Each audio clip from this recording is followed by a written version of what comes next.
1,000 years? You do? Oh, you do? Okay, that was meant to be sarcastic, but you actually do? Okay, well, then maybe you'll like this.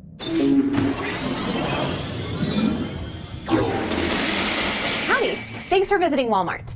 I will be your shopping assistant module today, but you can call me Sam for short. Look, man, I already feel like kind of dystopian going to a regular Walmart in the real world, but this actually feels like I'm like a test subject in some kind of psychological experiment. What is this void? Where am I right now? Let's get started. I have your shopping list loaded up, and I'm tracking your oil change so I can let you know as soon as it's done. Now, I don't know about you, but when I go to the store, if an employee asks me if I need help finding anything, I say no every time, even if I do need help because I'm a nervous person. So this scenario is like a nightmare to me. Just having an employee floating 2 feet in front of me at all times, just locking eyes with me, recommending products, is actually a nightmare. It's like my worst case scenario when I go to a store, but if it just never ended. It also doesn't help that she's like literally telling you what to do. She's not even making suggestions. You see the tomato sauce on your left?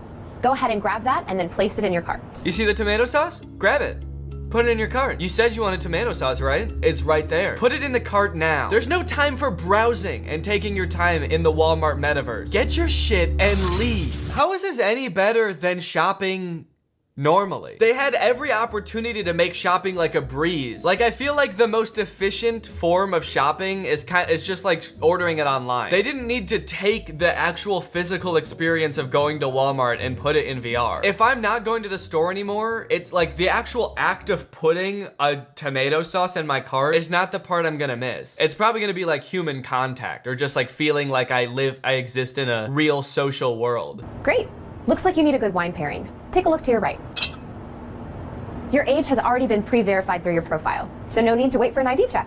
I love in this supposedly like futuristic utopian version of Walmart in the future, we're already being upsold to buy shit that we didn't want. It's like, okay, you wanted pasta sauce, go ahead and buy a wine with that. You can't have pasta sauce without wine, right? And also here's $5 off a Voodoo movie rental. You're gonna wanna buy a movie as well. And then, oh, you're watching a movie? Head on over to our gun department. You're gonna want a gun with that movie. Also, I haven't even bought pasta or meat yet. Why is red wine the thing I need to pair with the pasta sauce? I need the rest of my meal. Or am I just like sipping 1 glass of wine and 1 glass of pasta sauce while I watch my Voodoo rental movie? I'm getting a notification from your connected smart fridge. It looks like you already have a full gallon of milk at home. Should we put this one back? Sorry? My fridge told you that? The sheer passive aggressive in this Walmart employee's voice. Hey, so I noticed you have a gallon of milk in your cart, but I was just talking to your smart fridge and he told me you already have milk at home. Should we put the milk back? Should little baby put the milk back? Did little baby forget that we have milk at home? Did you forget in this dystopian world there's a milk shortage? Are you trying to hoard milk? Also, stop talking to my fridge behind my back, dude. What the hell? Why are smart fridges so integral to every corporation's version of the future? I do not want my fridge snitching on me to Walmart, okay? Damn, you can really feel the anger through the screen in that toss. Fine, I'll fucking put the milk back, dude. Stop talking to my fridge. Just every part of this is so eerie. What is with the hum throughout this video? They could have had like fun music playing. You know, you go to like Target or Walmart, they're playing like Ed Sheeran. It's like they're making it eerie and dystopian on purpose. Every time you pick up an item from the shelf, all of the shelves descend into the underworld and new shelves come up. That's really comforting, I gotta say. There's something so comforting about them being like, no, you don't move, all right? The shelves move. You stay right where you are. The milk will come to you. The gun aisle will come to you. Good news, your oil change is done. Your vehicle will be ready at the Tire and Lube Express. Okay, now wait, so this is confusing. Am I at a Walmart with a VR headset on? This whole time I thought this was something you do from home. You go around, pick out all your items, and then Walmart will come and drop your stuff off. But she just said that my car is getting an oil change right now. Good news, your oil change is done. At the Lube Express or whatever? At the Tire and Lube Express. The Tire and Lube Express. That's right, that's what I said. So, I drove to Walmart, dropped my car off at the Tire and Lube Express, and then went into Walmart and then just put on a VR headset? At that point, why can't I just shop? Why do I need to be wearing a VR headset? I'm so confused. I feel like these hands say so much about the emotion of the person watching this happen. Would you say that this person is like happy or terrified about what's going on right now?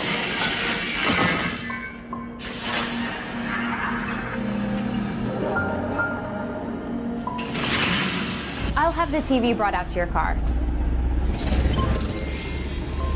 Okay, so my shopping cart is going to my car to load my groceries. This drone is just gonna deliver the TV straight to my house. And then I noticed that I'm not leaving the Walmart. I noticed that my cart and the TV get to leave. And I don't? Is there any reason for that? Okay, your groceries will be delivered to your smart fridge as a sacrifice, and you will remain here forever. Thank you for shopping at Walmart. Okay, I think you guys have waited long enough. You want to see the real deal. That experiment obviously did not work. People were like, what the hell is wrong with you? Of course we don't want this. So now it's time to look at Walmart's actual, real life, currently live venture into the metaverse. Walmart enters the metaverse with Roblox experience aimed at young shoppers. Young shoppers. I feel like there's another word for that. Another word that they're not using for some oh, children. Yeah, that's right. We usually call young shoppers children. But I guess at the end of the day, children are basically just young shoppers, aren't they? Congratulations, ma'am. You've given birth to a beautiful young male shopper. Oh, thank you so much. I can't wait for him to grow up and shop just like his father. Isn't that right, sweetie? Walmart is entering the metaverse with two experiences, Walmart Land and Walmart's Universe of Play in gaming platform Roblox. Walmart's marketing chief, William White, said the company will use Roblox as a testing ground as it considers other moves in the metaverse and beyond. Definitely makes it sound like they're using this opportunity to sort of experiment on children, which I guess makes sense as to why they're not using the word children, because there's lots of laws against advertising to children, but there are no laws, as far as I know, about advertising to young shoppers. I just remember that's my favorite show, my favorite Big Bang Theory spinoff, Young Shopper. The retail giant's first foray into the virtual world will feature a blimp that drops toys, a music festival with hot artists. I hope they mean like sexy. The most attractive artist we could find, Yassified Van Gogh. A bunch of different games and a store full of virtual merchandise, or Virch. I think I want to throw up from reading that sentence. Which matches what customers may find in Walmart stores and on its website. Walmart is trying to make themselves seem so cool to children. A blimp that drops toys and music festivals? Kids that grow up going to Walmart Land and Roblox are gonna be so disappointed the first time they actually go to a Walmart. They're gonna walk in, there's like a small cowboy kid yodeling in the corner. In another corner, there's an employee in a physical altercation with a customer. They're like bashing the customer's head in. The poor kid is like, where's the blimp that drops toys? For now, Walmart won't make money from its immersive experiences. Gamers can earn tokens and other rewards to put towards virtual merchandise on Roblox. Brands like LOL Surprise, Skull Candy headphones were included in the experiences based on their popularity with Roblox's younger audience of gamers. Still not using the word children. No, now they're young gamers. Walmart could make money from it in the future. Oh. Do you think? Do you think Walmart might somehow be trying to figure out a way to make money from this?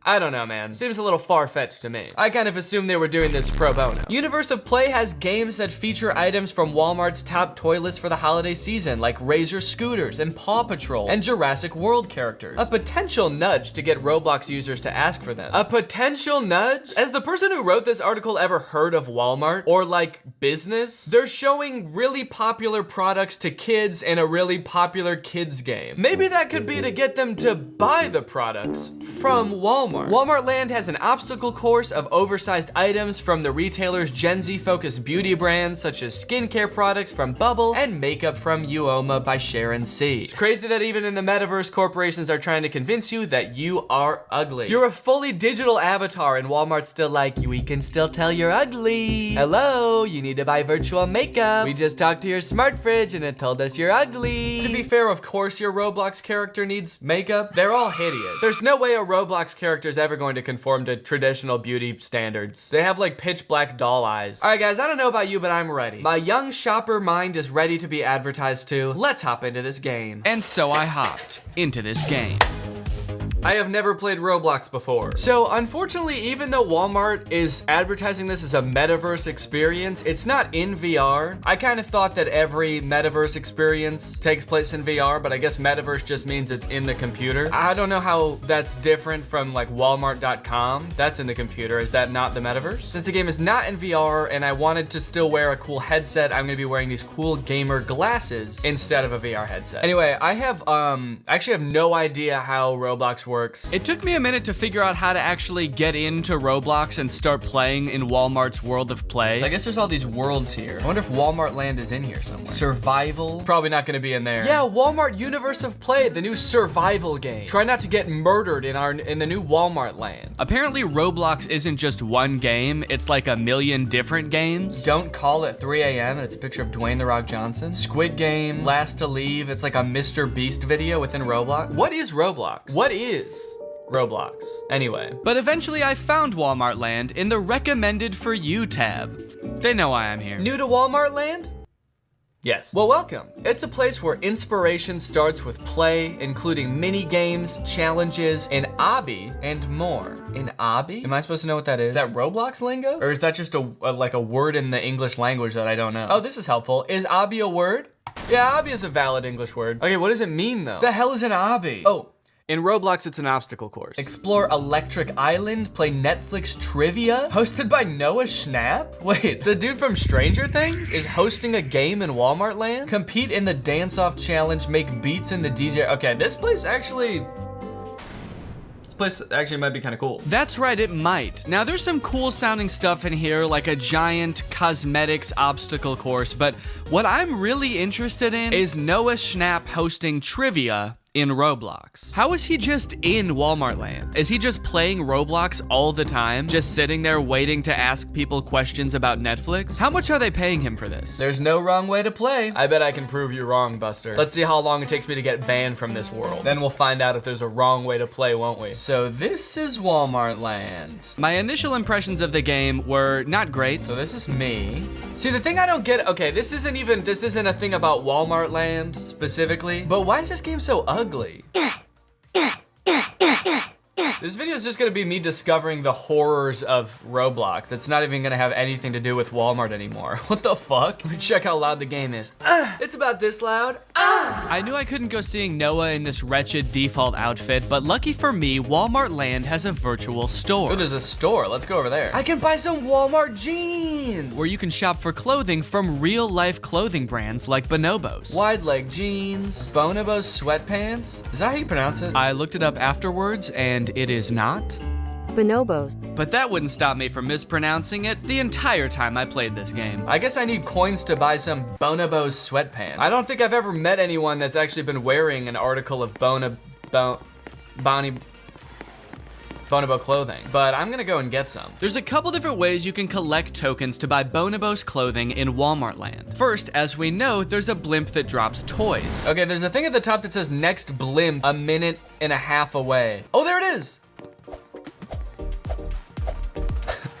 Take me with you. I want to go in the blimp. Except as far as I can tell, it only ever drops cold hard cash. Okay. I just got 82 surprise coins. Okay, sick. So it dropped some coins. Didn't drop any Walmart.com t-shirts or anything. So a little underwhelming, but these coins will make do. I did get distracted from my mission to buy some sweatpants when I realized there was a fight going on in the chat. Looks like there's a bit of a dispute happening in the chat. It's the same person who commented over and over, "No, this is my monorail. Off. Wait for the next one. Wait for the next one. Off." Holy shit, there's a monorail in this game? How do I hop on this thing to piss this guy off? I was told there's no wrong way to play, so I'm assuming that hopping on this guy's monorail just to piss him off is cool. I said, "I'm waiting to get on your monorail, I'm so excited," and he said, "No, wait for the next one." Let's go. But I guess he was pretty serious about it, because by the time the monorail came around, he was gone, and I never heard from him again. Wow, what a beautiful view I have of Walmart Land. Trying to sort of get a good vantage point to get a good look from the monorail at Walmart Land. I sort of zoom out and just get a really good bird's eye view. Nope, okay, now I'm looking at my own taint. Sort of wanted to look at Walmart Land instead. Wait, how do I have 200 coins now? What happened here? How did I get that many coins? I still don't know. Watching the video back, I'm just standing on the monorail and I gain 100 coins for no reason. I don't know, but it's time to go buy some freaking pants! Pants, pants, pants, pants, pants, pants, pants. Guys, I gotta level with you. I didn't buy the pants. In fact, I didn't buy any Bonobos clothing. I looked at the Bonobos clothing. Oh, I can buy shirts too? Well, hold on, this changes everything. They've got Bonobo sweater blue. That's that sad feeling you get when you put on your Bonobo sweater. Got the Bonobo sweater blues, man. But then I found something that I thought was a little more likely to impress Noah. Oh, and they have Stranger Things stuff too. Dude, I could dress up as 11. Oh, wait, let me try it on.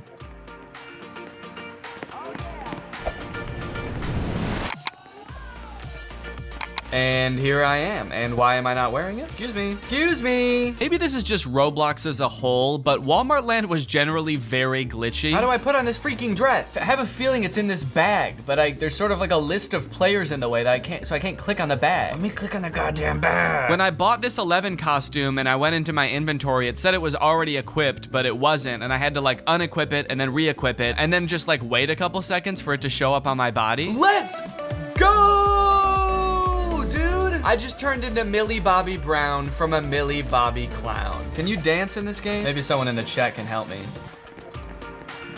It's time to see how kind the people of Roblox are, I guess. Oh, you can dance in Roblox, but there's certain games that you can't dance in. Well, surely you can dance in Walmart Land. It's the best place in the goddamn world. They said I tried and it didn't work. Excusez-moi. There's supposed to be like a dance rave here, isn't there? And you're not allowed to dance? There's a music concert, a music festival, and you're just meant to stand there like this? Whoa, Cold Atlantic sent me a friend request. Sure, dog. I'll be anyone's friend, as long as they can teach me how to freaking play this game. So it looks like there's some areas of Walmart Land they have not fleshed out yet. There's a bunch of bubbles that just say coming soon. So they're keeping some hype alive for Walmart Land, as if there wasn't enough already, you know? While searching for Noah, I came across the cosmetics obby. The goal is simple. Just try to get to the end of the obby. All right. I thought I'd give it a go in an effort to, I don't know, earn some extra tokens. Oh God. But little did I know, this obstacle course would ruin me. Fuck, shit, I hate Walmart Land now. I don't want to buy any of these products at all. What is this? Oh! Am I just bad at this? Fucking shit. I swear to God, this is harder than it looks, gang. Only an adult could beat this, for sure. And even then, you know, I mean, I'm a grown up. I'm definitely being given a run for my motherfucker. Some advertising. This is Walmart. You see what you've done? You've turned a lifelong loyal customer into a pissed off Lego guy. It's the end. Is that the end?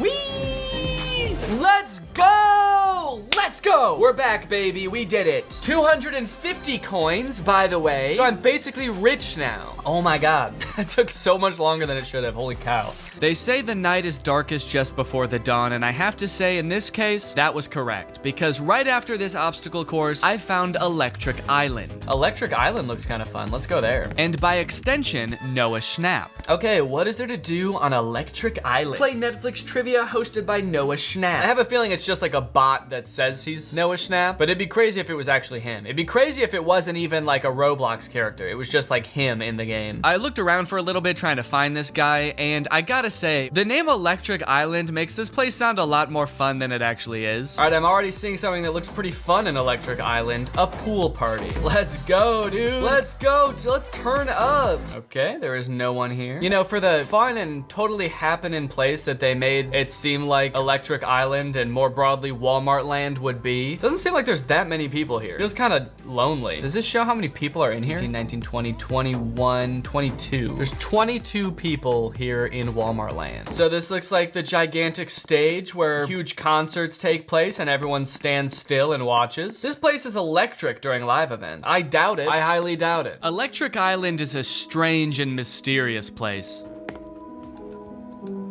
Whoa! What's going on? And they did a damn good job of hiding Noah Schnapp. All right, where's Noah Schnapp at? Let me talk to Noah Schnapp, dude. Where's Noah Schnapp? Noah, I want to play some Netflix trivia with you. But eventually I made it to the trivia floor. There we go. I found an elevator. Netflix trivia, please. I feel closer to Noah than ever before. Hey, what's up everyone? I'm Noah Schnapp, but you might know me as Will Byers from Stranger Things. Anyway, today we're gonna have some fun playing Netflix trivia here in Walmart Land. There are 3 categories you choose from, one about Stranger Things, another about Outer Banks, and a third called Surprise Me. You know, something tells me he wasn't actually in Walmart Land. There weren't too many blank white walls that I saw in Walmart Land. He said like, I hope we're all having fun in Walmart Land, like he was also there. He didn't even look like a Roblox character. Now the only thing left to do was play some Stranger Things trivia with my boy Noah. What sport does Lucas play at Hawkins High? Football? Fuck! Oh no, I forgot. I don't watch Stranger Things. I didn't know the answers to any of these questions. Which of the following is a real quote from Argyle? Who is Argyle? 5 coins for like 30 minutes of work trying to find Will. Or sorry, not Will. Noah is his real name in real life. And I get 5 measly coins. I kind of felt like all the kiddos in season 1 trying to find this dude. And I finally do, and I get 5 coins. At this point, I've got to pretty much be the richest person in Walmart land, so I think I'm just gonna head to the store and spend all of my money and then be done. So I got some Bonobo sweater blues and some Bonobo sweatpants, and let's just see how I look. And they didn't appear on my character. That's not the sweater I just bought. Is this game broken? Oh, there we go. But now what happened to my pants? The sweater's on, but my blue pants are not. And then I quit the game. Well, guys, I think I've played enough Roblox for today and the rest of my life. I hope you enjoyed this in-depth look at Walmart's first steps into the metaverse. I'll see you guys next time. Bye-bye. Hello, everyone, and welcome back to my second channel. This is my second channel. It is not my main channel. If you thought it was, then go and get your brain checked by the brain doctor, because you're just plain dumb. So a couple days ago, I decided to try streaming and playing Minecraft for the first time live on Twitch, and it was really fun. I had never really played Minecraft much before, just like a few times, so I didn't really know how to play, but the chat helped me through, and it was fun, and I had a good time. Unfortunately, I did not remember to record that, because I wanted to record it and put it on my second channel, but I was not able to do that. But today, I'm going to be playing again on Twitch, and this time I am remembering to record it, so this is going to be that. So I apologize that I'm dropping you into the middle of a game that I've already started, but to be fair, I haven't really done that much anyway. Like, I think the only thing I did was, like, build part of a house and then leave that area and go somewhere else. So I barely have any resources, and I have a house that I built somewhere else. So it's basically like starting from scratch. Today, I've got a nice special treat. I've got a limoncello LaCroix, and I'm gonna bust this baby open and enjoy it while I play some Minecraft. So I hope you guys like this. I don't really know if people that follow me are like huge Minecraft fans. To be honest, I'm not really a huge Minecraft fan. I just thought it would be kind of fun to experiment and try something new. I think it's mostly fun because I don't know how to do it. So I hope you enjoy this video, and you know, if you got some LaCroix, crack it open and sip along. If you guys remember from last time, I have found this village. I ran around in the dark a lot and I got killed a lot, and I got some resources. All of which I have right now. So this is everything that I have. I also started to build a house elsewhere, but then found out that I was on an island. Then I found the mainland, which is where I am now. I also fell down there and died because I wasn't looking for a second. The only other time I played Minecraft was like twice in college with my brother, and for some reason I made a Robin from Batman and Robin skin. I'm not even like a big Batman fan. I really don't know why I did that. Basically, I think what I need to do right now, people were saying, is that I needed to build a bed and stuff. Don't tell me to punch Iron Dad. I already know I'm not supposed to do that. Oh, another thing that I have done since the last time I streamed is I watched like a bunch of Dreams YouTube videos. I've never watched like any Minecraft content before because it was not that interesting to me. His videos are so interesting. I'm getting chased right now by a skeleton. I was like hooked on it. They're so well done. Do you guys think that I should venture out in the night to go kill sheep to make a bed? Wait, do I have wool? I think I might have gotten some last time. Oh yeah, I have wool. Okay, so maybe I can make a bed. Oh, I can just use a villager bed. But just generally, like, I don't really know if like where I should build a house. Wait guys, there's someone in this bed. Can I get in it also? No, I guess I can.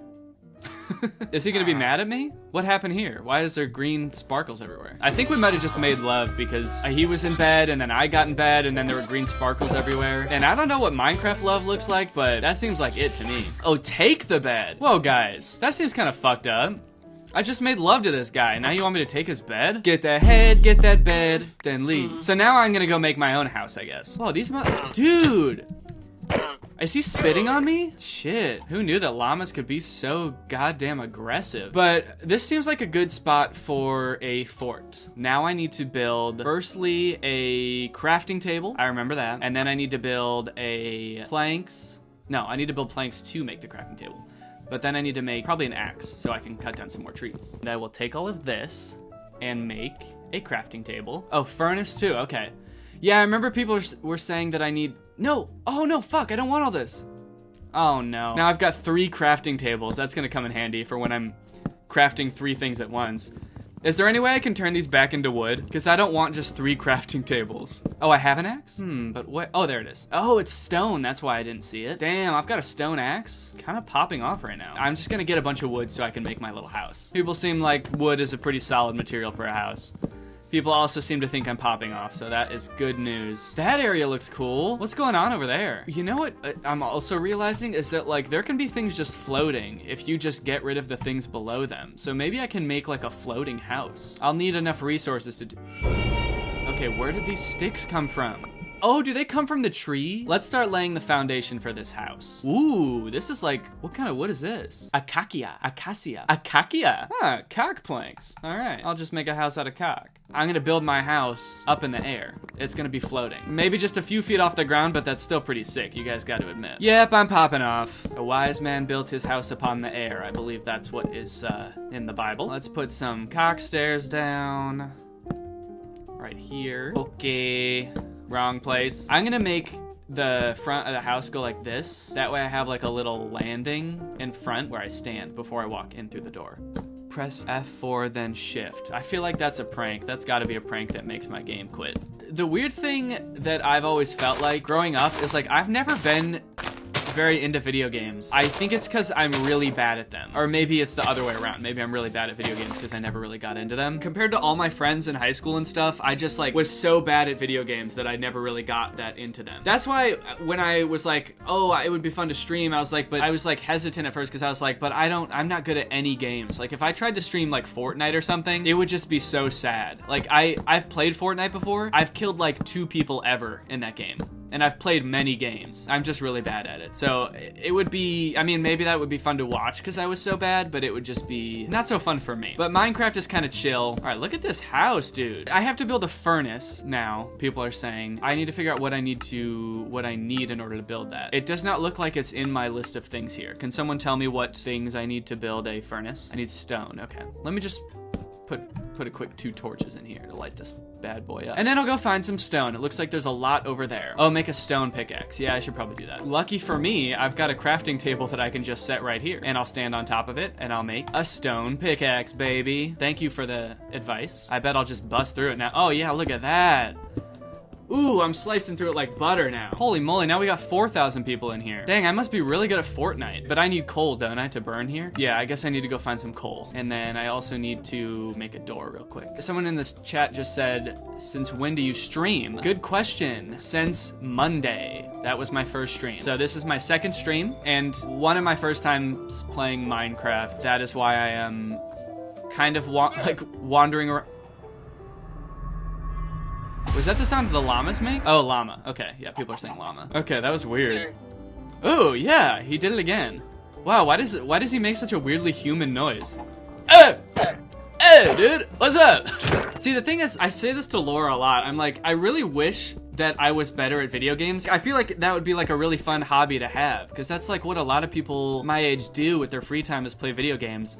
But I'm just like so bad at them that I sometimes genuinely can't like enjoy the story of a video game because I just keep dying or like I just can't get past certain things because I'm like not good enough at them. Which I guess, you know, some people would say maybe you should just like play them more and you'll get better. But some things, if the barrier to entry is too high, it's like, am I really gonna put in this much effort? You know what? I'm having a good time playing Minecraft so far. And I have died a couple times. Oh, people are saying to eat. Okay, well, don't I need to cook my food? Is that right? I'm cooking up some chicken. Now I eat the chicken. Ooh, look at that.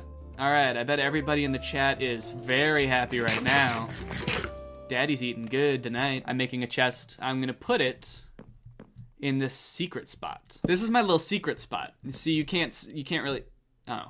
I was gonna say, you can't really see it when you're over here, but you can. Oh, spiders can climb walls. Okay, that's good to know. Maybe I should build a roof. Do I have enough cocky planks? Well, that's as much of a roof as I can build for now. I should use my axe before people start making fun of me. No egg bad. Oh, fuck, what the hell? Oh, shit. Hold on. Gotta go home for a second. Gotta go home and reevaluate. I'm getting shot at. See, look what happens now when you told me to turn auto jump off, though, because now I'm just running into stuff. And I'll just look through my window here. I thought these motherfuckers were supposed to die. Oh, there they go. Okay, he's dead. Join Dream's Minecraft server. Okay, yeah, that seems pretty easy. I'll just do that. What do I do? Just like type in Dream into Minecraft? Does that do it? Okay, I think I'm in. I'm on Dream's server now. I'm gonna get some more wood. Congrats on joining. Thank you guys. I know, that's a pretty big deal. You're gonna get so much clout now. Yeah. Yep. I probably am. And to be honest, will I forget about all of you when I'm insanely famous off that Minecraft cloud? Yeah, I probably will. Do you guys think I have any good, like, goals for today? Is there anything I should be doing right now? Cave, go mining, probably. Okay, I'm gonna go in the mine. Then it's good that I made some torches. What's going on over there? That's not lava, is it? Or is it like dried lava? Can I step on it? Ah! Oh, fuck.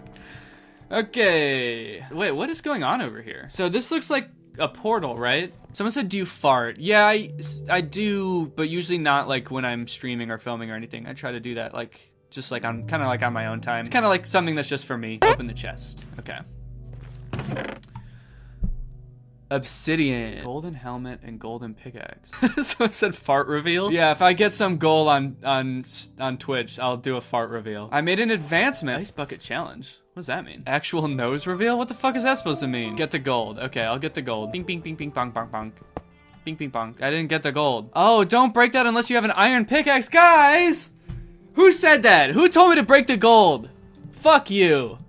Dude, that was not cool. I need an iron pickaxe to get the gold? So I guess I should go do that, right? I complete the portal. What do I need to do to complete it? What do I need to... Do I put obsidian? Does it just go like around like this?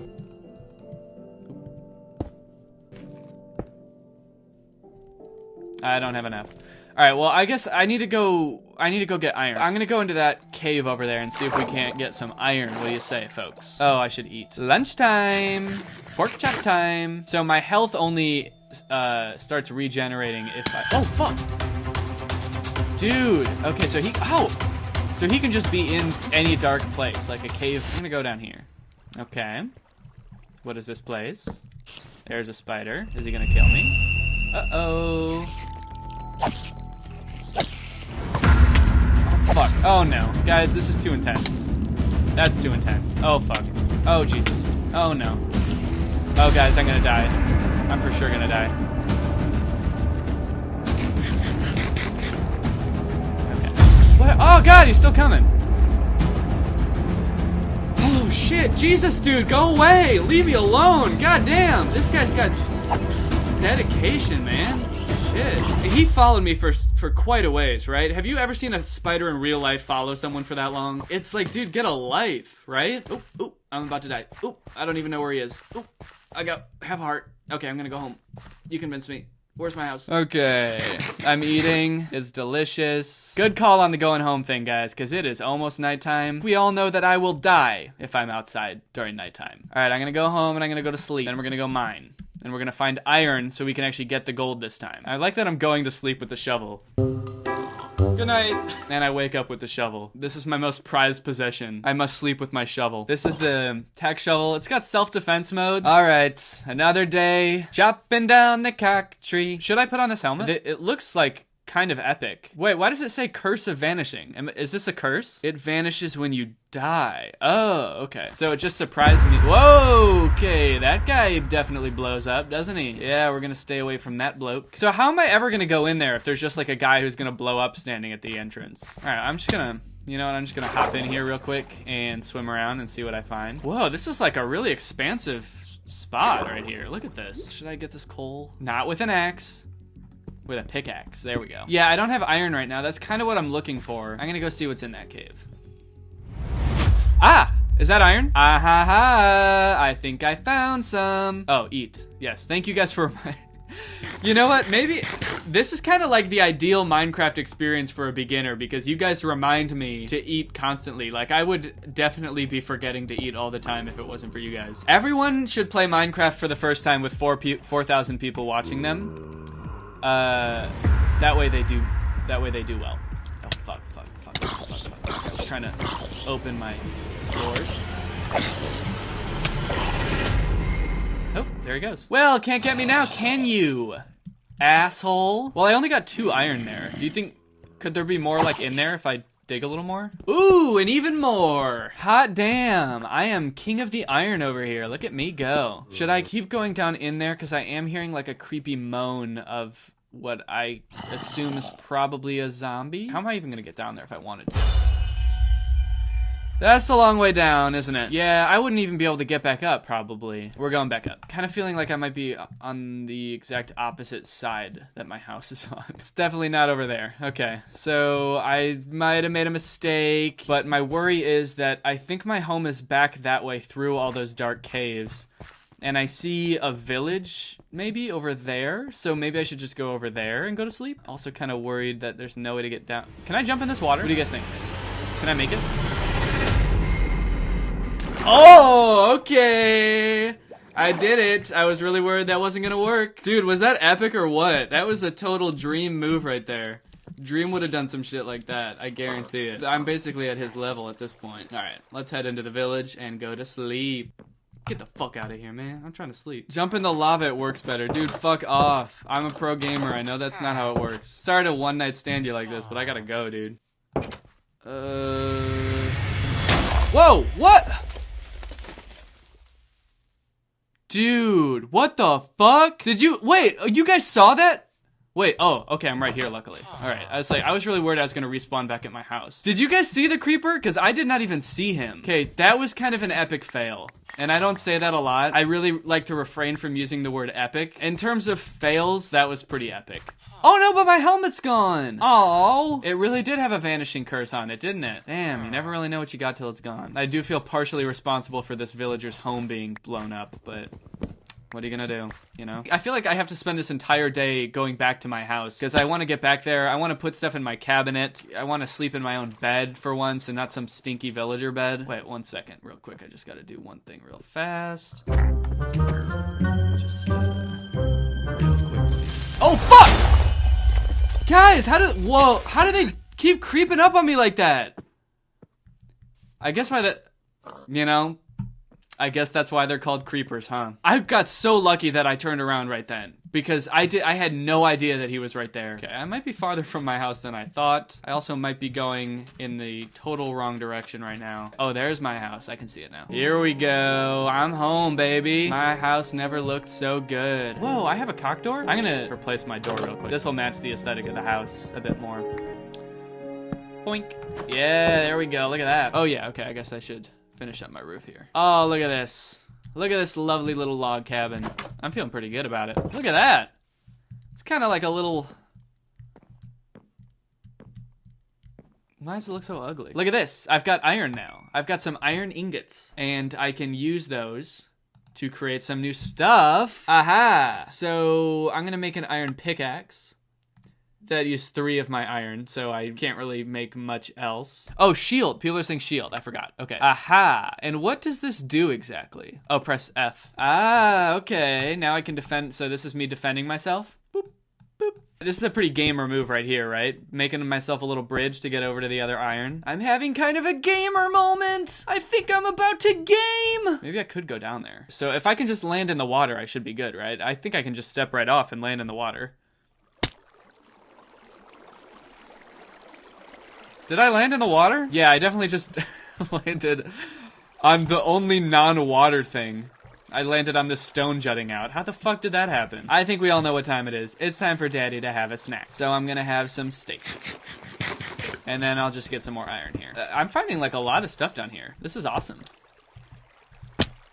And I nicked my ankle. God, just kinda wanna see what's in here. It's kinda interesting. Oh, okay, I'm getting out of here. Oh no, oh god, fuck, no! Oh shit, oh fuck. Oh god, let me up! God, dude, why wouldn't it let me up? I feel like I'm never really in that much danger, but just my lack of knowledge makes it way more intense. I gotta remember where that portal was, because I want to go get that gold. I'll make sure that I have the iron pickaxe loaded up and ready to go. Alright. I have 1 piece of gold. I kind of feel like I'm flexing right now, just walking around with this. Oh, fuck. Easy come, easy go. I just remember that I had a furnace with me because someone told me to carry around a furnace at all times. But you know what? I'm just gonna go home anyway because it's about to be nighttime. Or as I like to call it, fright time. What am I doing here? Oh, I want to melt these. Yeah. Look at here. I've got some iron. Oh, we ran out of coal. Let's keep that fire going, baby. Now folks want me to make iron armor. Oh, so you're telling me I have to cover up my beautiful robin skin? Come on. They don't make any clear armor? transparent armor, or better yet, Robin-themed armor. Guys, I think it's safe to say the drip just got drippier. Look at this. Put your gold block in the crafting table.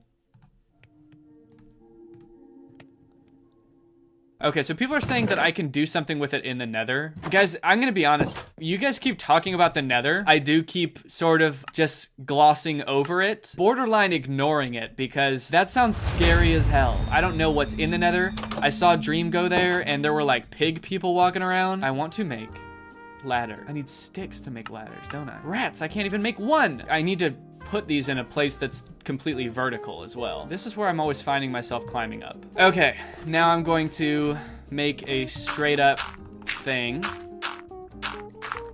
that I can build my ladder up. And then I guess I got, oh, but now I gotta make like a bridge over there. I'm kind of stuck on a tall thing. Wait, hold on, okay, 1 second. I need to reevaluate the strategy here. Okay, I'm holding shift, guys, don't worry. And I'm building along this way. So now we got a nice little bridge, and now I can go down there and put my ladders up. And hopefully I have enough ladders. Okay, that's pretty good. Guys, I think I just solved my biggest issue. I made it nice and thick, that way, in case I lose my balance a little bit. Woo! Guys, this is awesome. This is gonna save me so much time. From the sound of it, I need to prepare to go into the nether, but I'm still not sure what I need in order to do that, or how to even get to the nether. Okay, so I need to finish that portal to get to the nether. I'm just gonna go grab a quick snack. Bread, all right, there we go. What a lovely meal. Oh, fuck, where's a bed? Guys, I never remember what is in any of the houses. There's a bed. Night, night. Oh, fuck. Guys, I can't go to sleep because there's a creeper right outside. Let me sleep. Dude, you are not... This motherfucker just came in and tried to go to sleep in my bed while I'm trying to sleep here and there's monsters around. What, you can sleep when there's monsters around? I don't fucking think so, dude. Get out. Maybe you're the monster it's talking about. Ever think about that? Jesus. Oh my god.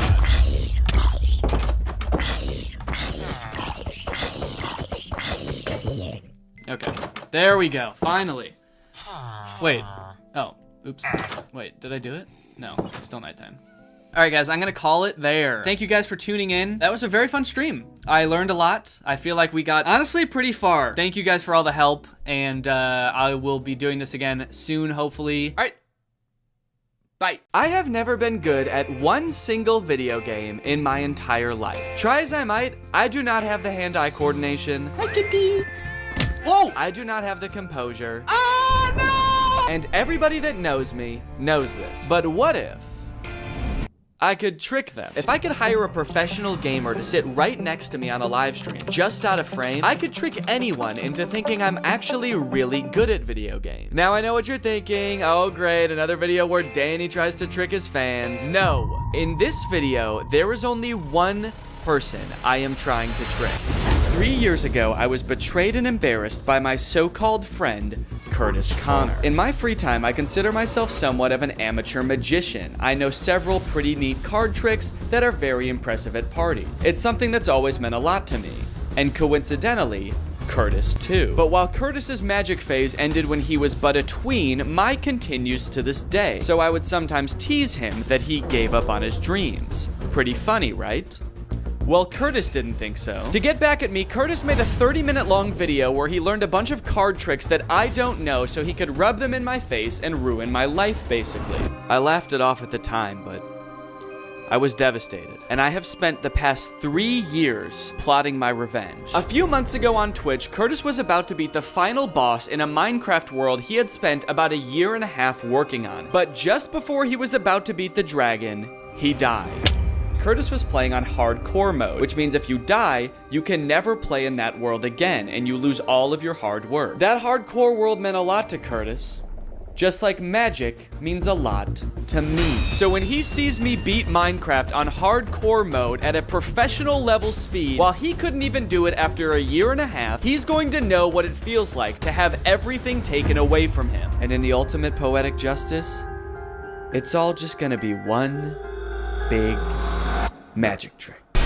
Now here's the issue. I can't just go live on YouTube one day and be like, hey guys, you know how last time anyone has ever seen me play Minecraft, I was literally terrible at it, I didn't know what I was doing, and I could barely win a one-on-one fight with a zombie? Well, today I'm gonna beat the entire game in 10 minutes. That wouldn't work, it would not be believable, and my entire audience already thinks I'm up to no good anyway. Every time I post any picture on Instagram, because I've done videos where I like trick my fans before, all the comments are like, something's up here. It'll be like just a picture of me running a half marathon, and people are like, nice try, Danny. We know what you're up to. And if Curtis sees any comments like that on my big speedrun live stream, that would obviously not be good. So what I have to do is plan a series of live streams where I pretend to be practicing speedrunning Minecraft, and that way it plants in people's heads, okay, he is practicing. He's probably getting better, even though I probably won't actually be getting better because that's not how my brain works. And then when they see me do that big fake speedrun live stream, they'll be none the wiser. So that's what I'm preparing to do right now. I'm gonna get on live stream and I'm gonna try to speedrun Minecraft for the first time. And this should give you a good idea of how bad I actually am at games. Okay, this should give you enough evidence that this is not gonna happen naturally. I'm not just gonna, I don't know why I said naturally. I'm gonna need to take steroids to speedrun Minecraft. Welcome everybody. Thank you for joining today. Today's a very special day because I'm going to try to speedrun Minecraft. The goal of a Minecraft speedrun is to kill the Ender Dragon. The fastest anyone has ever done this is 7 minutes and 45 seconds. The fastest I have ever done this is 2 months. In order to get to the Ender Dragon, there are a series of steps you must complete. This is a general list of the steps required. It includes fun things like building a portal, how to make nether portal. Oh, whoa! I think that was not supposed to happen. And traversing the nether to find resources. Oh, whoa! The farthest I made it during this stream was this step, but I usually ended up right about here. Oh, okay. Real funny, dude. Can you point in the right place, please? Just point at the screen. No! I just finished my first practice stream, and I think it went pretty well, honestly. I played through a couple different worlds, and I died. I've seen people do this. Oh! What the fuck? Quite a few times I died, and it was actually genuinely disappointing every time I did. Ooh. Oh! Oh! God damn it, dude. Why?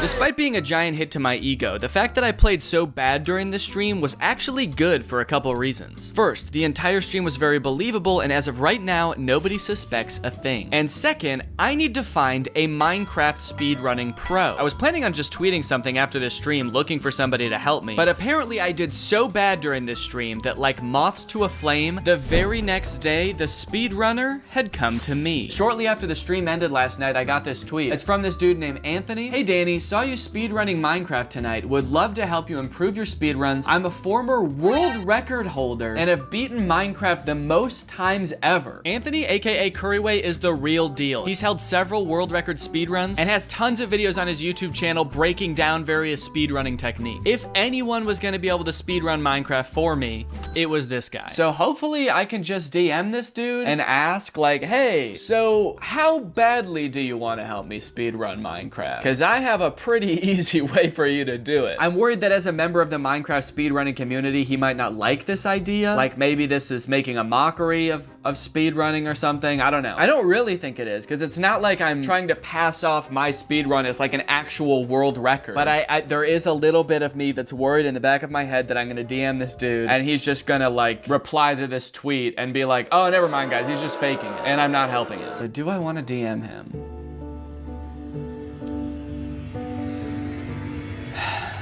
Yes, I do. So I started crafting a DM to tell him everything and invite him to my house to play Minecraft with me. Wait, should I ask him where he lives? Then I kind of decided that I was coming off a little bit too strong asking a stranger to come to my house to help me commit fraud, and I should probably just get to know this guy a little bit better first. You know what? Jesus, I just put so much thought into this. So I deleted all that and decided instead to invite him on stream to teach me how to speedrun Minecraft. Okay, yeah, this is good. We'll start off friendly, getting to know each other a little bit, and then once we're friends, then I can do the big reveal and be like, hey, so actually, we're gonna break the law together. You wanna commit fraud with me, Anthony? So on my next quote-unquote practice stream, I got Curryway to come on and give me some tips on how to pull off a successful speedrun. It was awesome. I learned some stuff. I cracked some jokes. So the shape you wanna look for is this L.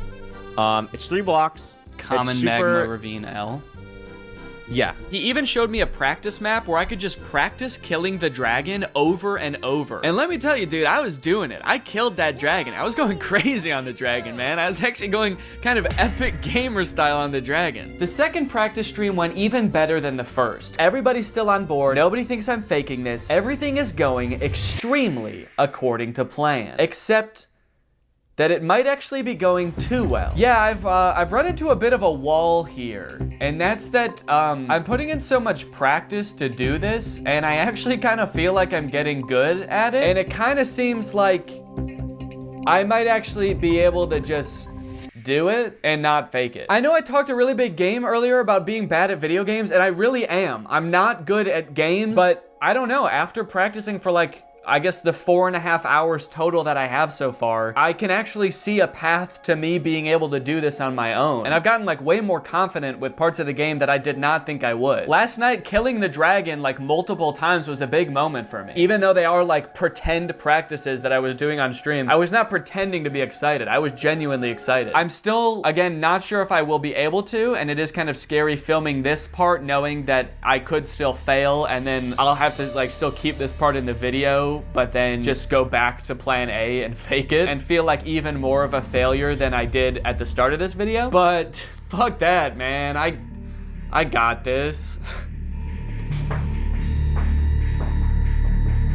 Time to practice. So for the next 30 days, I practiced speedrunning Minecraft every single day. I practiced alone, I practiced on stream, I practiced on a plane and in a hotel. And sure, I died a lot, but all that dying and grinding was worth it because... Wait, why doesn't it look like I'm getting any better? Why am I still dying so much? Holy shit, did I not get any better? The problem with speedrunning is that when you're not fast, you are slow, and so when you die, instead of wasting like 5 minutes, you've wasted an hour. You've wasted an hour of your time carefully navigating the nether and all other aspects of the Minecraft world, and you're doing a really great job, and you're having fun, and you think you're gonna do it, and then you mine one wrong block, and you get killed by lava, and then you die, and you've wasted an hour of your life trying to beat a game made for children, and you didn't even do a very good job. It would be one thing if I was already really fast with it, so it only took like 10 minutes total to speedrun Minecraft. But I spent 45 minutes, an hour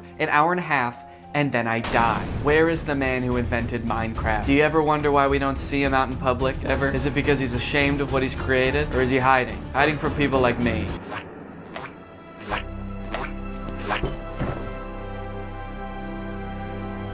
I fucked up, guys. Well, gang, I was wrong. I actually cannot speedrun Minecraft, no matter how much time I dedicate to it or how much coaching I have from a literal professional. I am inept. The worst part is Curtis is gonna see this part of the video. Curtis, if you're watching this, skip ahead, dude. All right, don't watch this part. Move it along, Buster. And nothing to see here. So I have two options with what I could do now. I could either A, stop making this video and pretend like it never happened, hope people forget that I was ever trying to speedrun Minecraft, and deny it if they ever ask. You're crazy, I never tried to speedrun Minecraft. And then option number two, I could just try to do the fake speedrun now, which is what I'm going to do. But that means now I have to send a DM to Curryway and ask him if he'll do this for me, which I actually am pretty worried that he's not gonna want to, because as someone who does this like professionally as his job, is he gonna wanna like help somebody fake it? I mean, he seems like a nice enough guy though. I think at the very least he would understand I'm just trying to do a little goof, right? The guy understands jokes, right? I guess we'll see. Okay, I'm gonna draft my message. Please ignore the fact that he's been giving me advice all this time. Really good advice that I've been trying to follow and still gonna do it. I guess I have to sort of admit that I was deceiving him earlier, and that when I did my first stream with him, I actually didn't intend on ever speedrunning Minecraft. Okay, all right. Okay, what can I say? What can I say? What's up, dude? That's a good start. No, that's too cliche. Hey, dude. Boink. And I'm just gonna close Twitter and hope and pray that he receives this well. We'll see what he says. Okay, guys, he responded. I haven't opened the message yet, but from the preview of the message, it looks like he's down. Because I can see it says in the preview of the message, it says, I'm 100% down. So let's go, dude. Let me open up the message. Dude, that sounds crazy. It does, because I'm fucking insane. I'm 100% down. Happy to film some stuff on my end as well for you. When were you thinking? Yes, dude, let's go. The plan is a go. I will respond in a calm way so as to not frighten him. Yes! So we coordinated plans, I booked his flight, and now the only thing left to do is wait for the big day. And the best part is now, I don't even have to practice. I can just go back to doing all the fun things that I used to do before I ever started this video. Like this. Oh man, that looks fun. Okay, it's time. Alright. With just 2 hours before the big stream, there was still a lot of preparation that needed to be done. We planned on streaming for about 2 hours. The first hour, I would be controlling the game, and when I was ready to be done, I would say the code word, dang nabbit, which would be our cue for me to secretly turn off my mouse and keyboard so Curryway could take control. One of the big challenges during practice was remembering that I was supposed to look like I was controlling the game. I think just sit like that for the stream. Yeah, I have this new stream. Using only my mind. But by far the most difficult thing that we had to get perfect was making Curryway, a professional Minecraft speedrunner, play like somebody who does not know how to speedrun Minecraft. Now, if you see a ship, you have to make it very clear with where you're looking that you see a ship, because I see that one. Okay, yeah, I had no idea. As we were practicing, he kept doing things that I would never in a million years be able to do. For the record, I would not have done that. You wouldn't have shot back to the gas? I probably would have tried to hide in some kind of hole. So for about an hour, Curryway just watched me play and took notes on all of the things I do wrong so that he could also do those things wrong. I have never experienced pressure quite like a professional speedrunner watching me try to speedrun. Would you actually break those blocks? Like, yeah, I might. Yeah. Okay. What if, like, playing like me makes you suck so bad that you're never the same Minecraft player again? You know what? It's the risk we're willing to take for content. You guys are gonna have to practice not reacting like that. Whoa! My chat just hears from off screen. Oh! Sorry guys, there's a ghost in my house. It would be so embarrassing to do this live and for something to fuck up horribly. I'd probably just end the stream. Oh god, yeah, knock on wood right now. Let's do this. Let's do this. Give me hype, man. Okay. Pretend like I'm not nervous. Okay. Press to go live. Maybe it's only obvious to me because I know how I was feeling in this moment, but my voice was so shaky and nervous for the entire stream. All right, everybody, what's going on? Welcome to the stream. This is actually kind of embarrassing to watch back how nervous I was. I've been doing a lot of practicing off stream, and honestly, it's been like a lot easier, which is why I haven't streamed in a while. Because it's really hard to, I kept losing my train of thought and pausing to breathe. A lot of the time, maybe it was because I was worried about failing in front of thousands of people, or maybe it was because I could feel Curryway judging me from across the room every time I fucked up. But aside from that, the first half of the stream went off without a hitch, and before I knew it, it was time to make the switch.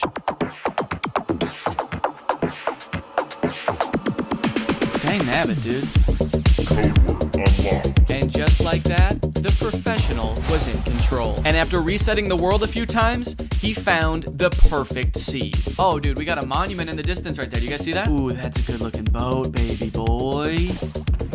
Oh, yes. And for about 15 minutes, things were going great until in the nether, Curryway realized he made a crucial error. I don't know where our home portal is. Which I heard and immediately began to panic. Oh, fucking hell, dude. Do I not know where the portal is? In order to continue with the speed run, it is imperative that we find the portal, but the nether is basically a maze, and neither of us seem to have any clue where it was. Oh, wait, he found it? Oh, okay. Yes! Dude! No fucking way! Ah!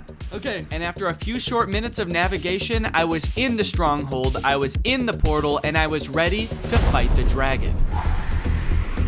At this point, I was all nerves. I hadn't read the chat in like 10 minutes. I didn't even know if people were buying this, but I just thought about Curtis's face watching this, and I knew it was time to finish this. And also, Curryway knew it was time to finish this. Curtis, Danny. you're probably wondering why I've asked you here today. Yes, I am. You told me not to even ask you what this was about. Yes, I did, didn't I? You're being actually kind of being a little mean about this whole thing, but Not mean. okay, I guess you weren't. Yeah, I guess I'm wrong. Playfully assertive, I would say. Sure, I'll go with that too. So do you have any idea what this might be about? I mean, I feel like the last time this happened, I was surprising you with magic tricks. Like the last time we had a surprise Zoom. Okay, that's an interesting guess. You asshole. Well, really, I just wanted to do this because I had one question for you. How's your hardcore world going in Minecraft? Just kind of curious. I know it meant a lot to you, and I just was wondering, like, how's it going? Okay, so you are being mean. No. You're being an asshole by doing that. You really don't know? It would be helpful for you to say just for the viewers. I played Minecraft hardcore for fucking months, and I tried to beat it, and the first time I got to the dragon, I died. Oh, yeah, that's right. That's what happened. Now I remember. Okay. Yeah. Wait, so you spent like a year and a half on that world, and you didn't beat the Ender Dragon? The game isn't about that. I tried to beat it, and the first time I got to the dragon, I died. It's just kind of crazy because I don't know if you saw, but a couple days ago, I started a Minecraft hardcore world, and I beat it in 30 minutes. Impossible. Did you see that at all? I might have seen that. I don't know if that was you doing that. Okay, first off, mean. Okay. You do know I'm like really bad at video games, right? And I did it in 30 minutes? Okay. I don't know what I don't know what this is about, man. You don't know what this is about? No. Don't be so coy. Do you remember that I texted you the night that you died in your hardcore world?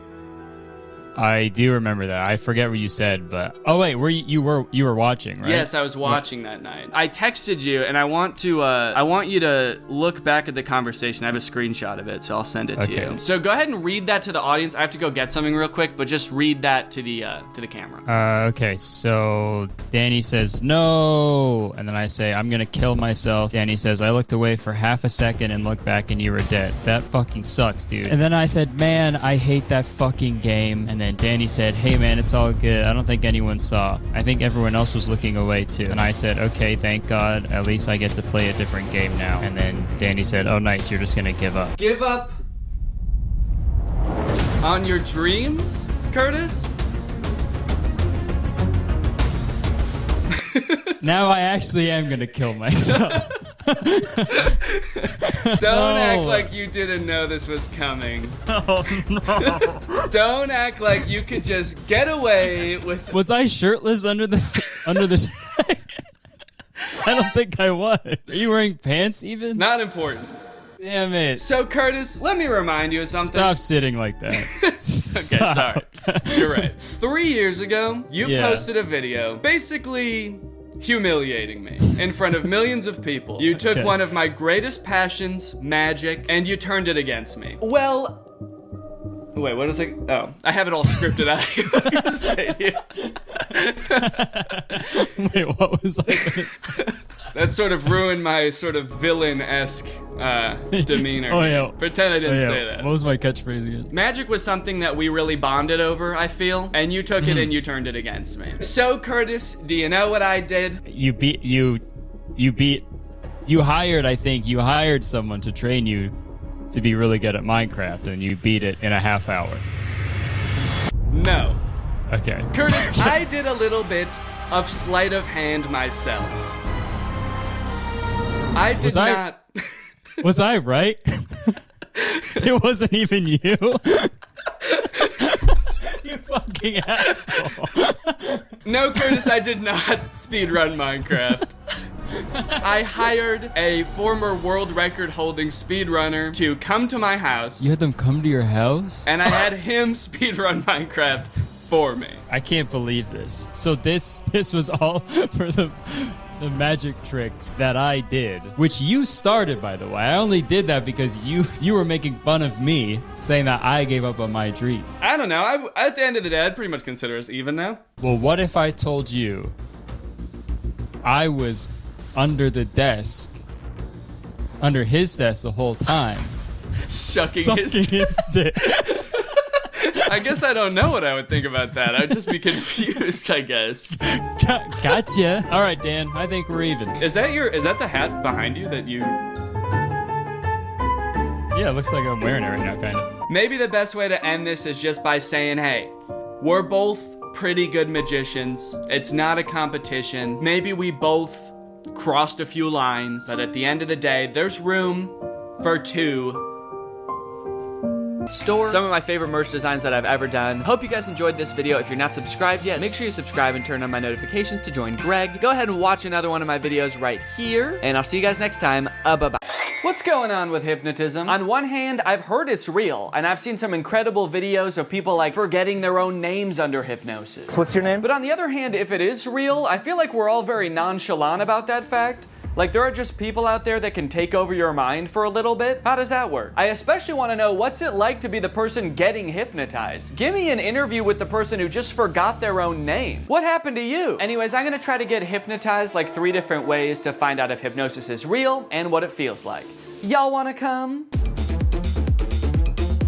Good, because I actually already did the first one. I found this YouTube video called Can I Hypnotize You in 30 Seconds? And I thought that sounds quick to do. So I just did it right before I filmed this intro. Have you ever wondered, could I be hypnotized? Am I the sort of person that's susceptible to mind control? Well, it's not mind control, it's just thinking about things. And sometimes the things we think about are the things that happen. So if you want to try something, all you need to do is get your hands, put your hands together like this, and clasp them together like that. Now take your index fingers and put them parallel. And just focus your eyes on that gap between the 2 fingers. Just focus your eyes really strongly on the gap. And as you do that, imagine that the ends of your fingers are like magnets. And the magnets are getting stronger and stronger with every second. And the more that you imagine that the magnets are pulling your fingers together, the stronger they become until your fingers can get closer and closer. And if they are moving, if they're closing together, that's weird. I can show you how susceptible you are. If they're not moving, maybe that's because you're trying really hard to make it not. No, they're already together. Keep imagining that those magnets are pulling them together. They already are together. All right, well, I guess that worked. I guess I don't know, is that hypnotism? Is that what hypnotism is? It kind of just felt like my fingers just wanted to be together, like when you hold them like this, they naturally do that. Do they just naturally do that? No, I guess I can hold them like this just fine. Okay, well, dang, maybe I got hypnotized that quick. The second type of hypnosis is hypnotherapy. I always kind of just assumed hypnosis was fake until I talked to a family member who said they got hypnotized to stop smoking. But apparently there are hypnotherapists all over the place who are more than happy to hypnotize you for a wide variety of things, like addiction, phobias, throat lump issues. Bad karma won't go away. These are real ones from actual hypnotherapist websites. As for myself, I'm hoping to get hypnotized to cure my lifelong battle with my nails. I've bitten my nails as long as I can remember. I hate it. Laura hates it. I bite my nails so much I chip my tooth. So hopefully this guy can fix it, or at least replace it with like a healthier habit like smoking. I really want this to work, so I've intentionally like not looked up much about hypnotherapy, because my instincts tell me it's one of those things that you have to like fully buy into, and I don't want to read something that makes me doubt it. So the only thing I know right now is that I'm going to be paying $450 over 2 sessions to get hypnotized via Zoom.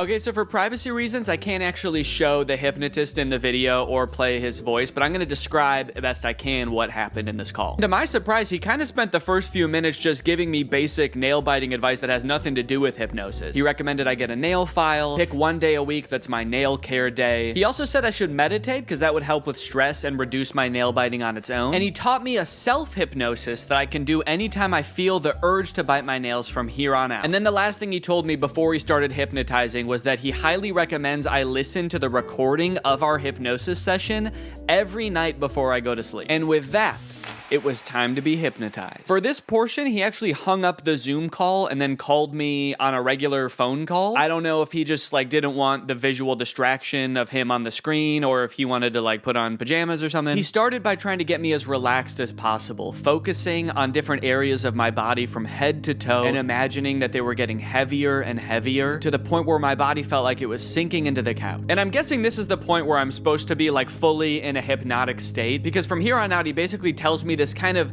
inspirational, energizing story that's gonna change my mindset around my nails. I followed his instructions, imagining my body dematerializing an array of light that shines around me, protecting my teeth and my nails, and I rode the ray of light to a peaceful beach, where I laid with a different version of myself lying on either side of me. On my left was the version of myself who bites my nails. On the right was a calm, cool, and confident version of myself with absolutely pristine nails. This was all a very peaceful and relaxing experience. I never did worry that somebody else had control over my mind, but I did have doubts as to whether I was really being hypnotized. It was a pretty long time that my eyes were closed, and I had a hard time paying attention for that long, so I'd catch myself thinking about other stuff, and then I'd be like, oh no, this is gonna ruin the hypnotism. And there were a few times the hypnotist did this alarming thing where he would just whisper a command like this. He'd be like, and now you're going to stop biting your nails. Anyway, all I had to do from here was decide.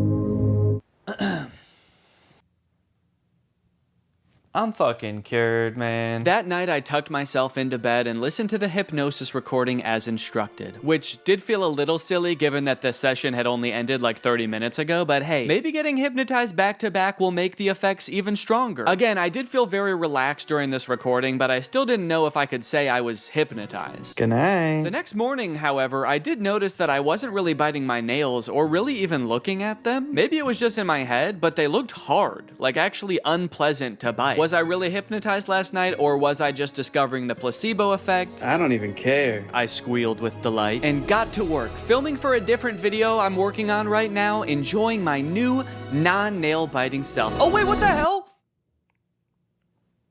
Did I just bite my nail? Damn it. Well, good thing I was filming when I did it. Shit, I bit my nail. Damn. Well, that's obviously not great. Man, I was really optimistic this morning that it actually worked and I was hypnotized, but then I stopped paying attention for 1 second, and I'm not just having the urge to bite my nails, but I already bit it? How am I supposed to stop biting my nails if my body just does it without even asking first? I'm worried now. I feel like I was just living an illusion this morning, and none of it worked. I just pulled the bottom card out of a house of cards and the whole thing just tumbled over. Maybe I am a nail biter and I always will be. And on top of that, I'm dumb for spending $250 on this. And on top of that, I'm ugly. Doesn't have to do with my nail biting. I just feel really down on myself right now. I did do the self-hypnosis that he taught me right afterwards. Again, still not exactly sure that that's hypnotizing me. I'm gonna continue doing everything I was supposed to do, listening to the recording, doing the self-hypnosis as needed, and meditating, and hopefully this was just a glitch, and everything's gonna be fine. To my surprise, something did seem to change after this. The next few days, I did have a few instances where I lifted my hand to my mouth just out of muscle memory, but I caught myself right away, and after day 4, I wasn't doing it at all. I was listening to the recording every night, following the hypnotist's advice, and taking good care of my nails, and they were actually almost starting to look normal. I had my second session with the hypnotist, which ran me another $200. Luckily, this portion of the video is sponsored by SoFi, who's here to keep us all on top of our finances. The hypnotist checked in on my progress. He said I was doing great, in fact, better than most people he works with at this stage, which I don't know if that's necessarily a good sign. During the hypnotism, I had trouble concentrating again. I guess I just couldn't stop thinking about how SoFi is the ultimate finance app that helps you bank, borrow, and invest all in one place. Not to mention, they've just launched SoFi Plus, America's most rewarding financial membership, all in one app. This time, the hypnotist led me through a story where I was attending a meditation retreat led by the Dalai Lama in Central Park. That sounds expensive. I must have been using SoFi Plus. You see, you can unlock more than $1,000 in value with qualifying activities in banking, spending, investing, and more, with exclusive perks that help you over time. That includes unlimited access to SoFi's wealth financial planners who help you make a plan and stick to it. Plus, members with a new or existing SoFi checking and savings account also unlock up to 3.8% APY on bank savings balances. That means you're earning 9 times the average national rate on your savings. At that rate, you'll earn more interest in 7 weeks than you would in 1 year in a big bank savings account. That's why SoFi Plus isn't just smart, it's how you make good choices. So head on over to SoFi.com/Danny, scan this QR code, or click the link in the description to learn more about how you can get your money right with SoFi Plus. Thanks to SoFi for sponsoring this video, and thank you to you guys for checking out SoFi. After 7 days, I was doing so well, I decided I could stop meditating and listening to the recording every night. I mean, it kind of seemed like I was done biting my nails. Surely I didn't even need those anymore, right? You guys, it's been 30 days and I haven't bitten my nails once since that first time. Peekaboo!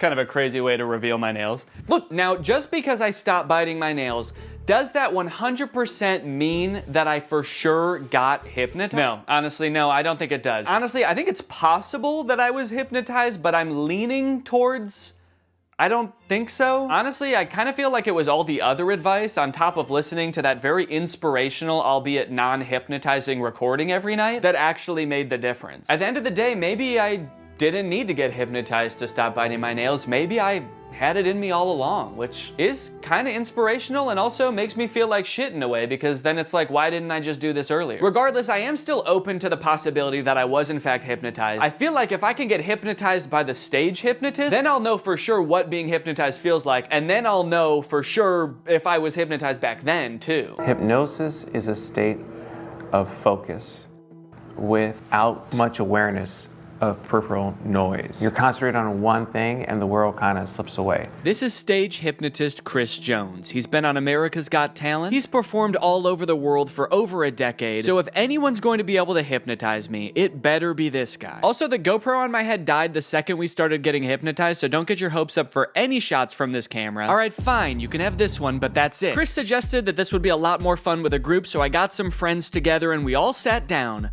for a night of hypnotism. I want to know your opinions, and don't worry about hurting my feelings at all. I want to know if you think hypnosis is real, shenanigans, you need more evidence. Yeah, I believe it's real. I don't like saying this in front of you, like a harder wall for myself, because I feel like that's a challenge and that makes me like kind of uncomfortable. Yeah, I would say I think it is probably real sometimes. I think in general I'm pretty skeptical of like supernatural stuff, but I don't know, I really do kind of believe hypnotism. I really want to be hypnotized, but I feel like maybe it won't work on me, but I hope it does. Before we got started, Chris allowed some time for us to ask him questions about what was about to happen, like whether all of us would get hypnotized or just some of us. I've done this in 50 states and 10 countries. I can hypnotize 25% of any given audience, so 1 or 2 people are gonna get hypnotized today. And it might be the camera person. I don't know. I really, honest to goodness, don't know. We also asked if he could tell if someone was really hypnotized or just faking it. When your head is up,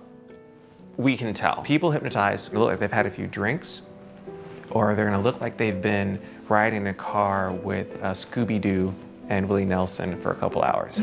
They're gonna look real relaxed, okay? For a second I was like, so like they look like Scrappy?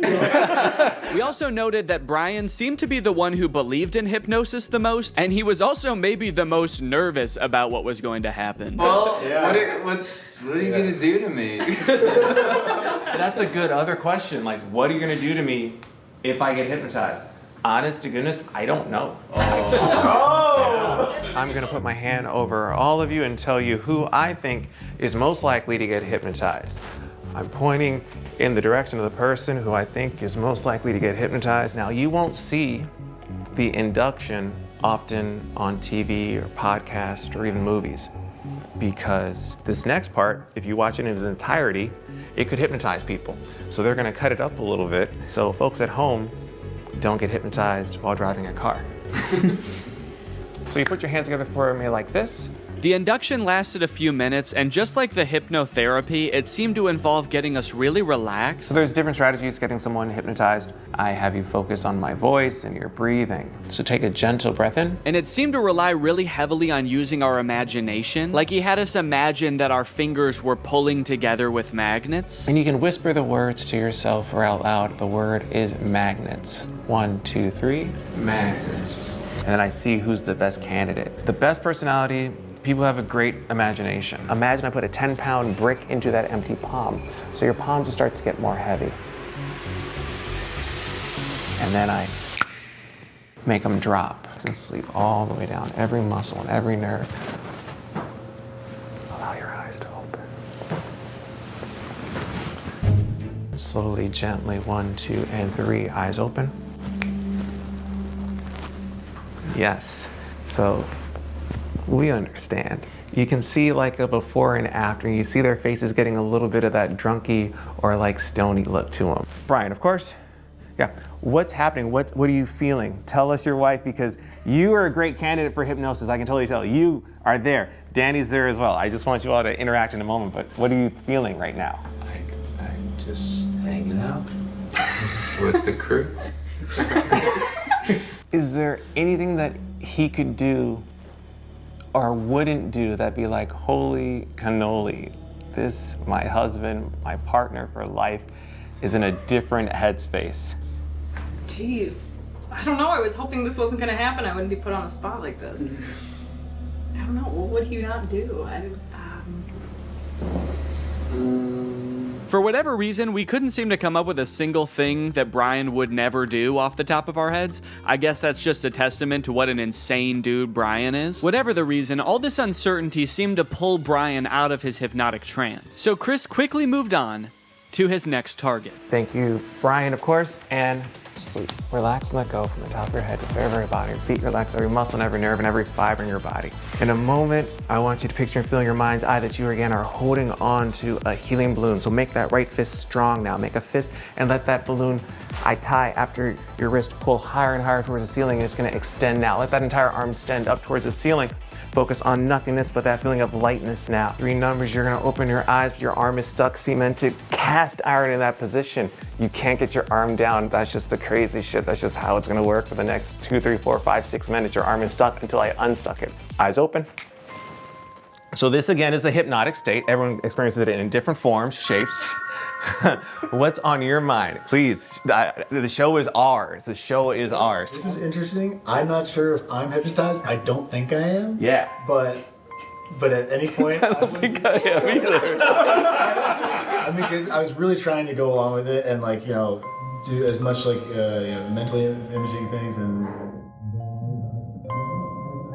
I was like, he's not focusing on me for a reason. And it will all make sense in the end. Yes. Question? Can you put your hand down, or is it? I think so. It did feel stuck for a little bit. Yeah. It does feel like it wants to be up. Not going down. Yeah. Well, it did just now, right? Is that okay? And I can't help but notice what we can all see clearly. That arm is back up there. That's like the resting position for you right now.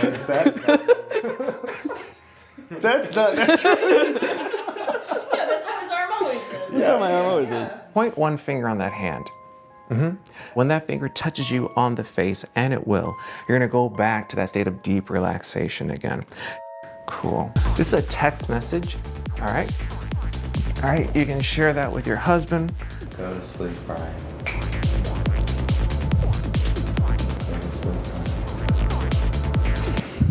Great. Sometimes you get some folks. Okay.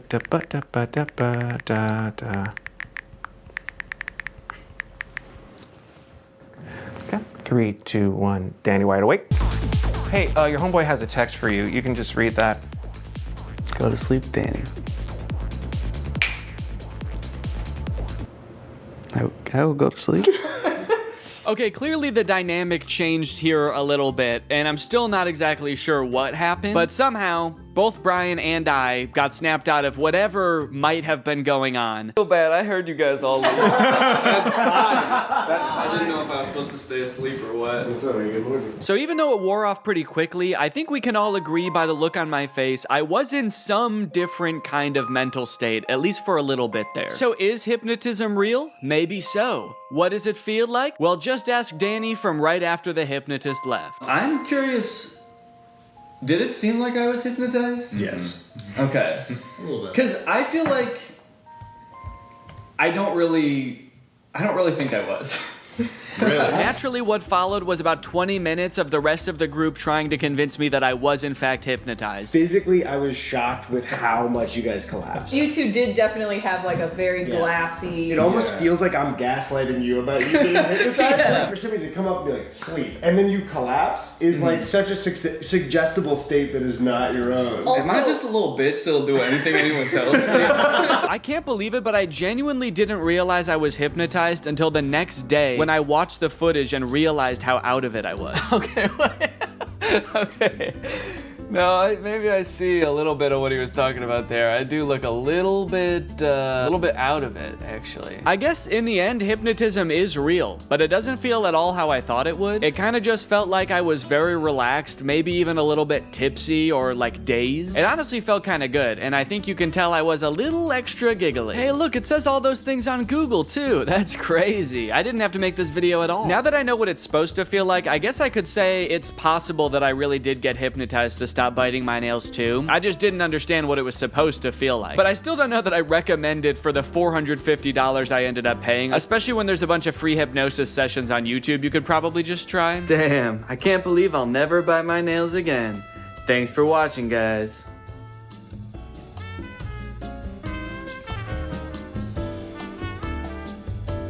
Alright everybody, it's time for another Reddit video. I hope you're doing well today. I hope you're having fun. I am honestly feeling a little bit ill. I kind of feel like shit right now. I've been putting off filming for like a week, and so I just gotta do it. I have like kind of like chills and aches. I did a COVID test, so I don't have COVID, but I do feel like crap. That's nothing that a little sparkling water won't fix, am I right? So let's just pop that open. You know, I still feel like shit. That's crazy. Well, let's get into the subreddit. I bet there's some interesting posts today. I was casually eating sushi when these two stormed the restaurant and starts punching the waiters and stealing everyone's food. Never expected this from you guys. JK, you guys were actually super nice and sorry for disturbing your dinner. Let's go! Finally, somebody not accusing me of beating the shit out of them. This is fantastic. We met some fans at VidCon. You know what? Everybody that we met was very nice. Every time I meet fans, it's very nice. People are usually super respectful. And this wasn't while we were eating. They're saying sorry for disturbing your dinner, but I'm pretty sure we were standing in line waiting for a table, so. Pretty pog fan interaction, honestly. S'mores dip that looks like Danny. Fuck, it does. It does. It's got like gray hair and everything. Honestly, this looks more like Danny than a lot of other lookalikes. It's weirder because that's a graham cracker. Great observation. Yo, it's kind of weird that that thing looks like Danny because that's not a person. That's kind of tight. This should be my new profile picture. I should just kind of edit eyes and a mouth onto this and make this my new profile picture. I could change my second channel name to S'more Danny. Like S'more Danny. And then I could make my profile picture a little graham cracker. Okay, all right, okay, so this was the source of a lot of controversy in this video about bad games. In the game, I got mad that the game developer referred to this, what I would call the second floor, as the first floor. And I got a bunch of comments saying, Danny, in other countries besides America that speak English, we call the second floor the first floor. So the game developer probably wasn't American. And so this person posted in my subreddit this picture, know the difference, American English, okay, look, and British English. And while I would call this the first floor, the Brits would call it the ground floor. And then they would call the next floor the first floor. And so it's all offset by one. You could see fourth floor over here and third floor over here. Yeah, even in French, you would call the first floor a rez-de-chaussée. I definitely pronounced that right. Yeah, it's just a rez-de-chaussée, man. Meaning ground floor. The first floor is le premier étage, meaning first level. Let me just comment on this, okay? I'm glad people brought this to my attention, you know. I admit I can be uncultured at times. I do find it kind of interesting that I didn't know this because I did live in England for 2 years, but it was like when I was 8 and 9, so I don't know, how many times have I talked about floors and buildings back then? They wouldn't let me up onto the second floor in a building. Back then I was 8 years old. I'm glad that you brought this to my attention. It's good to know. That being said, even now knowing this, I still think it's wrong. Sorry, it's objectively not the correct floor. This is the first floor. I feel like people are arguing that's not a floor. The floors don't start until you get up here to an elevated floor, and that's a floor. But you know how I know this one's a floor? It's because even British people call it the ground floor. It's a floor, and it's the first one. You walk into it, there's a floor. The floor. And in fact, it's the first one you see when you walk into the building. And listen, guys, I fuck with the metric system, okay? I wish that the US would use kilometers. Miles suck ass, I'll say it. Miles in distance, miles teller. Fuck every miles. But this just doesn't make sense, I'm sorry. This is not the first floor. If you're gonna call this the first floor, you gotta call the ground floor something else. You gotta call it just the ground. I would honestly fuck with that. But then you would have to make the requirement that when you walk into the ground, that the floor is just like grass or dirt or something. Yeah, this is just the ground. we may be inside, but it's just ground in here, and you have to go upstairs to get to the floor. That's what I was thinking as well. I was a little confused when first visiting the UK as far as elevators went because of this difference, even though I was aware of it beforehand. It just throws you off a little. So it sounds like this person's kind of on my side. It is confusing, right? Wait, the US counts the ground floor as the first floor? Are you guys actively trying to do things differently from everyone else? Listen, take it easy, man. It makes a little bit more sense, you gotta admit. I can get behind kilometers. I can even get behind Celsius. I wish that when somebody told me it was 20 degrees Celsius, I wish I knew what that meant. But you gotta start on the first floor. It's the first one. It's like you guys made up a 0th floor. It doesn't make any sense. Okay, I'm gonna be done ranting about this now. I'm honestly getting too angry. Okay, Andrew Tate posted a video about me. Let's take a peek. It looks like this is gonna be really enlightening. I don't know, do I even wanna respond to this? I just feel like this guy, he's got like a little bit too much attention now. He's like been on big podcasts now. I think we can kind of just let him slowly fade out now. Whoa, okay, what's this? A guide to whether people are completely crazy or pretty normal or objective or goofy. So you have the normal to crazy axis or the objective to goofy axis. Is goofy the opposite of objective? Opposite of objective. Biased, partial, or prejudice. I mean, I guess I'm glad you didn't put me this far on the prejudice side of the quadrant. So yeah, I guess goofy works better. There's a lot of people on this list. So I'm pretty goofy, but between being crazy and normal, I'm more normal than I am a complete wackadoo. Okay, and then you got Drew over here, and he's about the same amount of normal I am, but he's more objective. And I'm very biased, I guess. Curtis is even more biased and more crazy. That dude, I think, needs to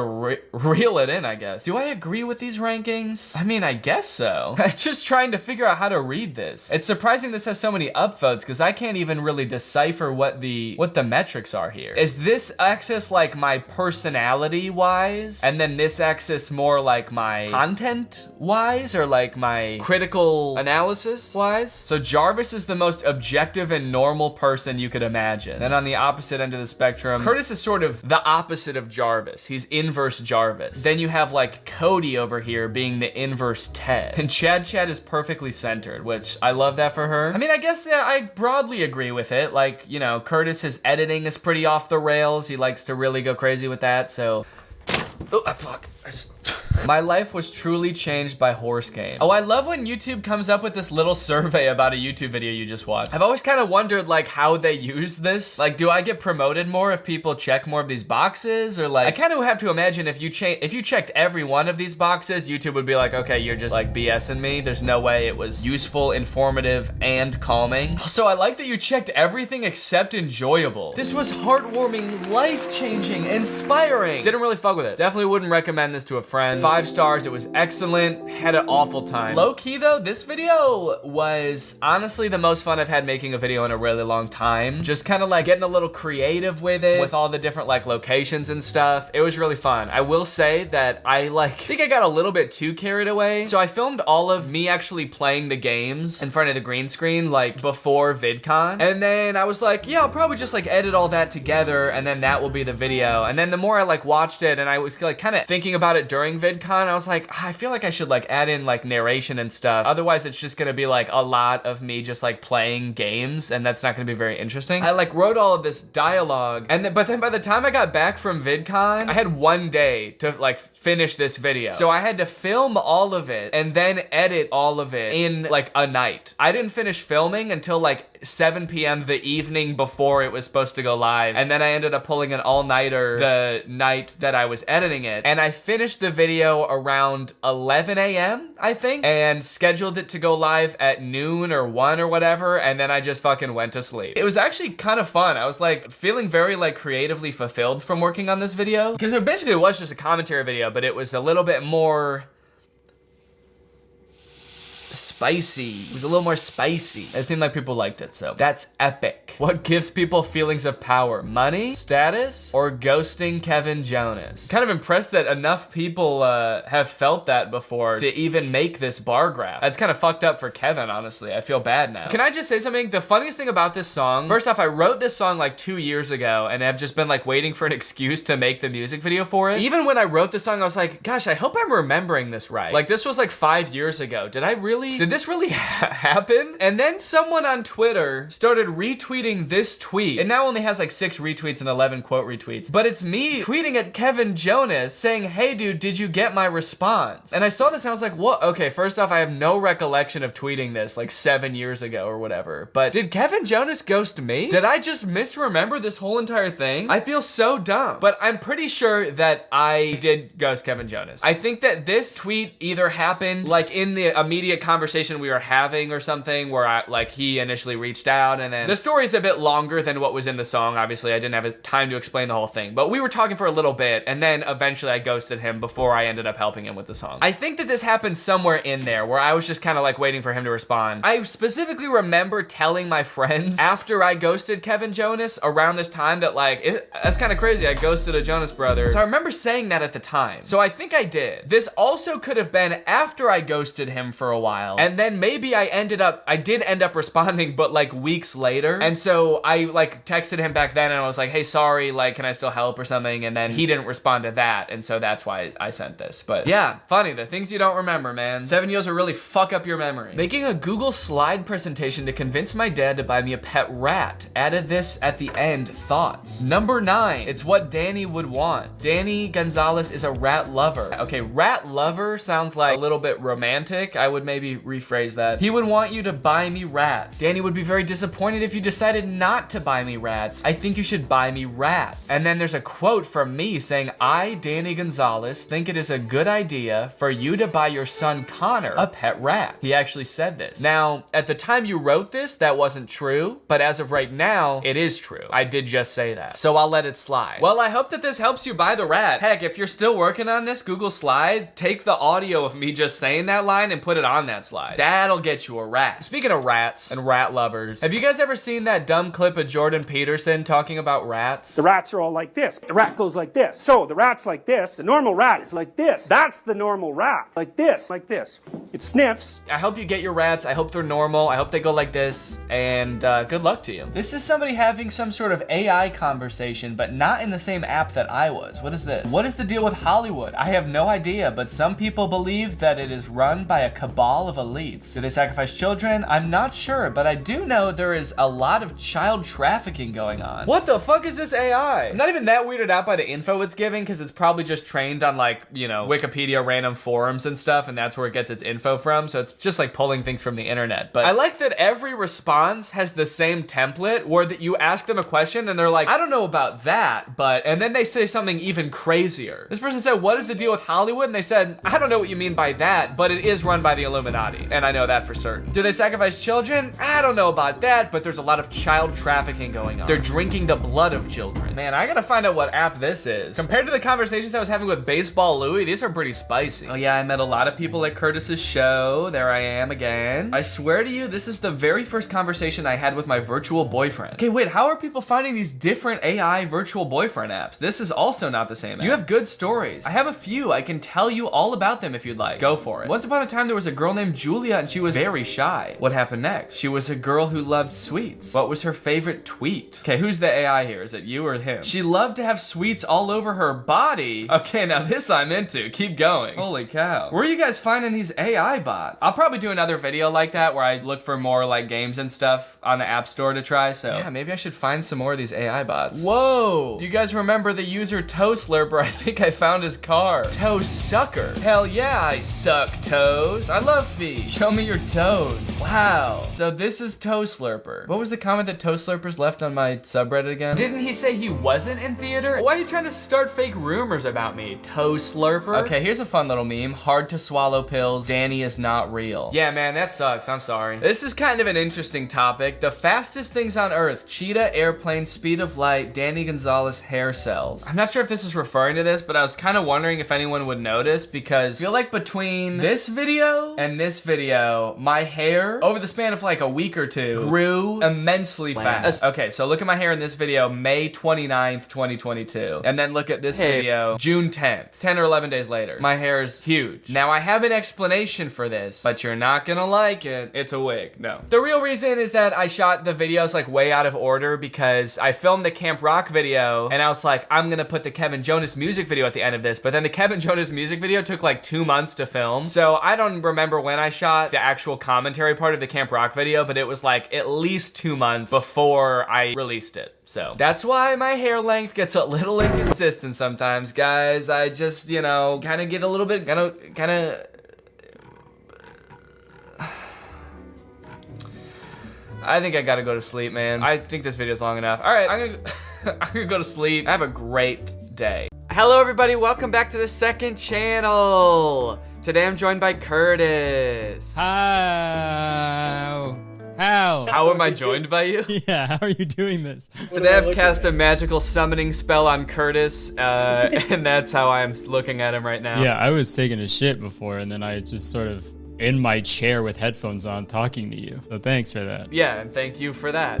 Oh, shit. You don't have a sparkling water, do you? Do you have one? Yeah. You do? Yeah. Where is it? I think it's downstairs. Well, I have a mug. Maybe we could lie to the audience and say that there's sparkling water in there. Maybe it does have sparkling water in it, and maybe it does. Okay, I'll do that.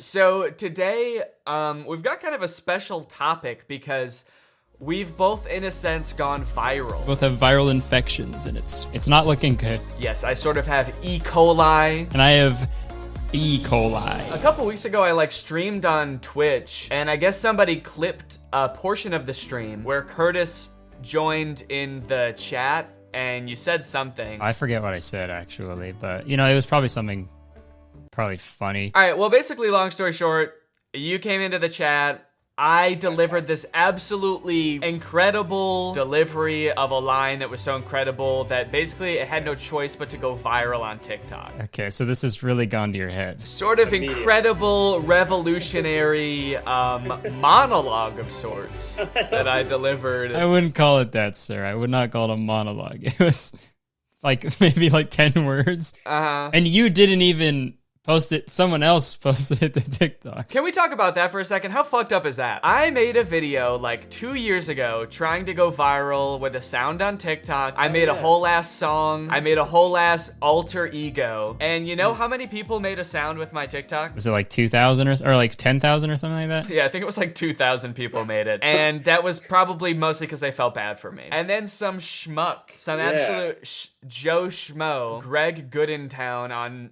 TikTok. They're stealing all your stuff. They're stealing all my stuff. They've got clips of you on here. What the fuck is going on here? What the hell's going on? Just act like we've never heard of fan accounts before. They're stealing our shit! I didn't post this. It's not me. Yeah, first off, this TikTok of me, the original one with the sound, has like 5 million views. But yeah, I think that's pretty fucked up that I put in all that work and then I just offhandedly say something on stream one time. And look at it now, it's got 32,000 videos. That's so many videos. So I guess let's go ahead, let's watch the first one. Curtis is here? Curtis! Get the fuck out of here. It's so crazy how you could just say one offhanded thing and then TikTok like changes it into so many other things. It's pretty impressive. Right, yeah. Like I wasn't delivering this thinking like, oh shit, this is gonna be the most versatile line ever. It's even funnier considering the fact that I made that video all those years ago, because like I put in so much work, and this is like on Twitch, and I also like used this really shitty webcam that I have from like 2012, and so like, and the audio is coming from there too, so the audio like sounds really bad also. It's like It's right when you stop trying is when you pop off, so we should just give up. Yeah, I think I'll just record the rest of my videos on like a flip phone camera from 2006. Prop up an LG chocolate or something and just go to town. Yo, LG chocolate. Did you have one of those? No. Oh, I wished I had one of these. Yeah, they were cool. I also really wanted a Motorola Pebble. Oh, I forgot about the Pebble. Yeah, these shits were pretty slick. My aunt had one of these, and I was mad jealous. Yeah, jealous of your aunt's phone. And I still am to this day, dude. She's got the coolest fucking phones. It's still the Motorola Pebble. Curtis is here? Curtis. Get the fuck out of here. I was hoping we'd see the dog. Yeah, that does seem like an important detail. It's like, I want to see this dog with human eyes. Yeah, I'm dying to see that actually. Yeah, this person said dog reveal, and it's like one of the most liked comments. Let's see. The dog's like trying to scratch its eyes out. Why have I been cursed with these? Yeah, you know how human eyes are like dark, beady, black spheres? It would have been funnier if it was like human hands. And then we go to the other video and the dog just has legit. I'm trying to think of what the creepiest human body part for a dog to have would be. I mean, like teeth would be really weird. Like a butt? Yeah, that'd be pretty weird. Balls. I mean, like, dogs have balls. No, it'd be pretty weird if they had balls. They do have balls. Curtis is here? Curtis. Get the fuck out of here. Can relate. Yeah, facts. Is 4'11" like a great height? I've never been like, oh, I wish I had a 4'11" naturally pretty flirty girl who doubles as an hourglass. Flip her upside down and a bunch of sand falls out of her. But yeah, this is a problem that a lot of people have. Even whenever I was like just talking to you when we were hanging out recently, when I'm trying to talk to like a guy, and then just like this little short hourglass girl shows up and it's like, can you just get the fuck? I'm trying to talk to my buddy, you know? Yeah, and she's like transparent. You can see sand flowing through her body. Your time is almost up. Get the fuck out of here. I'm trying to talk to this guy. Curtis is here?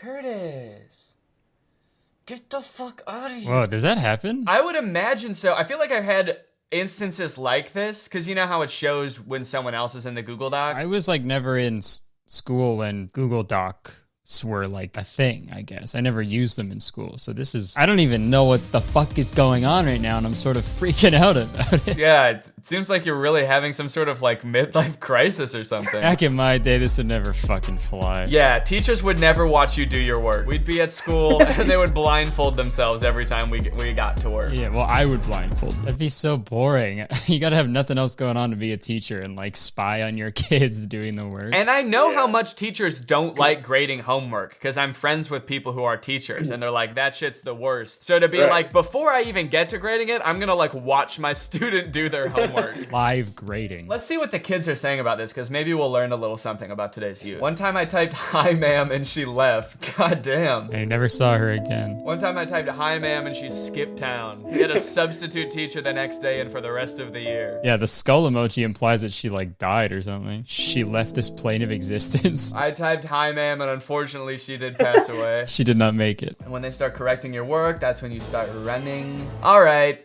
Oh shit, this has a content warning for shadow figures. What the fuck? What are shadow figures? Do you want to skip this one out? No, I want to find out what shadow figures are. 12-year-old me having a sleep paralysis. Curtis is here? Curtis. Damn, it's a dapper dude right there. Yeah, sort of absolutely swagged out. Tipping his fedora. Yeah, my shadow figure. He's a barista from 2011. Curtis is here? My lady. I feel like it doesn't quite fit the trend, because it has to be like, at first you're like, Curtis, like you're happy to see them, and then you're like, get the fuck out of here. Maybe you are happy at first? Oh, Hat Man. Is this like a reoccurring character in people's like sleep paralysis? Oh yeah, the top comment is he kind of fresh, I ain't gonna lie. I was trying to see if there's any other comments that are like, oh yeah, Hat Man from my dreams. Look at the second one. Why is this the second video in a row of him? I forgot about him and I'm scared to go asleep now. Me and the Hat Man tight dog, sometimes I'd be taking 32 Benadryl just to talk to him. I've never seen a Hat Man. Who the fuck is Hat Man? Who is Hat Man? People know this guy? You know that song, The Scat Man? Uh-huh. Maybe it's sort of like a reimagining of that. I'm the Hat Man. You wake up to just...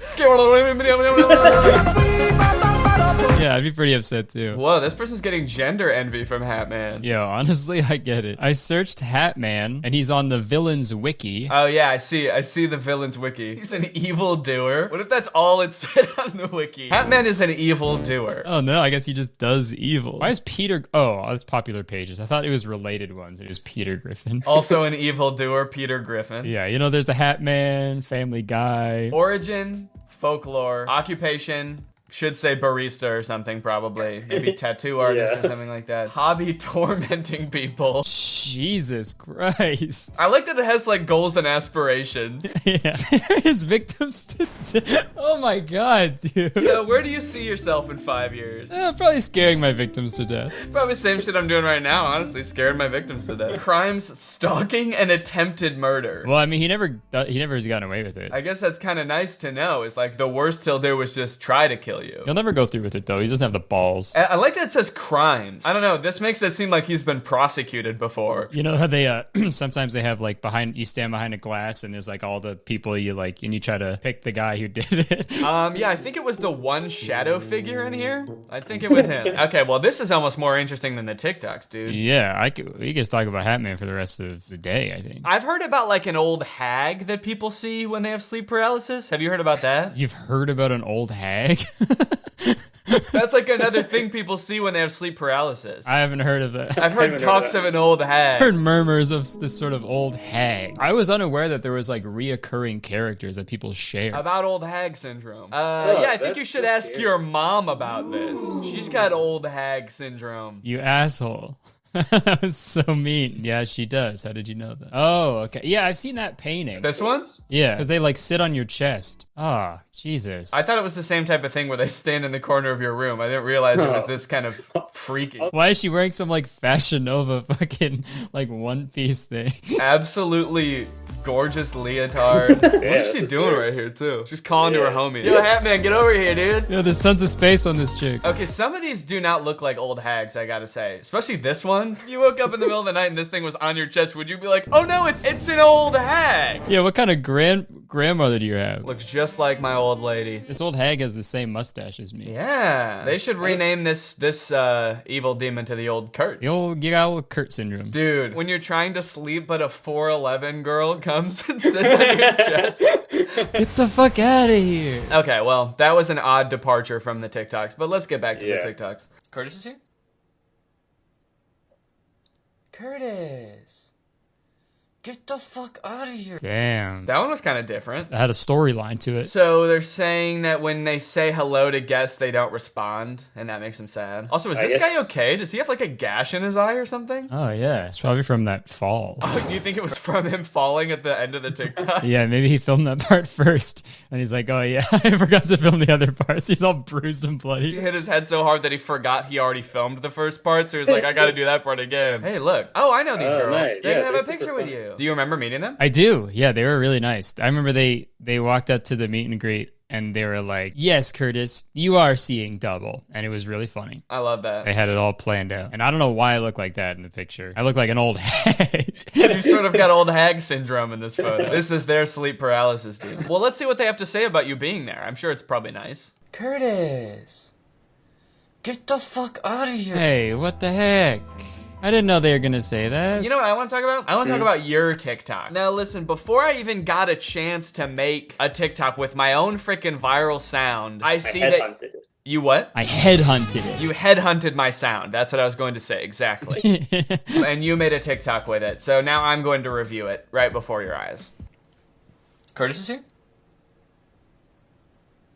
Curtis.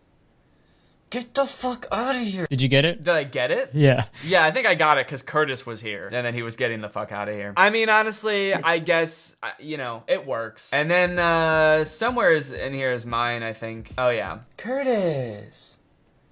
Get the fuck out of here. I was seeing some comments that were like, is it just me or did Danny's face get red at the end? Because I used like a filter that makes my face get really big and red, but like only a few people noticed for some reason. People thought you just did that naturally. Yeah, like my head grew to twice its normal size and I became plump and red as a tomato. Like a cartoon, there's smoke coming out of your ears too. Why did he turn red? I don't know, lol. I don't know, man. I'm just happy to be here.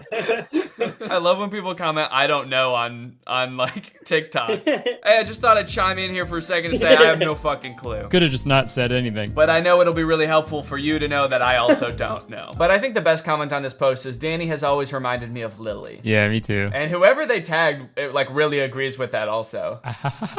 Who the fuck is Lily, dude? Now I gotta know. They seem really mad. All right, well, let's go and watch our grand finale TikTok that we made, which I don't know about you, but this is like probably the most liked TikTok I've ever made, I think. It's funny because you said the thing and the sound went viral. And then we filmed this together and we sort of edited together, but you physically did the editing. But it's on my account still. It's like I'm reaping all the benefits of this sound. But you know what? We had a compromise where we were like, I mean, we should both post a TikTok, so like, let's just make another one. And they'll probably get like around the same amount of likes, right? So then it'll be even. So then we made this TikTok. Love with an emo girl.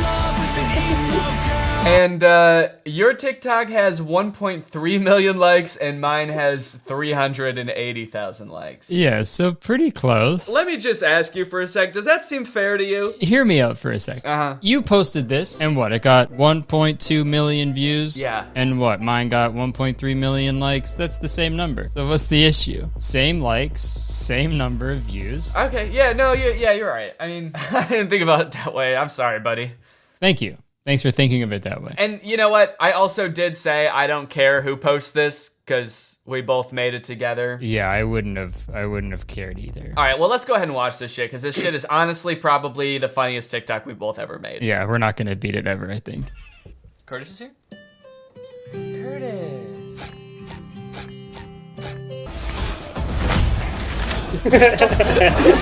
So I don't know about you, but my favorite part of this TikTok, well, we've talked about this a lot, but is when I lift you off the ground and your toes like curl up a little.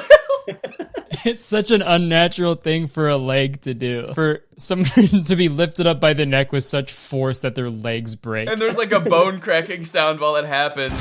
I was looking at the footage from this, and we did this like leg pull twice, and the first one was actually more intense, and I didn't use it for some reason. Oh, really? Yeah, like your feet also like slam back on the door. Jesus Christ. Yeah, we should have used that one. This is like a director's commentary, but the first shot we did of you pushing my head against the door, I like smacked my head off the door hinge, and it hurt so bad. Oh, yeah, you can see my face.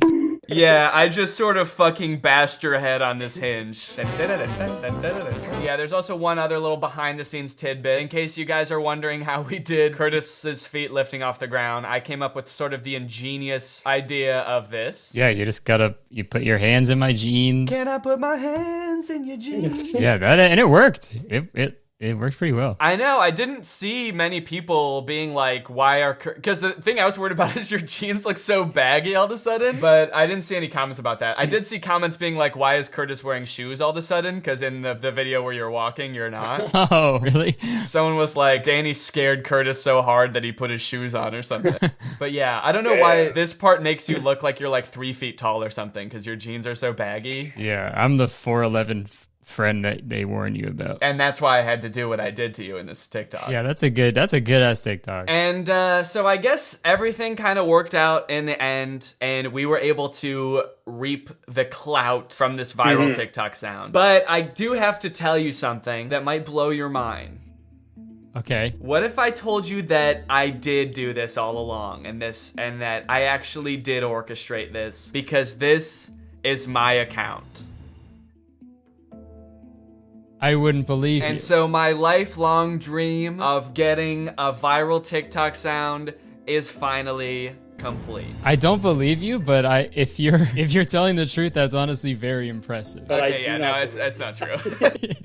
I thought about it afterwards, and I was like, oh, that would have been a sick idea. I should have done that. Damn, you just gaslight everyone into thinking that this was you. Right. No, the foresight to know that this was going to be a viral TikTok sound would have been insane if I somehow was able to do that. So yeah, that would have been some diabolical ass stuff right there. Yeah, that would have been some Hat Man type shit. Yo, I woke up, I'm on my Hat Man shit today, dude. I woke up in hat mode. Alrighty, well, I feel like that's pretty much good. Thank you for helping me review these TikToks, Curtis. No problem, Danny. Thanks for having me on. And I think it's safe to say no one can ever use this sound ever again. It's been viral and it's done now. All right, well, everybody make sure you go follow Curtis. Yeah! I promise I am not an old hag and I will not sit on your chest in a beautiful one piece. And that's a promise that not a lot of YouTubers can give you. So go ahead on over to Curtis's channel and he will not sit on you in the middle of the night. Okay, bye. Thanks. I've got great news, everybody. Amazon finally has houses. Amazon is now selling houses. I'm 23 years old. I just bought a house off Amazon. I don't know when this became a thing, but it is now, and some guy did it. A man bought a house on Amazon, and I want to see what happens when you do so. So let's get into it. So this is a little introductory TikTok. I guess people started to realize on TikTok that you could buy a house on Amazon. So she is expressing that here. You can buy a prefabbed house on Amazon and literally build it in 8 hours. And here is one of the houses in question. 3 reviews, 3 stars. I mean, it's not a huge house, I'll say that. It is only $8,000. I think the one that the guy actually buys is more than that, and I think it's gonna be bigger than this. I don't know, the thing that's throwing me off the most is the fact that you could build it in 8 hours. And literally build it in 8 hours? I don't know, at the end of the day, if houses are meant to be built in 8 hours. Like, do you wanna live in something you threw up in an afternoon? That doesn't seem like it should be a permanent structure, your permanent shelter. But I don't know, maybe this thing is well made. Oh, it's okay, container house. So maybe it's made out of a shipping container? Maybe the whole thing actually shows up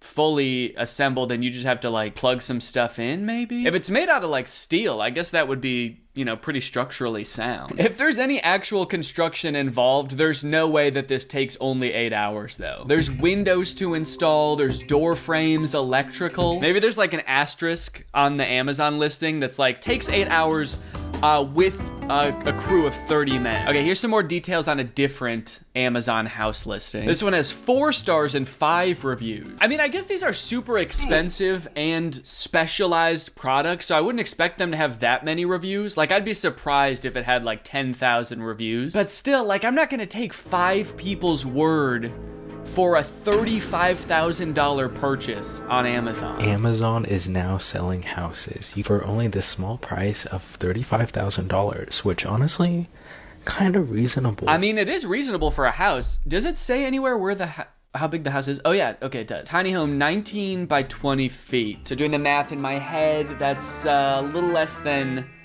400 square feet. So I wouldn't say that's like a lot of space. That's like about as big as a 1-bedroom apartment, right? Depends on the apartment, I guess. Oh, expandable, plastic, prefab house. Wait, it's not even, it looks like it should be, I thought it was gonna be metal or something. Expandable plastic prefab house. So you buy it and it expands? Does it come in like a little pill and then you just add water and then it's a house? Apparently people are tagging Austin McBroom in the comments. Oh man. Yeah, he does need to get one of these. But I have a confession to make. I did not actually buy this house. All right, well then why are we watching your video, dude? I want to see what the house looks like. So just doing a little bit of research here. There are much less expensive houses too. Portable prefabricated tiny home, 30 by 20 feet for $10,000. I want to read some of the reviews on these. This one's got 6 pretty positive reviews. Let's see here. It's good.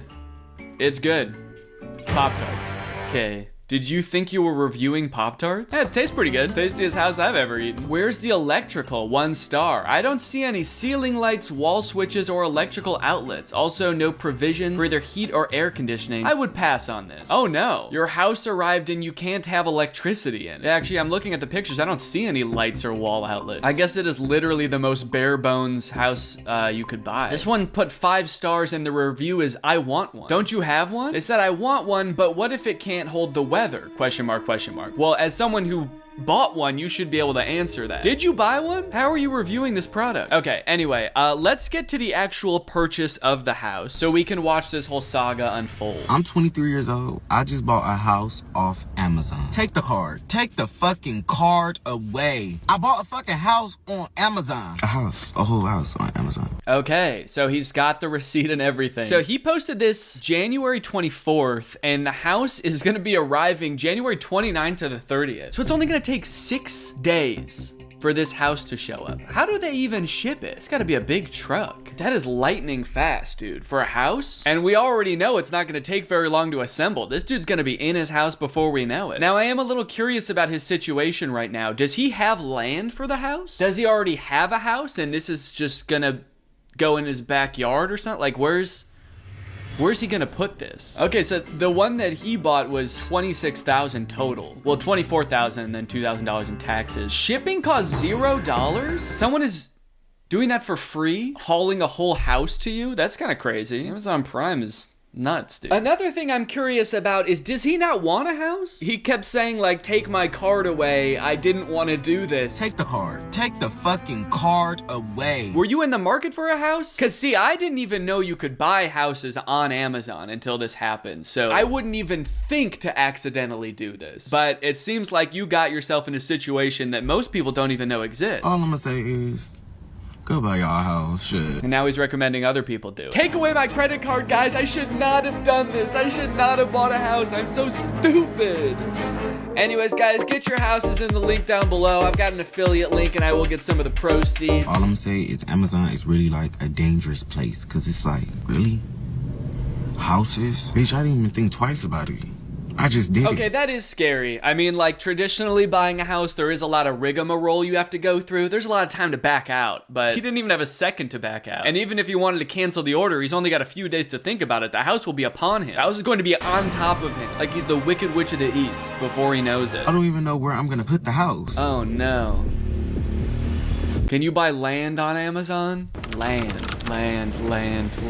No. Oh, no, dude, you are screwed. So I can see what he's saying about Amazon being a dangerous place now, because there's definitely some other things that you had to think through before ordering a house. Do you need a foundation, even for one of these like prefab houses? Doesn't it need to sit on something aside from just the grass? That doesn't seem very stable. I feel like if there was like a strong gust of wind, the house would blow away or something. Okay, next TikTok. The house is here. So now we finally get to see the house in action. 5 guys and 27 minutes later, it's here. This one took 27 minutes to set up? Dude, all right, if you're gonna buy a house, buy this one. 8 hours versus 27 minutes is insane. I guess they did have 5 guys on the job. All right, y'all, the house is here. Before I show y'all the house, I want to thank Karina because she was an Amazon specialist. She seen my TikTok.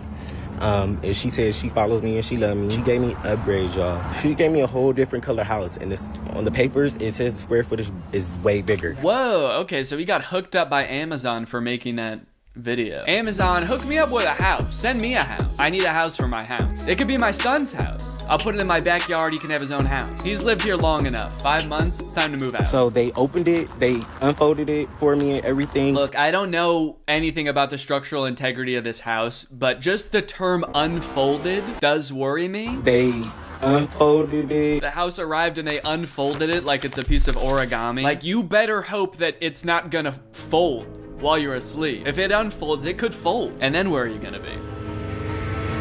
Like the Wicked Witch of the East, man. The house is storage at right now because I have not bought the land yet. He still doesn't know where he's gonna put it, so he's storing it somewhere. Is it stored somewhere right now? Because it's unfolded. Or is it just like in his apartment building's parking lot or something? Does he just have a house at his apartment right now? If it's here every week, I have to give them $150 every week because it's storage here. So now instead of paying rent at his apartment, he's got a house that he is also paying rent for, while he is still paying rent for his apartment. He's got to pay rent for him to live somewhere, and then he has to pay rent for his house to live somewhere. This is the outside. They already set it up and everything. This the plumbing and stuff right here.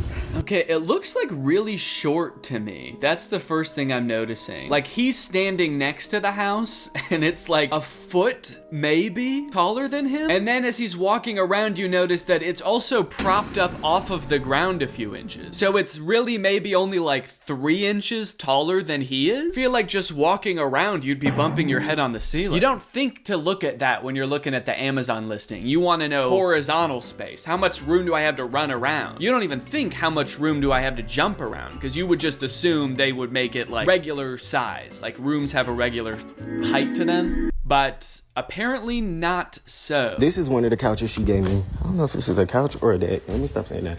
This is one of the things she gave me. That is definitely an outdoor couch and an outdoor table. I have actually an outdoor couch that looks very similar to this. I don't know if that like says good things about the structural integrity of the house if they're giving you like weatherproof furniture. That's not good. This is the bathroom. I mean, all things considered, like it's, you know, it's the size of a 1-bedroom apartment. And if you have your own land and you want to just plop this down, as long as it's like structurally sound, that seems like a fine deal. Oh, here's another couch. Okay, that's it. That's indoor furniture for sure. Yeah, it looks like there's like a lot of like hinges and joints everywhere. That would concern me. Listen, Karina, I don't know if you're trying to be shady, sister, but Pink, girl, call me again. We'll have a talk. I'm just playing. Thank you, though. Didn't sound like you were playing. It sounds like you're actually pissed at her. Thank you for the furniture, but honestly, it fucking sucks. You sent me the wrong shit. An outdoor couch and a pink couch? The ceilings, I'm 5'8", so the ceilings are not like too high. Yeah, okay, so he's 5'8". In this area, it's, you know, he can touch the ceiling, and then he walks into this area where it looks even lower. I'm 5'10", so I'd be 2 inches taller than him in here. Yeah, I don't think I'd like this. I would feel very claustrophobic. Let's check out the next update.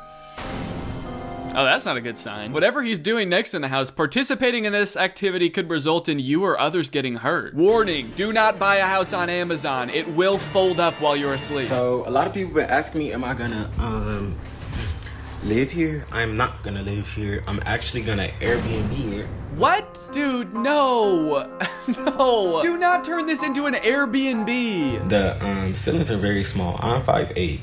I could touch the ceilings. Yeah, well, you bought it, man. Don't make it other people's problems. I don't know if other people have this experience, but like every Airbnb I've booked in the past like 2 years have made me be like, I'm never booking an Airbnb again. Because you always show up and then there's some shit like this where it's like, oh, you thought it was a normal house? Well, it's actually, the ceilings are 6 feet high. Sorry.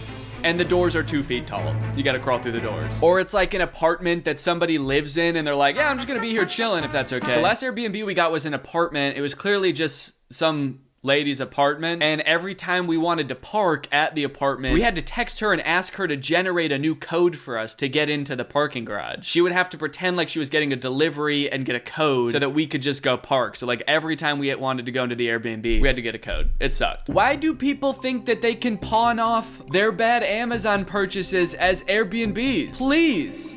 Don't do this to someone. It's like you're acknowledging that it's not a livable house, and then you're like, so I'm not gonna live there, but I'm gonna trick other people into doing it. About the electrical, the plumbing and everything, I have all that set up. Well, you don't have to set it up if you're not gonna live there. If you're just gonna Airbnb it, you know, you don't even have to do anything to it. Just throw it up on the Airbnb website. They can figure it out when they get there, you know? They'll bring candles. The couches, these couches, I'm not gonna keep these. I don't like them. I actually hate them. Oh my God. He hates everything about this. It's funny because he said earlier that the Amazon person that he talked to watches his videos and loves his videos, and he's like actively shit-talking her. She fucking sucks. She sent me the wrong couches. I also hate this house. And I hate her. I actually think she's out to get me. I'm gonna get the walls drywall. You are able to get the walls drywall, so I'm gonna do all that. You're gonna put like insulation in there also? I mean, the drywall's a good idea. Adding drywall, plumbing, electrical, that's all great. It does kind of sound like the house was not built though, technically, if you're still having to do all that. Sounds like you didn't buy a house. It kind of sounds like you still have to build a house inside the house. And that will make the ceilings even lower, actually. Now that I'm thinking about it, if you're gonna add lights and drywall on the ceiling. So I think participating in this activity could result in you or others getting hurt. Maybe they mean booking this Airbnb. It's gonna hurt your neck if you're over 6 foot, or it's gonna hurt your head.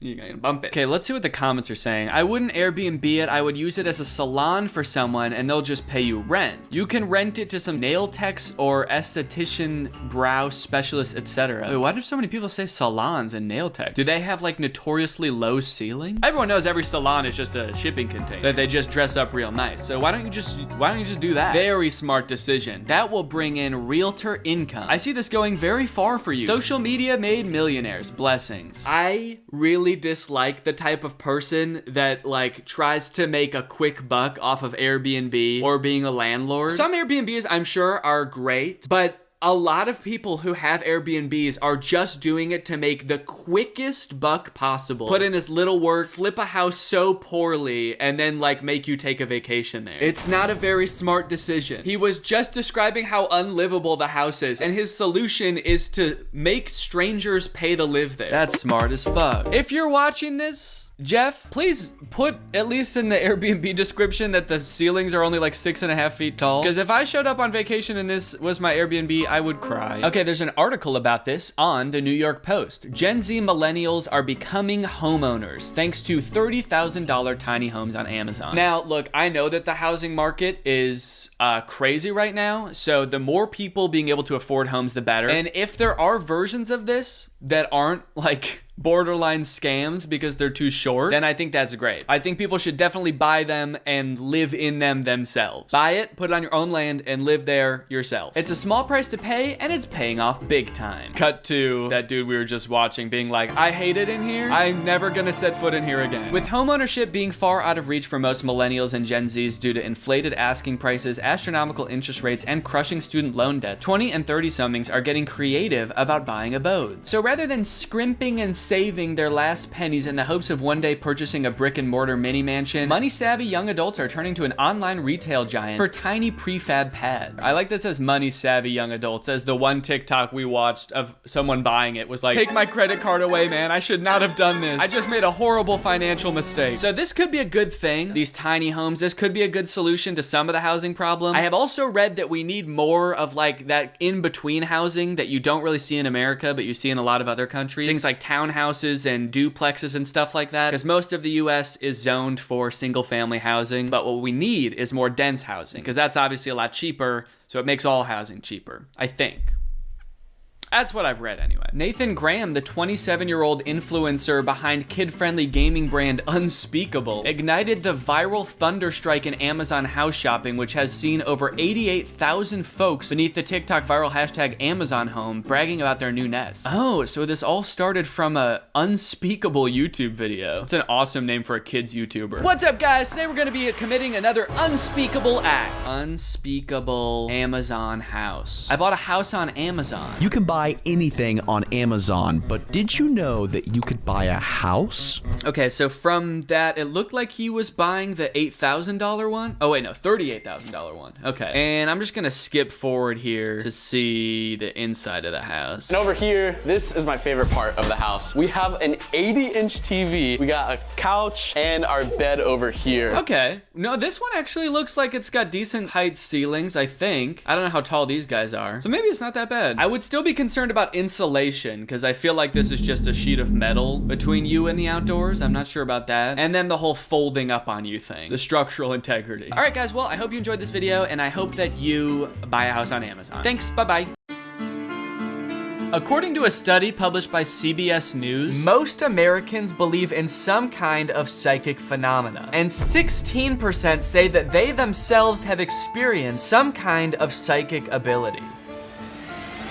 Why? I've never believed in telekinesis or any kind of psychic ability really, but lately I've been getting so many TikToks on my For You page about how it's actually really easy to just start moving objects with your mind. Like this one, how to do telekinesis. Just start out by rubbing your hands together. This helps you to feel the energy. It also helps you to create an evil little scheme. Then start practicing on some socks, move on to some heavier objects, and as long as you keep your hands looking like all of your fingers are broken, you'll be slamming doors in no time. There's also this one where apparently all you have to do is imagine your hands are magnets and you can rotate a piece of paper on a pin. And sure, these TikToks are pretty easy to fake, or maybe there's some other kind of scientific explanation for what's going on. But here's where I'm confused. Here's the rub, so to speak. The no-handed psychic rub. Some people are commenting on these TikToks that they have found these tutorials genuinely useful. It moved, and I got really scared. Same. Bro, it works. Help. And it is kind of hilarious that it seems to be working, but also has the unintended side effect of making you terrified about it. That's something a lot of people don't think about, is that if you found out you had like superpowers, it would genuinely freak you out. I'm imagining one of these people who commented this going on to become like an insanely powerful wizard, but the whole time they're like, oh, what is going on? Oh, this is so scary. I wish I would stop doing this shit. Anyway, I got so weirded out by this that I started looking on YouTube for longer, more in-depth tutorials on how to do telekinesis. Like this one called Real Telekinesis Training. Because like TikTok you can't really trust, you kind of expect people to be trolling on there, but on these videos, there are even more positive comments. You're right, it works. It does? Thank you so much for the video. It really helped. It did? How? They watched this one video and they were like, oh, okay, cool.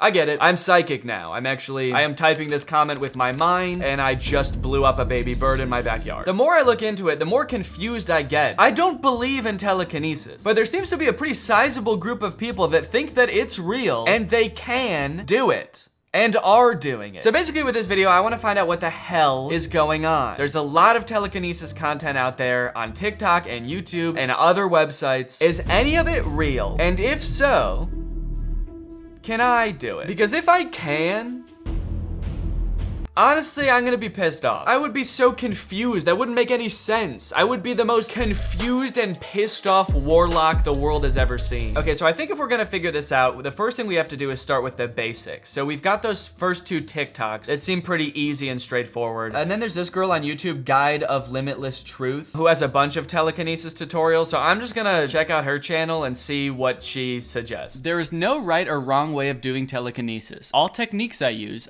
them intuitively. I just do what feels right at the moment. Before you start Whoa! Okay. Before you start practicing telekinesis or any other form of manipulation, ask yourself first, why do you want to do it? I guess for one, I want to see if it works. And two, I don't know, it'd be kind of cool. I feel like it's something that would maybe make me special. You know, if I'm like the only one of my friends that can do this, it might be a little bit of an ego boost. I do not support the idea of doing it for an ego boost. No, dude.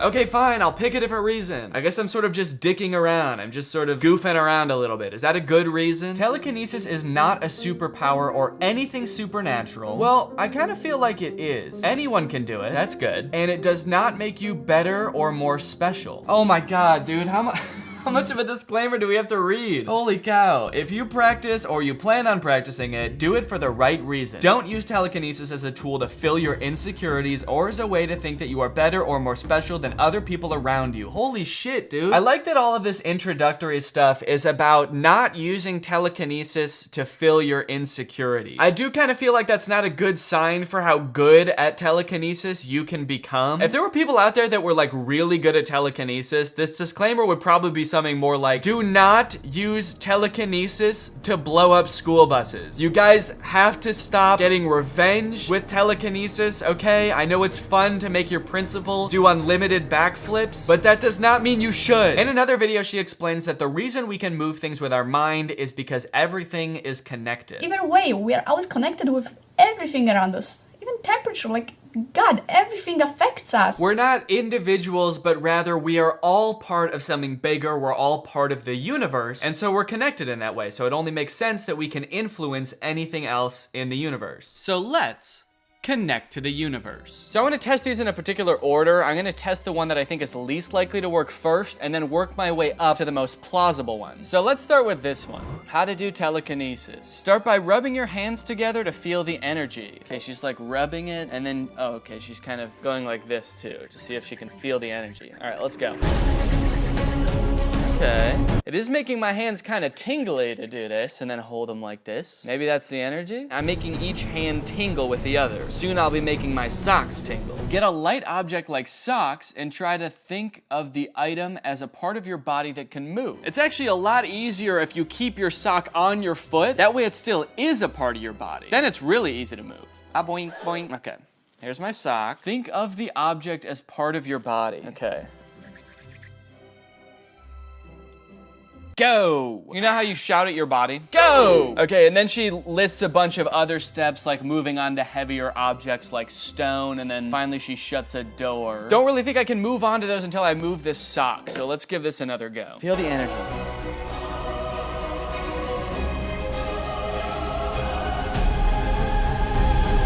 I don't know why it's this motion, like you're opening a doorknob. Shouldn't it be like, go, get out of here. Dude, PU, stinky sock. Okay, the sock's going back on my foot. How to practice telekinesis, or moving matter with your mind. All you need is a small piece of paper like a post-it note, an eraser, and a needle. Okay, so I went out and I got a needle. I actually got a whole bunch. And then I'm gonna stick it into this piece of foam. Oh, foam everywhere. What the hell? Look at all this foam, dude. Perfect. Okay, now I just plop this on here. Hey, needle's not long enough. Oh no! What do I do? How long was her freaking needle, dude? Oh yeah, she's got a really long needle. Well, she didn't say that. She didn't say make sure you pick the longest needle you've ever seen. Okay, good thing I bought multiple needles. Maybe I can tape 2 of them together. Make a super needle. I feel like I did that really poorly, so it's not necessarily gonna be the sturdiest thing or the prettiest thing. But hey, if I'm doing literal telekinesis, then, you know, can't complain. All right, let's put it on now. There we go. Perfect. Make sure there's no airflow. Well, there's always gonna be some airflow. Look, hey, that thing moved. There's always gonna be some airflow. Did that move because of my breath? I think it moved because I laughed. I went, oh.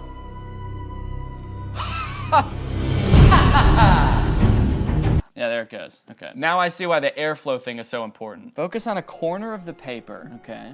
It's moving again. I feel like it moves every time I talk. I'm manifesting it moving. Paper move, go, paper go. Stare at it for a while. Become one with the object. Okay, you and me, object, we're about to become one.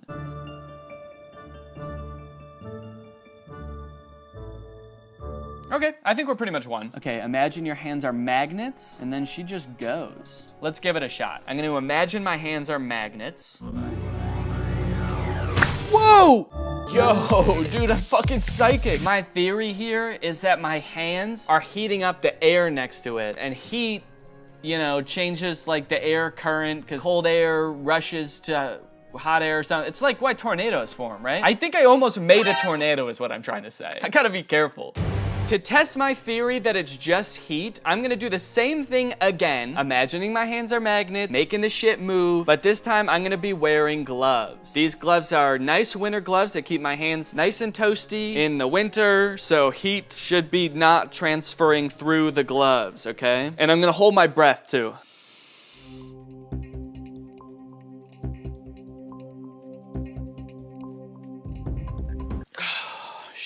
I can't hold my breath for that long. Well, it didn't move at all. I mean, like, so it kind of seems like it might have been the heat from my hands. Also, having my hands in gloves and going like this with them makes me feel like I'm murdering somebody. Okay, lastly, I'm gonna be following that girl's YouTube video where she was moving foil with her mind. I chose to do this one last because I'm most confident it's going to work because it's 100% just air. I am 100% confident that it is, yeah, 100% just air. It is kind of fun though. It actually does make you feel kind of sick, dude, honestly. Okay, well, I guess that's that. It's just air. Crazy. Okay, so that obviously did not work. I guess in a way I probably should have known. This video I watched where this girl can only move a piece of foil is from 2 years ago. And as of 5 months ago, she can now move 2 pieces of foil.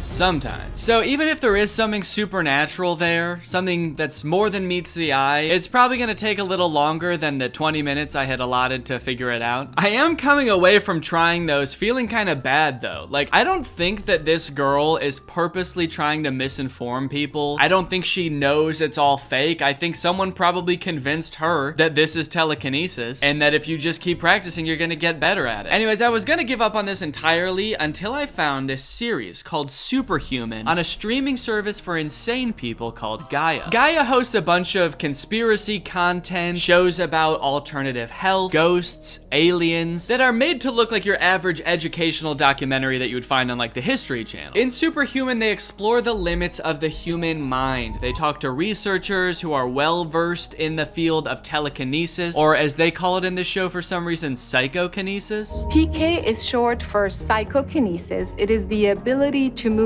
a physical object without physical contact. I don't know why they rebranded telekinesis to sound even more insane. This is not getting more people on board. No, guys, I don't believe in telekinesis, okay? I believe in wacky kinesis. To show off how psycho her kinesis can be, the host of this show, Caroline, takes her friend Rachel to meet with a psychokinesis practitioner, Sean. It is a meditation process in itself, in the way if you're too tense, it stops moving. When you relax, it starts moving again. If you don't give it enough time, it doesn't work. If you let go, it works. So I'm immediately getting the same vibe that I got from that YouTuber, where it feels like he wants it to be real so bad that he's just like making up reasons why sometimes it works and sometimes it doesn't. If you're too tense, it stops moving. When you relax, it starts moving again. Yeah, sometimes I have trouble getting the foil to move, but that's just because I care too much. It freaks the foil out. He does his little presentation and the foil won't move. He's like, no, the foil hates me. I knew it. The foil fucking hates me. And mine just started responding too, so I think we're sharing a field now. Oh my god, he and Rachel are sharing a field? It's the most romantic thing I've ever heard, dude. Is there something going on between Sean and Rachel? Caroline's over there by herself with her thing, like, yeah guys, I think I'm in the field too. Mine's moving. Sean's like, no, you're not. You're in your own field, all right? Me and Rachel are in a field together. I was wondering if I'm here, if I'll have more ability.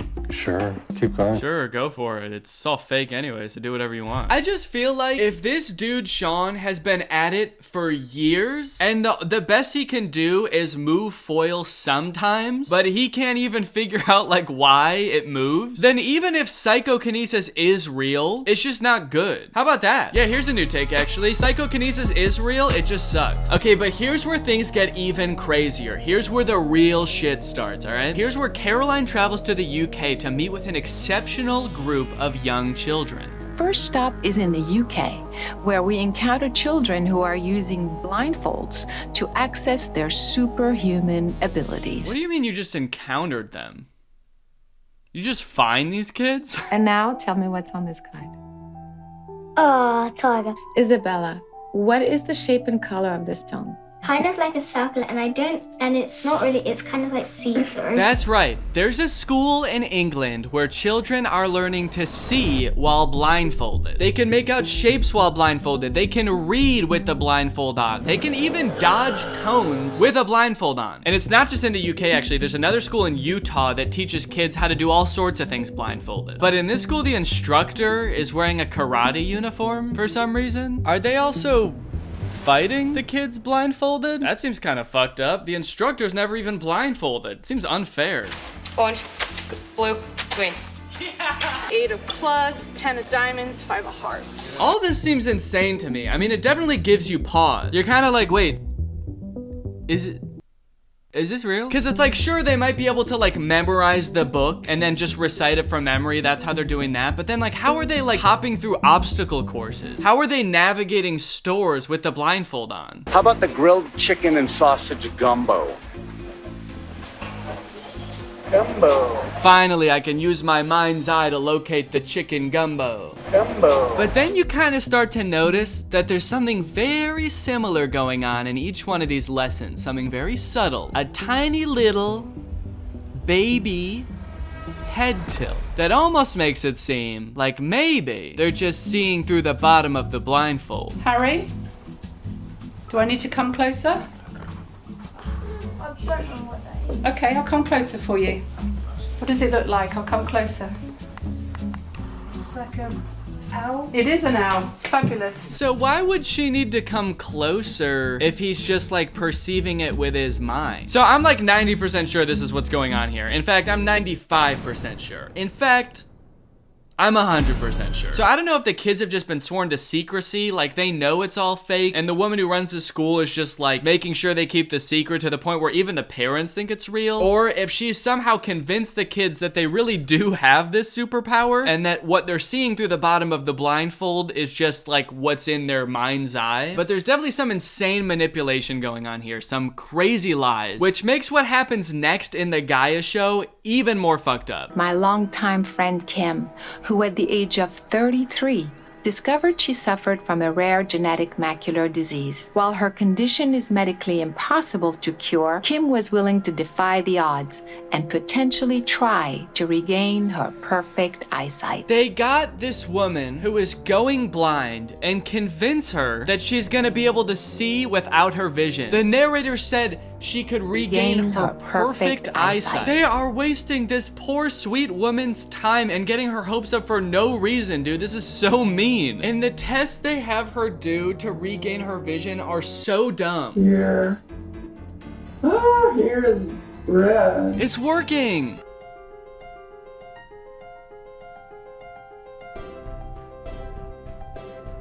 That seems like it's blue. She's doing everything in her power to try to get that blue light to reflect into the goggles. Why would she need to put it all around her head to use telekinesis? In the next clip, she's like sliding the paper into the blindfold. I think it's blue. But hey guys, the results speak for themselves. Look how far she comes in just a few short sessions. Green. Excellent. Looks like pinky red, magenta, whatever. Pinkish red. Dude, huh? She's not even holding up the paper until she guesses it. Green. Excellent. This is so mean. It just feels like a mean prank, dude. Leave this woman alone. So I've noticed from a lot of these different clips in these different schools, the blindfold that they're using always says mindfold on it. So I looked it up, and the mindfold is just kind of like a sleep or relaxation mask that you can buy on Amazon for $14. So I did, and now I'm gonna figure out what the heck is going on. Behold. The mindfold, the most powerful blindfold in the world. Truth be told, the mindfold does seem like a pretty legitimate blindfold.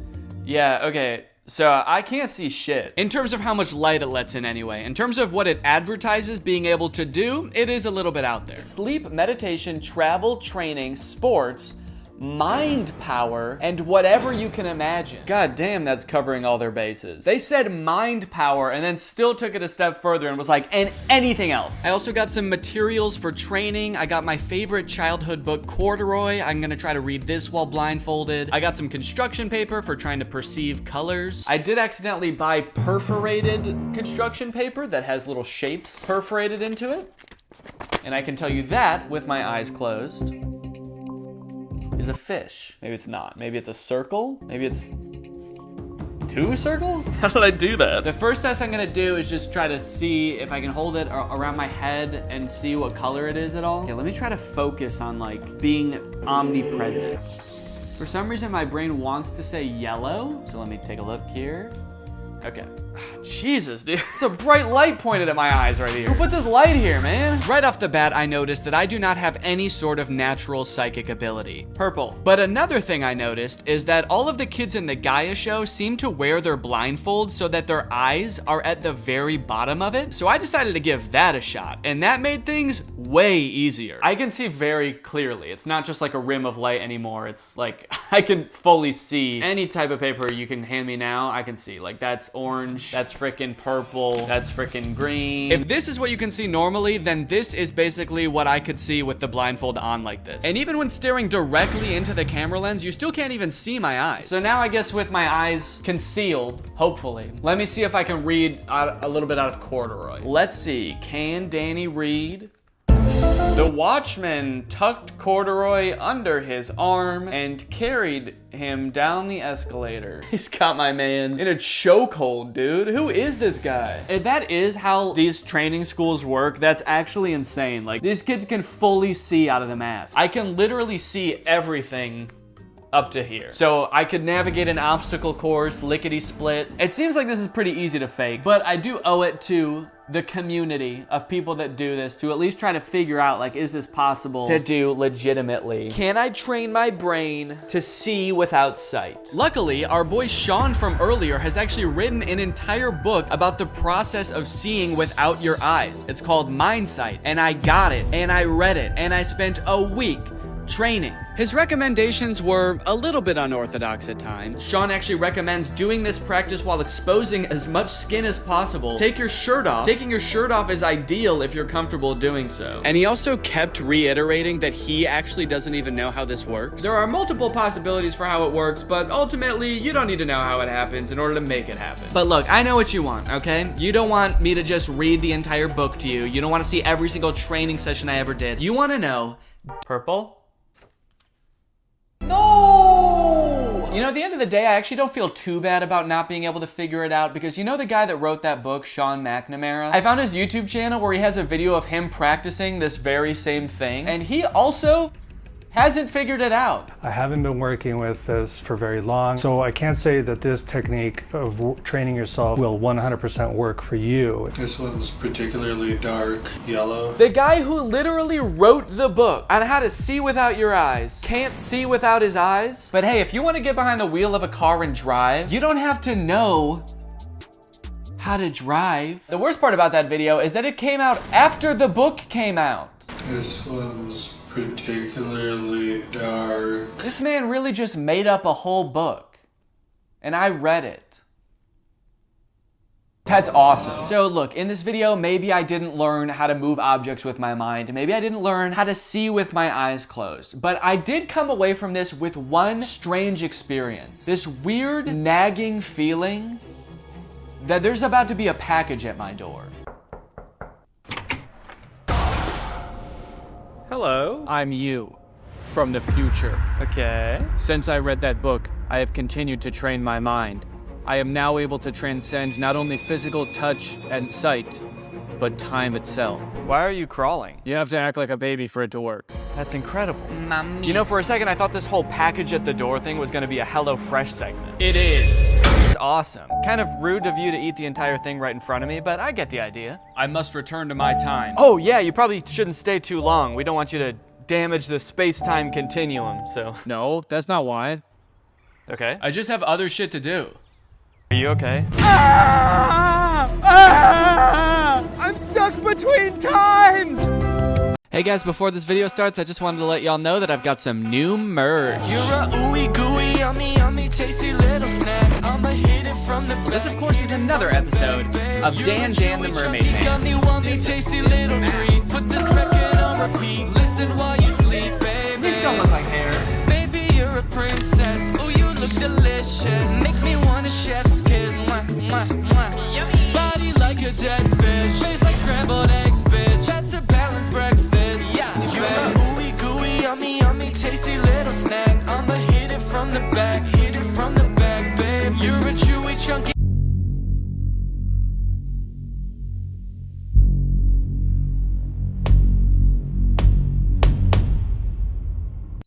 What's up, Greg? I hope you're all having a great day. Welcome back to my channel. This, of course, is another episode of Paparazzi. Or should I say, Daddy-razzi.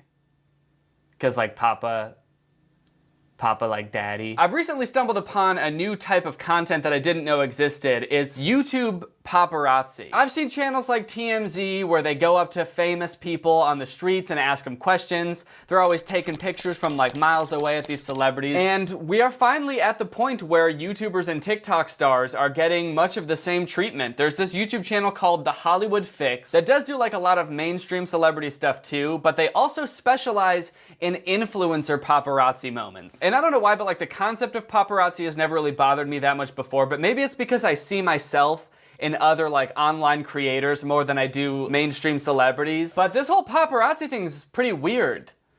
I don't really like it. I'm gonna take a stance on it right now. I think it's pretty creepy. Or at least this channel is. I'm not gonna make a blanket statement about every single paparazzi, even though I kind of suspect that they're all a little creepy, but this one especially definitely makes me uncomfortable. Let's check it out. Let's complain. So one of the first videos of theirs that I stumbled across that had influencers in it was a video of Charli D'Amelio and Lil Huddy. They're TikTok stars. Both children, or at least at the time. I think Lil Huddy is 18 now. He was 17 at the time. Charli D'Amelio was 15 at the time of filming this. And they've just gotten off a plane. I guess they're walking through the airport. And this dude from the Hollywood Fix, it's like the same guy in every video, comes up to him, cameras ablazing, to ask him some hard-hitting questions. Hey, what's up, Charlie? How's it going? Oh my God. Hey, you can tell right away that they're like really happy to see him. They've just gotten off like what was probably a 5-hour flight. I think they said they were coming back from Hawaii to LA, which I'm pretty sure is like 5 hours. And they're immediately greeted by the Hollywood Fix, who's here to ask them the most uncomfortable series of questions. Hey, what's up, Chase? Is this like the hottest new couple? Ah, I see we've immediately jumped to the creepiest line of questioning possible for this grown-ass man to ask these two children. Hey, are you guys dating? You can tell me, you can trust me with your childhood love life. Does he not realize how weird this is? I feel like it's universally accepted that this would be a weird thing to do to two children. Like, imagine an adult doing this to anyone except Charli D'Amelio. Hey, so is this like the hottest new couple or what? What? Come on, are you guys an item or not? We want to know. Who's we?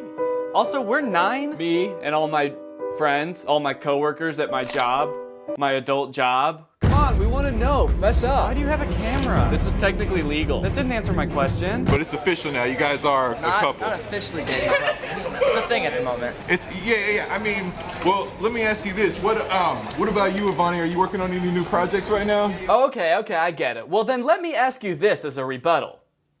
Are you working on any new projects? Let me ask you if you're working on any new projects. How was the flight? Flight was long. It was long. I bet, I know. I bet, I know. Actually, I don't know if you could tell, I was on the same flight as you guys. I was actually right behind you the whole time. I was the guy with the camera. Yeah, that was me. Yeah, we know. This video is a little bit of a nightmare scenario because this dude from the Hollywood Fix is following them around the airport while they're trying to find where their baggage ended up, like which baggage claim carousel their bags are at. So they're walking around, and I think the dude from the Hollywood Fix looked up their flight to find out which baggage claim they were at. So he keeps telling them, hey, I think you guys are at baggage claim 3. You guys are, I think it's number 3, like over there actually. But they're like trying to ignore him and move past him and also find their bags so they're not listening to him. But I think he is right, and their bags really are at baggage claim 3. So this video is like 7 minutes of them walking around trying to find their luggage, but like not listening to him. Cause like also too, James Charles said that he wanted to collab with you. Can she even hear him at this point? He's like in the back of the group and not talking very loud. I think James Charles said he wanted to collab with you. Anything to say to that? You can't hear me? That's okay. I really just wanted to film you walking around anyway. I don't give a shit what you had to say. I think you guys might be at the number 3. It might be the opposite way. We can find him, man. Oh my God, this is a disaster. Look guys, I think you just ought to listen to him. I think he knows where your bags are. I think he knows way too much about you, but you could at least use it to your advantage just this once. It seems like everybody's talking about the Hype House now instead of like Team 10. I didn't know Team 10, so I wouldn't really know. Oh wow, you never even heard of them?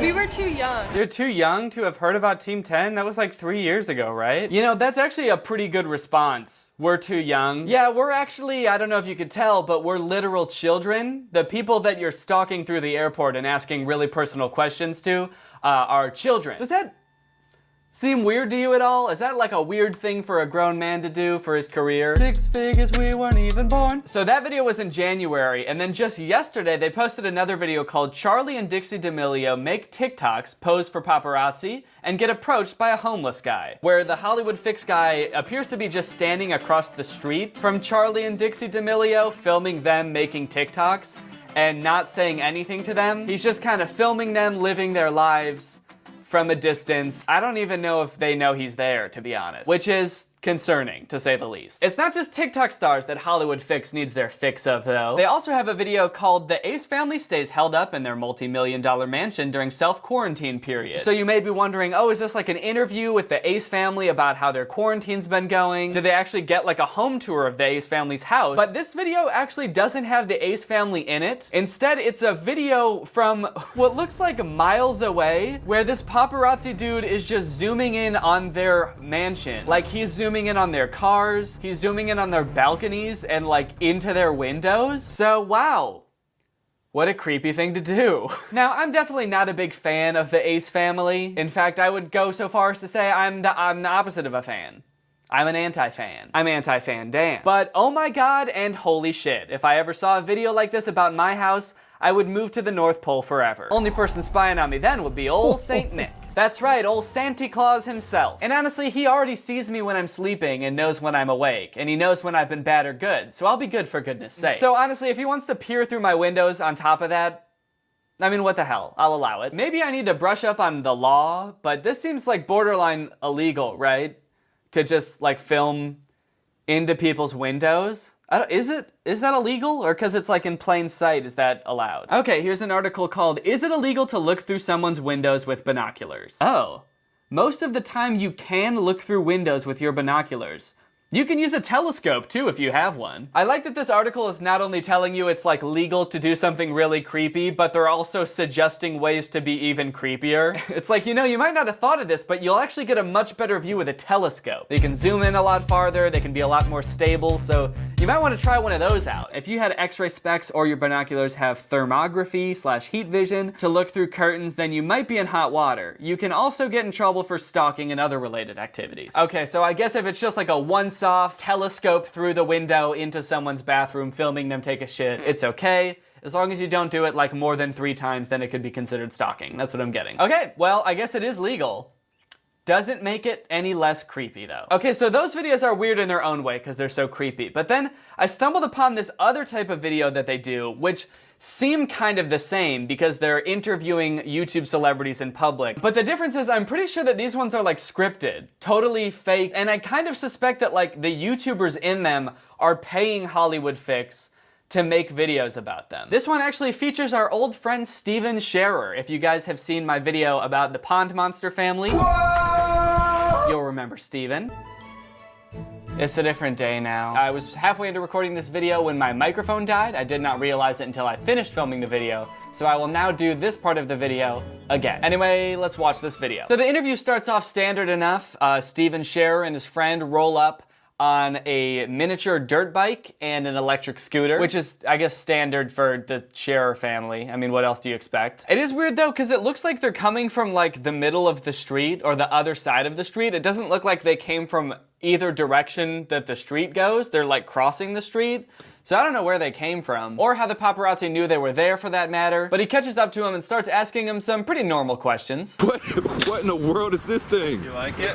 This is crazy. What have you been up to lately? So pretty standard questions, but then the questions start to get a little bit more suspiciously targeted. See if you can tell what I mean. I'm recording 2 songs. Really? Yeah. Okay, what are they about? What are they? Man, where do you get these ideas for these songs? Man, all your songs have like 20-something million views. Like your videos are always so big. What are you doing right now as far as merch right now? Because I know you're always like dropping new merch. Your videos are so good and they always get so many views. How do you do it? Do you have any new merch right now that people can go buy? These are questions that the paparazzi needs to know. You found like a secret tunnel way in your house or like a secret passage? Yeah, you're good. You've been watching the vlog. Yeah. Okay, now he's asking like specific questions about Steven Scherer's videos. Does this paparazzi guy watch Steven Scherer's videos? Call me crazy, but I kind of doubt it. He's got so many specific questions about his videos. It's really like he watches all of them. And I also love how he's pretending to think that everything Steven Scherer is saying is like real. Like he's saying that he found an abandoned tunnel in his house that leads to an old escape room. And the paparazzi dude's like, wow, really?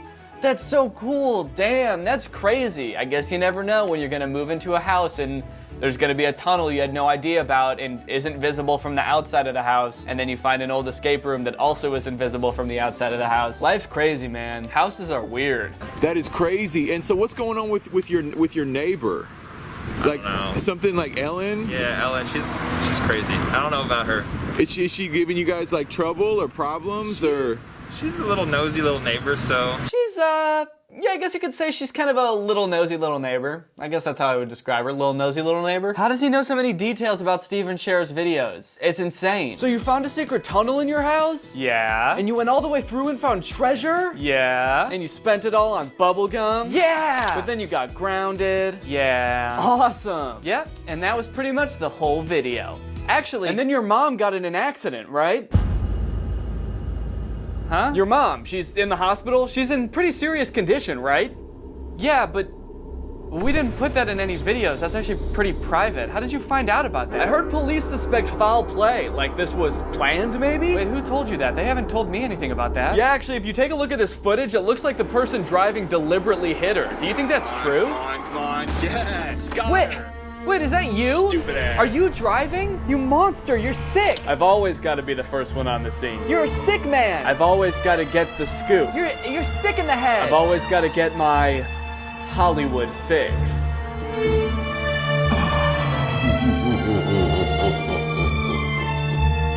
So that one to me seems pretty staged. Like all of the questions were basically geared towards promoting Stephen Scher instead of continuing to walk like every other celebrity does when the paparazzi intercept him. He just stands there and talks to him for like 7 minutes. But if you don't think that one's fake, that's fine, because I've got a much more convincing one coming up next. This one features our favorite internet personas, Candy Ken and Baby J. It's called Candy Ken and Baby J's Tesla is vandalized and spray painted by a deranged fan in Beverly Hills. A pretty crazy moment for the paparazzi to just happen to catch. Let's see what happens. So the paparazzi dude goes up to Candy Ken and Baby J. He starts trying to ask him questions, but the security guard's like, not today, not today. Not today, guys, not today. Not today. He's really helping. Then this dude who's like a fan, I guess, comes up. His name is Dakota, and he says that he knows Candy Ken and Baby J, but they deny knowing him, so he gets all mad. How you been? Yo! What do you mean, yo? What do you mean, yo? After everything we've been through? Yo? What does that even mean? I don't know what that means. So they're arguing with each other because Candy Ken says that they don't know him, but he says that they do. So eventually Candy Ken and Baby J start to walk away. But then Dakota's like, no. I'll walk away. Easy. You know, no. No, you can. I'll leave. I don't need this. Man, this is crazy. Which I can't tell if it's like a really weirdly polite thing to do in an argument or like a power move. He's like, whoa, hold up. I'm not about to let you guys walk away all scared like you're in the right. I'm gonna walk away because I'm scared.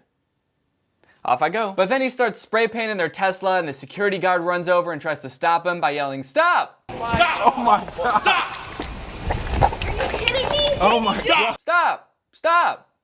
10 out of 10 security guard, really knows how to do his job. Definitely not an actor. And then at the end of the video, Candy Ken, Baby J, and the security guard get in their car and drive away. But for some reason, Baby J and the security guard both get in the back seat. So there's no one in the front seat. So Candy Ken is just kind of like chauffeuring them around. I mean, I guess Baby J is technically a baby, so she can't sit in the front seat. But you would think the security guard would be able to. I think the thing that surprises me the most about all of these paparazzi videos is that like they never really seem that surprised that the paparazzi comes up to them and starts asking them questions. Like they don't question how they knew they were there. I feel like if I was in this situation, I would be so uncomfortable, so like taken off guard and just looking for like any way to get out of the situation. Which is why these seem like totally made up to me. There's a video that exemplifies, I think, how I would react pretty accurately, where the Hollywood fix goes up to Lil Dicky as he's leaving a restaurant, and he seems so uncomfortable. Looks like you got a Garibaldi going, but the CDC just put out an alert on facial hair that you shouldn't have in case you get coronavirus. They're like asking him questions and he's just like, how did you guys find me? How did you know I was here? Were you just walking down the street and you happened to see me, or did you actually know that I was here? The entire time he's like looking around for his Uber, like getting on the phone with them, trying to figure out where they are so they can pick him up and get him out of this nightmare. Where are you? Well, gang, I think that's enough Daddy Rotzi for today, which means now it's time to talk about our sponsor, ExpressVPN. All right, well, I hope you guys enjoyed this video. If you're new here, make sure you subscribe and turn on my notifications to join Greg. We're the fastest growing army on the internet. Please don't look that up. Also, sorry about the mess in the background. I came into this room a couple days ago and everything was just ripped off the walls. I don't know how that happened. Pretty suspicious if you ask me. Anyways, bye. Welcome back to the second channel. Thank you for joining me here today. I'm gonna be doing a video about Andy Negative. He's TikTok's latest sensation, and by that I mean I actually don't know if any of you will have heard of this guy before. Before sitting down to record this video, I kind of thought that this guy was like another one of like those TikTok-wide phenomenons that like everybody knows about and is talking about because he's like showing up on all of our For You pages. Because he's been showing up on my For You page like every day for the past few months. But while sitting down to start recording this video, I started looking through his TikToks and realized that I think his most liked TikTok only has like 6,000 likes. I'm actually starting to feel like it's just me that is in this like weird niche of like bad pop punk music on TikTok. I don't even know what niche this is. But I want to talk about this guy because I think it brings up a lot of important topics for social media influencers like me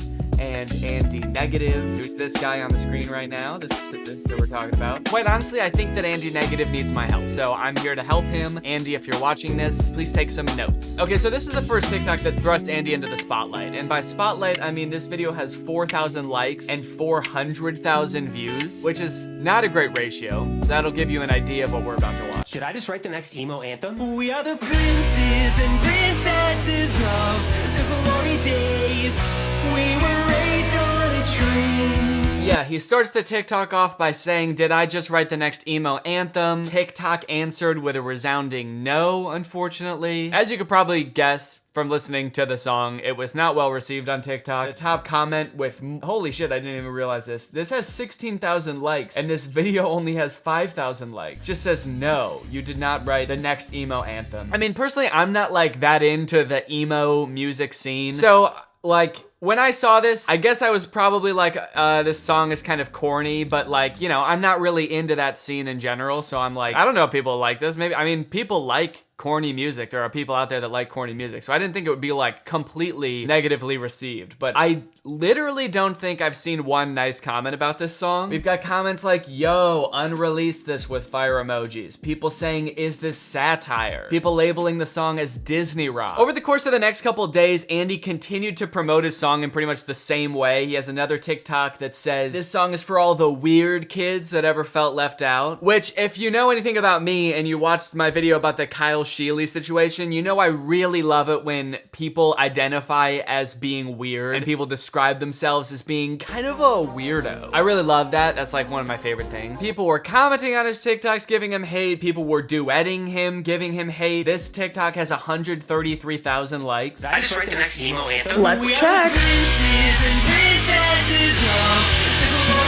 No? But yeah, people are just being so fucking mean to this dude. And you know what? Sure, it's not a great song, but like, I do think that the hate on him is a little bit unjustified, or at least it was at first. Like, TikTok's just trashing this dude, calling him Pellet Gun Kelly. I mean, making fun of the way he enunciates words. The creator of this TikTok said, the way he enunciates words makes my brain itchy. And I kind of just felt bad for the guy. Like, he didn't really do anything that wrong. He just made a corny song. And, you know, I know that I make fun of people basically every week on my channel. I think maybe the difference here is there's like not even that much to make fun of. It's like he just wrote a bad song. It's not even that funny. So I think that's why it feels different to me. Not to mention like all of the hate comments on his videos are so unoriginal. I do find it kind of ironic that like people are commenting on this dude, hating on him for being like generic and corny, but like half of the comments on his videos are, yo, unrelease this with fire emojis. Wait, what the fuck? Someone commented, we know it's you under there, Danny. Are there people that think this guy is me? To that point, I guess, of people thinking that this might be me doing some kind of joke, there are people that think that this is satire. A week ago, I called you guys idiots for not realizing that this is satire and not knowing that this guy knows what he's doing. And that was wrong.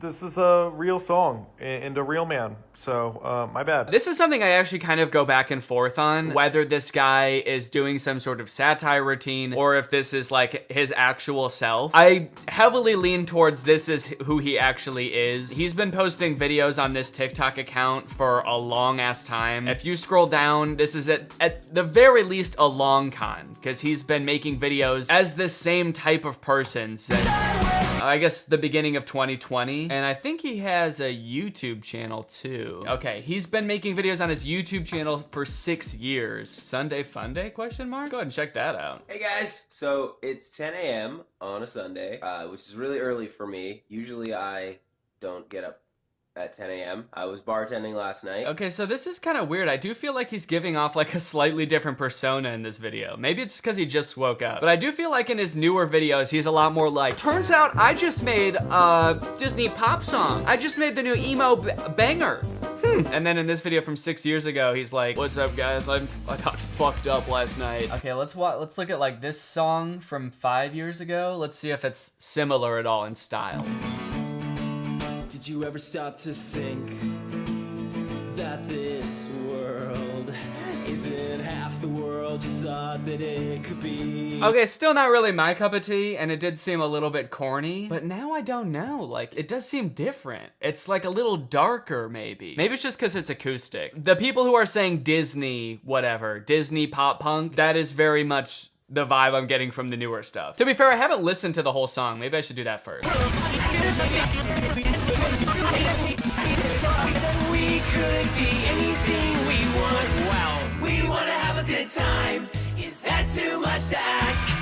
The fuck? Just change genres mid-song. Okay, there's something weird going on where without this video that he puts at the end of all of his TikToks of him doing the song, without this, it's actually not as bad. I think it might just be like watching him sing that is part of the problem. Yeah, this definitely isn't helping. For sure. This is how I recorded the vocals for When We Were Young. We are the princes and princesses of... First, I set up a blanket. Oh, I thought that was gonna be the whole thing. How I recorded the vocals. Basically just like stood in front of a microphone and I sang. This is the Apex 460. Oh man, he's got a poster of the Joker in his room. It's not easy defending you, dude. It's not easy to defend you, my guy, but I'm gonna try, all right? We're gonna flip this around. We don't need to be so mean to this guy. Honestly, the song, if you give it a listen, it's not that bad without him performing it. I feel like because he's got like that like cringy emo aesthetic that a lot of people think is cringy. Of course, watching him perform the song is going to make it worse. But without him performing it, it was not as bad. Still not something I would listen to. And also, I think that the parts that he didn't put in his TikToks are better than the parts that he did put in his TikToks, which is a little suspicious, honestly. And the song also does come off as kind of like nostalgia bait in a way. It's talking about how like when we were little, everything didn't seem so bad. But now,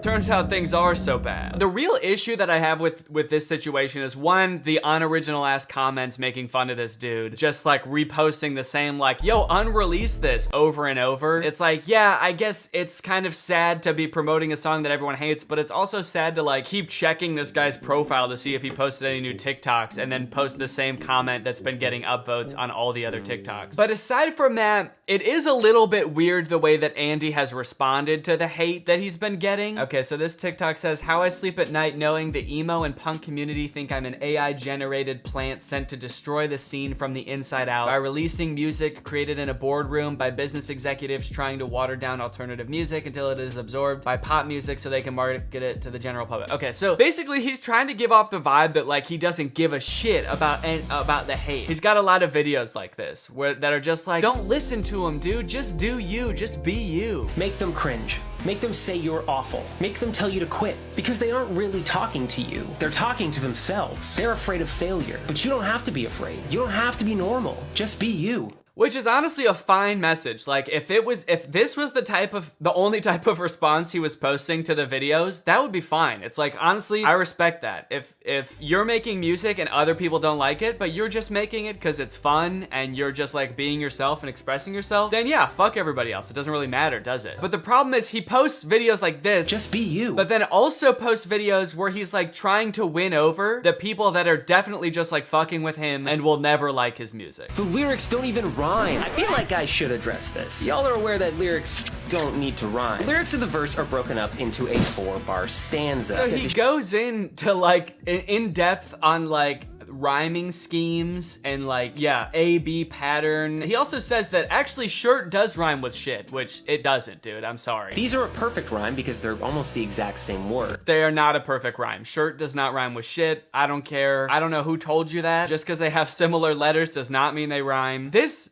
in my head, totally goes against the whole like, I don't give a fuck what anybody thinks, I'm just having fun mentality. If you're then making videos being like, no guys, it does rhyme. No, listen, if you just listen to the song the way I want you to listen to it and appreciate it in the ways that I'm gonna tell you to, then it's actually good. That's actually a good song. Please do that. So Andy, if you're listening, this is my advice, okay? You have to pick if you want people to like your music or not. Well, you don't even have to pick that. You just have to pick what kind of persona you want to put out there into the world, okay? You can be the cool punk guy that doesn't give a fuck what anybody thinks, but then you can't go around posting videos like this where you're explaining rhyme schemes so that people will like your song. No knowledge of rhyme scheme is gonna make people like this song. OMG, this sounds like a kid's song. It's so cringe. Yeah, wouldn't want to introduce young people to pop punk. What a horrible world that would be. When we were young, yeah, I love that he ends every TikTok with the same clip of him playing the song. Just in case you forgot what fucking song I was talking about, let's play this shit one more time. Yeah, he's also trying to do this thing here where he's like pretending that that might have been the whole point of this song to begin with. Wouldn't want to introduce young people to pop punk. Which is obviously what I was trying to do here. Again, I'm not trying to be mean, I'm just trying to explain this. When people say that your song sounds like kids' music, that's not because they think it would be good music for kids. They're just saying that it's not good enough to be adult music. It's not a compliment, unfortunately. It's just people being rude. Bro, you gotta stop promoting this song. Why? It's getting tons of views and streams every day. Oh, stop! Alright, but you're gonna have to take it up with that. What the hell is that? That's promotion, Andy. What is it doing? Promoting. That's what it was born for.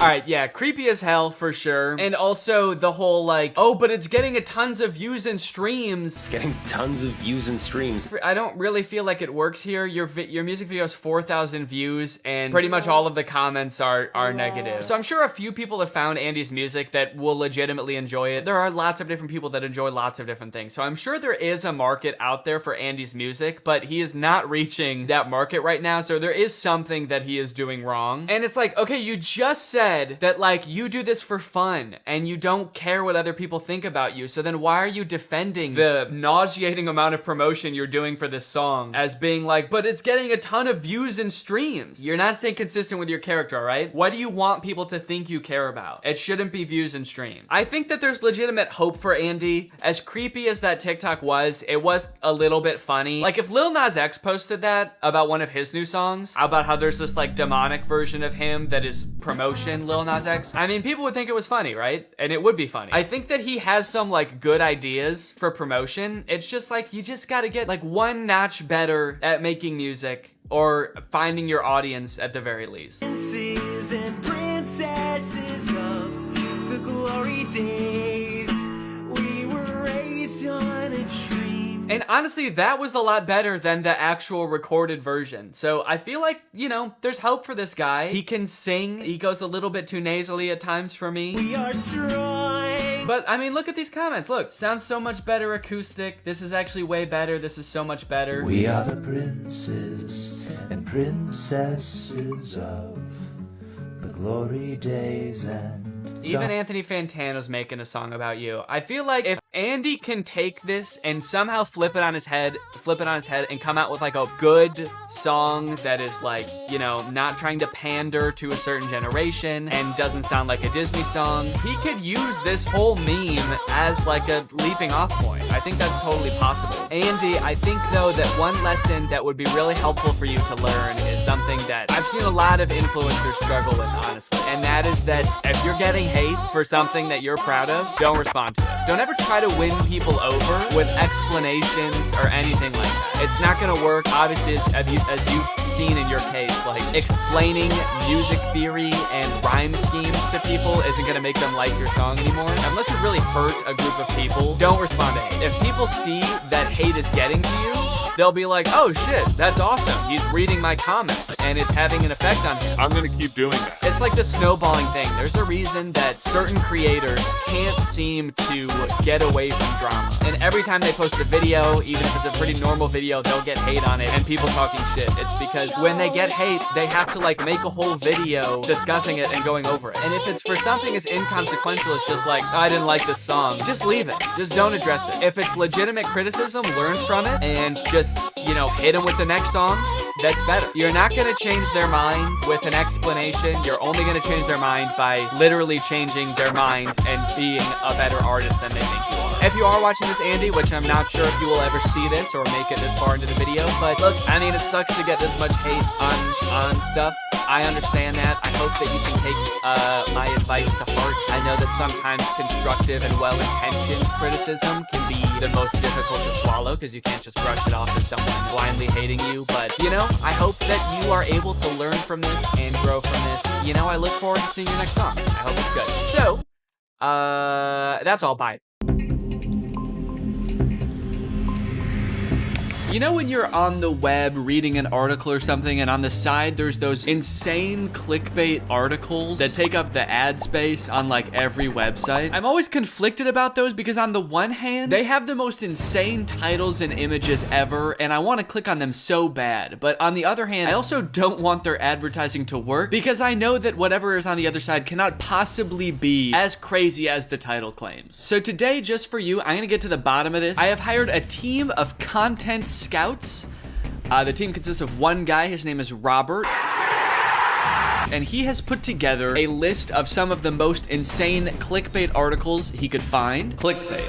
Very nice slideshow. I like the title. This is great. Okay, first slide. Meet Larry Bird's repulsive wife. God damn, man. What could this article possibly be? Is it just you click on the link and it's just like picture upon picture of this dude's wife? Who is Larry Bird? Who is Larry Bird? Larry Bird is an American former basketball player. I keep reading and it's like known for having the most repulsive wife ever discovered. No, that can't be. And then there's another slide that says Larry Bird and his partner are still together. Try not to choke when you see Larry Bird's lover. Dude, what the hell? That's so mean. Why are there multiple articles about this? The first one links to a website called Healthy George, apparently. George, I'm just gonna say it. I don't think you are very healthy. I think you have a sick mind for advertising this article on someone else's website. You paid money for people to see this. Okay, let's see. Are there any more about Larry Bird? Oh, okay. So it looks like the content team has included a picture of Larry Bird's wife. So we can see that she's totally normal looking. And they seem to be a very happy couple, too. And why Larry Bird? Why are you picking on this guy? What did he do? I don't know much about him. Is he like a super bad guy or something? Doesn't seem like any reason to come for his wife like that. Okay. It is with great regret that I am gonna Google Larry Bird's repulsive wife. Okay, I'm not finding the actual article coming up anywhere. Is this even a real article? There's people talking about the ad on a forum for guitar lessons. There's also a online store where you can buy a shirt with this ad on it. The first thing I thought of when I saw that ad is this is a sick design that needs to be on merch. I'm gonna make this into merch for myself. It could be a picture of me and it could say meet Laura's repulsive husband. That would actually that would go hard actually. I feel like that would be kind of good merch. Okay, continuing on. So we've established that the first article is complete clickbait and also not even real. It makes me wonder if I clicked on that ad when it actually popped up, what would it take me to? There's no article called that. Were these ads purchased by one of Larry Bird's former lovers? Or some kind of arch nemesis? Lou Ferrigno turned 71.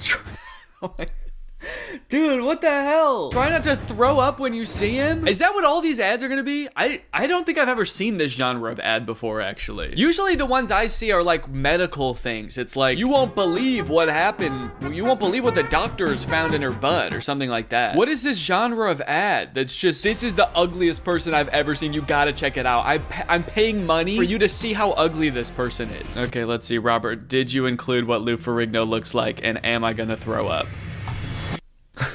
Lou Ferrigno looking totally normal at 71. I'll admit he looks great. Try not to throw up. That's a crazy new challenge. I don't think I've ever seen that on YouTube before. You've got try not to laugh, try not to cry. I'm gonna start making YouTube videos called try not to throw up challenge, where it's just gonna show pictures of old celebrities. Okay, I'm gonna try to find this article. I swear to God if this is on another t-shirt. Okay, still not finding the actual article. I'm seeing Lou Ferrigno just showed off his ripped physique at age 70. That's almost the exact opposite of the article. Do you think that the ad actually does link to something like this, and they're actually saying the opposite of what the article is? Because you wouldn't expect Lou Ferrigno, a famously strong, fit man, to make you want to throw up when you see him. So the clickbait gets you, totally throws off your expectations, and then you click on it, and it's like bodybuilding legend Lou Ferrigno shows off ripped abs at 71 years old. So far we have try not to choke challenge and try not to throw up challenge.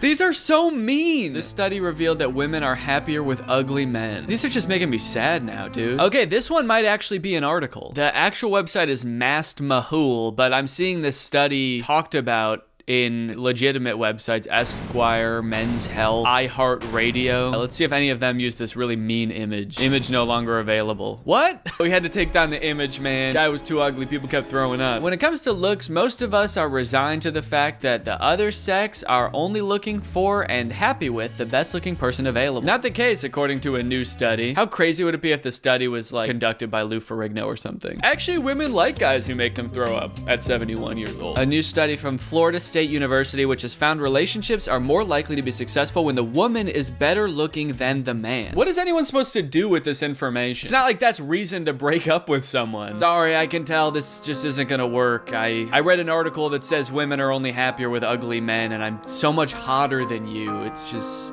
this could never work. Researchers analyzed 113 married couples in Texas in their late 20s. Evaluators from Southern Methodist University and Florida State University rated couples by their attractiveness. Though why they were trusted as the arbiter of good looks is anyone's guess. Oh my God. I can't tell if that is supposed to be saying like who made them the judge of good looks, or if they're actually like coming for the evaluators from Southern Methodist University and Florida State University. But what the fuck would they know about what's attractive? Sorry, it's just, I used to date an evaluator from Southern Methodist University. It ended up really poorly. He broke up with me because he was more attractive. They found that in instances where the man was less attractive, he was likely to compensate with acts of kindness. Kind of uncomfortable with how transactional that sounds, but whatever. They saw a pattern in that this made women happier and feel more appreciative, therefore strengthening the relationship. And once again, they did have to remove an image because it was so mean. Wait, sorry. Bear Grylls? Is this supposed to be an image of Bear Grylls? Hey, the image at the top says Bear Grylls too. Are they using images of Bear Grylls in this article for examples of ugly guys? You guys know who Bear Grylls is, right? The guy from Man vs. Wild? Yeah, so it turns out this is the ideal man for women because he's so ugly. Bear Grylls gets contacted to be like People Magazine's sexiest man of the year or whatever. He's flattered, he accepts, he sits down for the interview and they're like, so the reason we selected you for this is because we found that you are the ugliest man in the universe, and women really like that sort of thing. Okay, anyway, let's move on to the next article. That's crazy. Whatever you do, do not retire in these 25 states. Like, do anything to avoid it. Keep working until you die, basically. If you live in one of these 25 states, you can you got two options. You move, or you just keep working until you die. You move or die. You do not want to retire in one of these states, lest you end up like him. Okay, great. And this article also does not exist. I feel like these ads, whenever they run, they must run for like a week at a time, and then they're like, it's not worth it to spend money on this anymore. Go ahead, retire in this state, see if I care. Well, now I'm curious, I just want to see what the worst states to retire in are. Number 1, affordability. Number 2, well-being. Okay.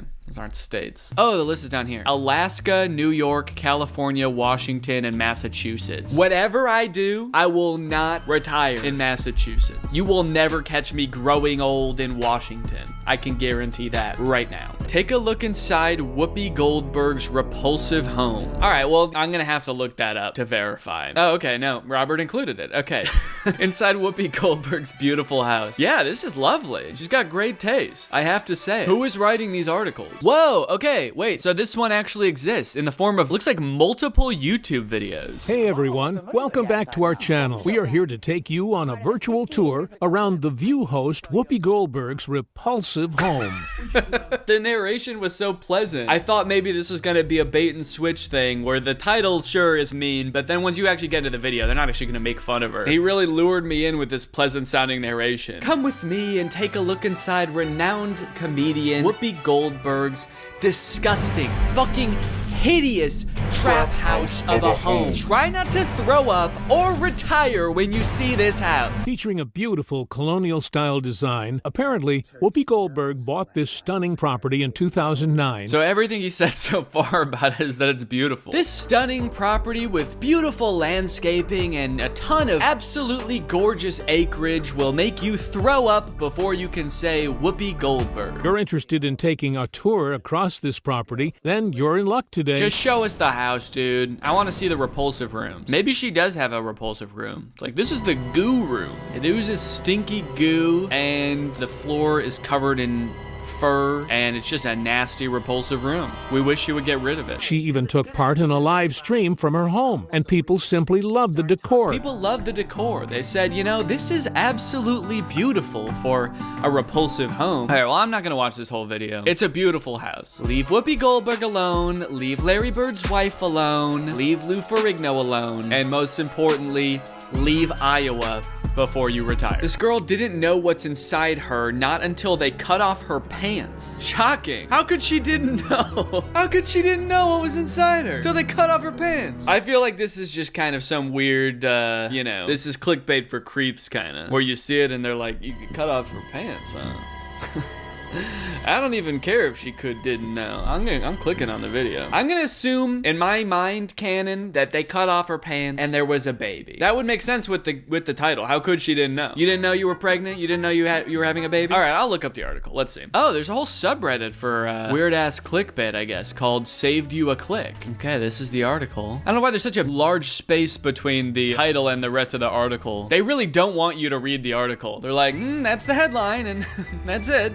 No, stop scrolling, stop scrolling, don't read it. It's nice that they have little percentage markers on the side so you know how far you are into the article. By the time I get to the headline, I'm already 40% through with it. By the time I start the article, I'm already 70% done, so I feel like I've done a lot of good reading today. Some parents are too busy working at home or in the office that they sometimes forget to check out what's going on with their kids. If parents fail to provide their kids much of the time that they need, most probably things will end up like a bomb exploding before their very eyes. Is there a bomb inside of her? Take for instance this video of a young woman who didn't have a clue if she is pregnant or not. Her father couldn't likewise believe what he discovered after his daughter was rushed to the hospital. He was even baffled with what he saw after the doctors cut off her daughter's pants. He was baffled when they cut off her daughter's pants. Wait, whose pants did they cut off? Apparently this story is real, but it made me wonder how something like this happened without the young woman's knowledge. Actually, this does happen sometimes. People become pregnant without knowing. I will say the weirdest part of this is not that they cut off her pants though. That does seem like this becomes like clickbait for weirdos that they had to emphasize that part. But yeah, the craziest part of any medical operation is when they take off your clothes. I had to get an appendectomy and they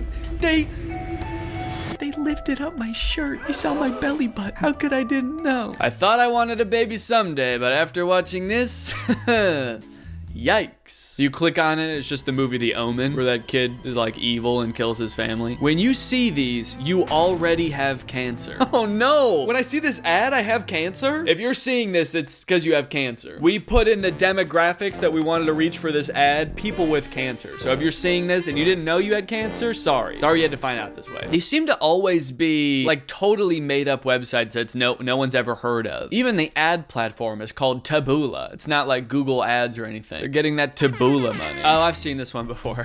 The rumor comes out, does Bruno Mars is gay? Bruno Mars. Did he say that? Is this a quote from Bruno Mars? That's what it makes it seem like. Hey guys, the rumor comes out, does Bruno Mars is gay? Bruno Mars is gay is the most discussed in the media in the few years ago. Even it has happened in 2012, but some of the public's still curious about what is exactly. And it's on a website called brunomars.us. This is official website? Maybe this is him saying it. New blog post on Bruno Mars official website. Bruno Mars is gay is the most discussed in the media in the few years ago. I don't remember there ever being a time where Bruno Mars is gay being the most discussed in the media in the few years ago. Even in 2012, I feel like there were more interesting things going on. More pressing issues, honestly. That's the year that the world was supposed to end. The Mayan calendar didn't come true and Bruno Mars didn't come out. That was a disappointing year. People tried their own urine for the first time and they were disgusted. You know, oddly enough, this doesn't make me want to click on the article at all. I feel like they actually gave me everything that I needed to know from this video, and it's also exactly what I would expect too. It's not even like subverting my expectations. They tried their urine and it was gross. I'm like, yeah, that makes sense. Nothing about that seems weird. I'm not gonna click on the video to try to figure out what's going on here. This outrageous truth about green gummy bears will destroy your world. You think you have life figured out and then bam. Okay, now this one is a good ad. What about green gummy bears are gonna make me flip my whole life upside down? You think you have life figured out. You think there's good in the world until you find out that green gummy bears are all running an underground dogfighting ring. Faith in humanity gone.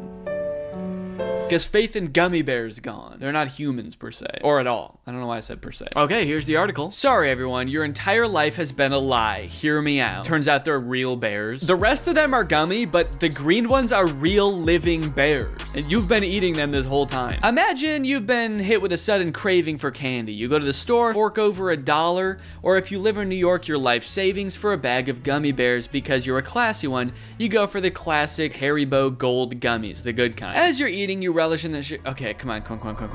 Just tell me. You've been conditioned to associate that toxic waste-like shade of green with green apple or lime, watermelon even if we're getting fancy. The Haribo's green gummy bears are none of these flavors.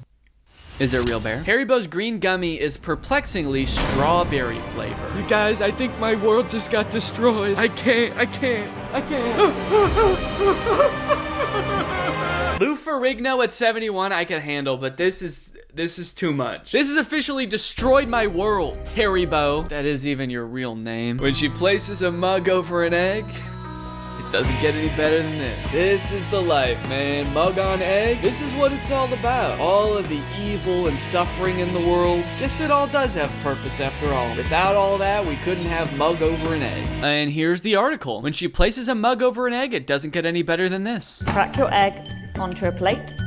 Get a small cup or a large egg cup. Pop it over the yolk and then pour the white into your 300 grams of icing sugar. Okay, so if I'm understanding correctly, it's just a trick to get only the egg whites into your recipe. Wow, I feel like in this video, we've really explored the entire spectrum of the human experience, the worst possible and the best possible. We've gone from Whoopi Goldberg's house to mug over egg. Well, I think that's a good place to end, you know, on a high note. So thank you guys for watching. I hope you enjoyed the video and I will see you guys later. Bye-bye. Hey Greg, I know that I'm late to this video. I'm gonna be talking about the Dobre Brothers' new music video with Lil Pump. It's called You Know You Lit. I'm not gonna sit here and lie to you and tell you that this is new, okay? It's a couple weeks old, so I'm sorry for being a little bit tardy to the party. If you've already seen other people talk about it, I'm sorry. But you know what? When they released that song a couple weeks ago, it wasn't even new then, okay? Because they've already released this song twice before in slightly different formats. They've uploaded You Know You Lit in 2017, 2018, and finally 2020. I don't know why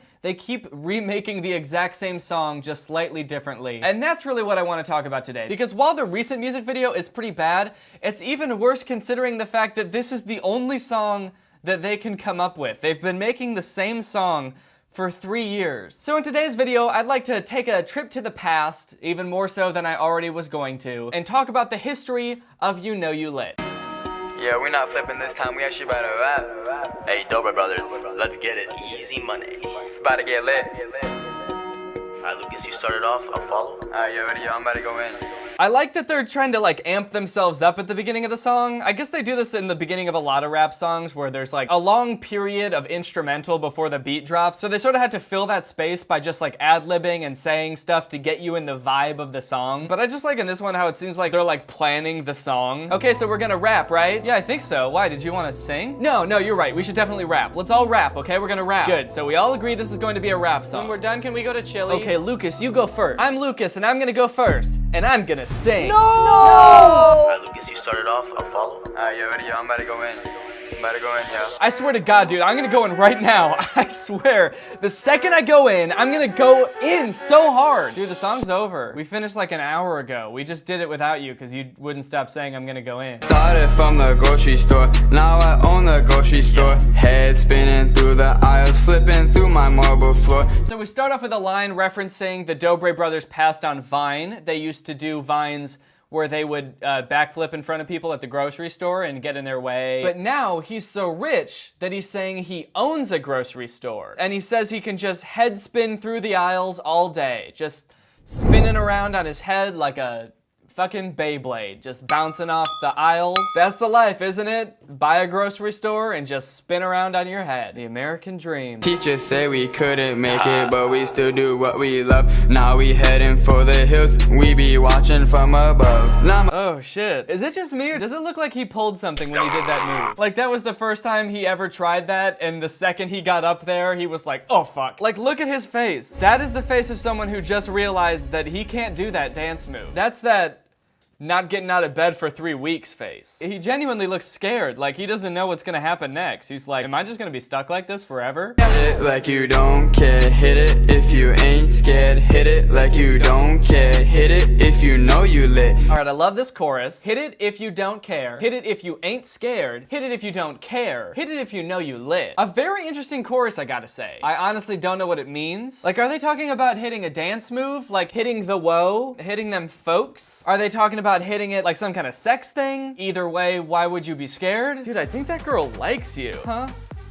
Really? Yeah, dude, I think so. Dude, go over there and hit it. Hit it like you're not even scared to. Dude, you gotta... Dude, what?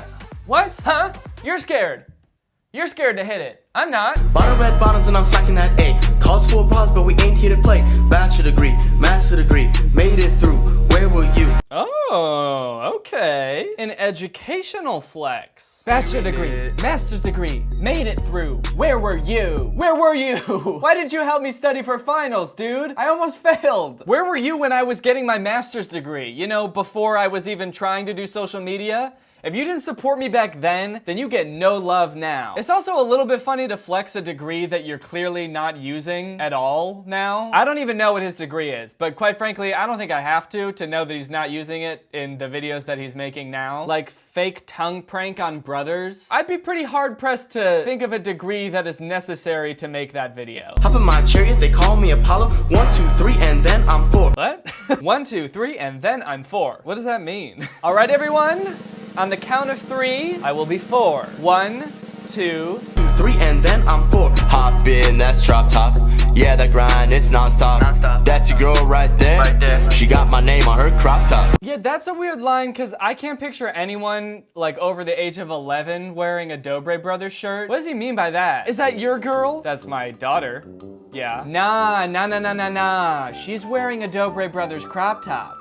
She's my daughter now. GTR, I'm swerving. What? Got your head turning. Yeah. 220 on the dash. Launch control, whiplash. Oh, Jesus. I think he's trying to say he crashed his car. I'm sorry, dude, that sucks. He said, GTR, I'm swerving. Lost control, whiplash. Yikes. That's not a flex. That's sad. Now, I think we both really enjoyed that song. Correct me if I'm wrong. But I think you'd be surprised at just how successful this song became.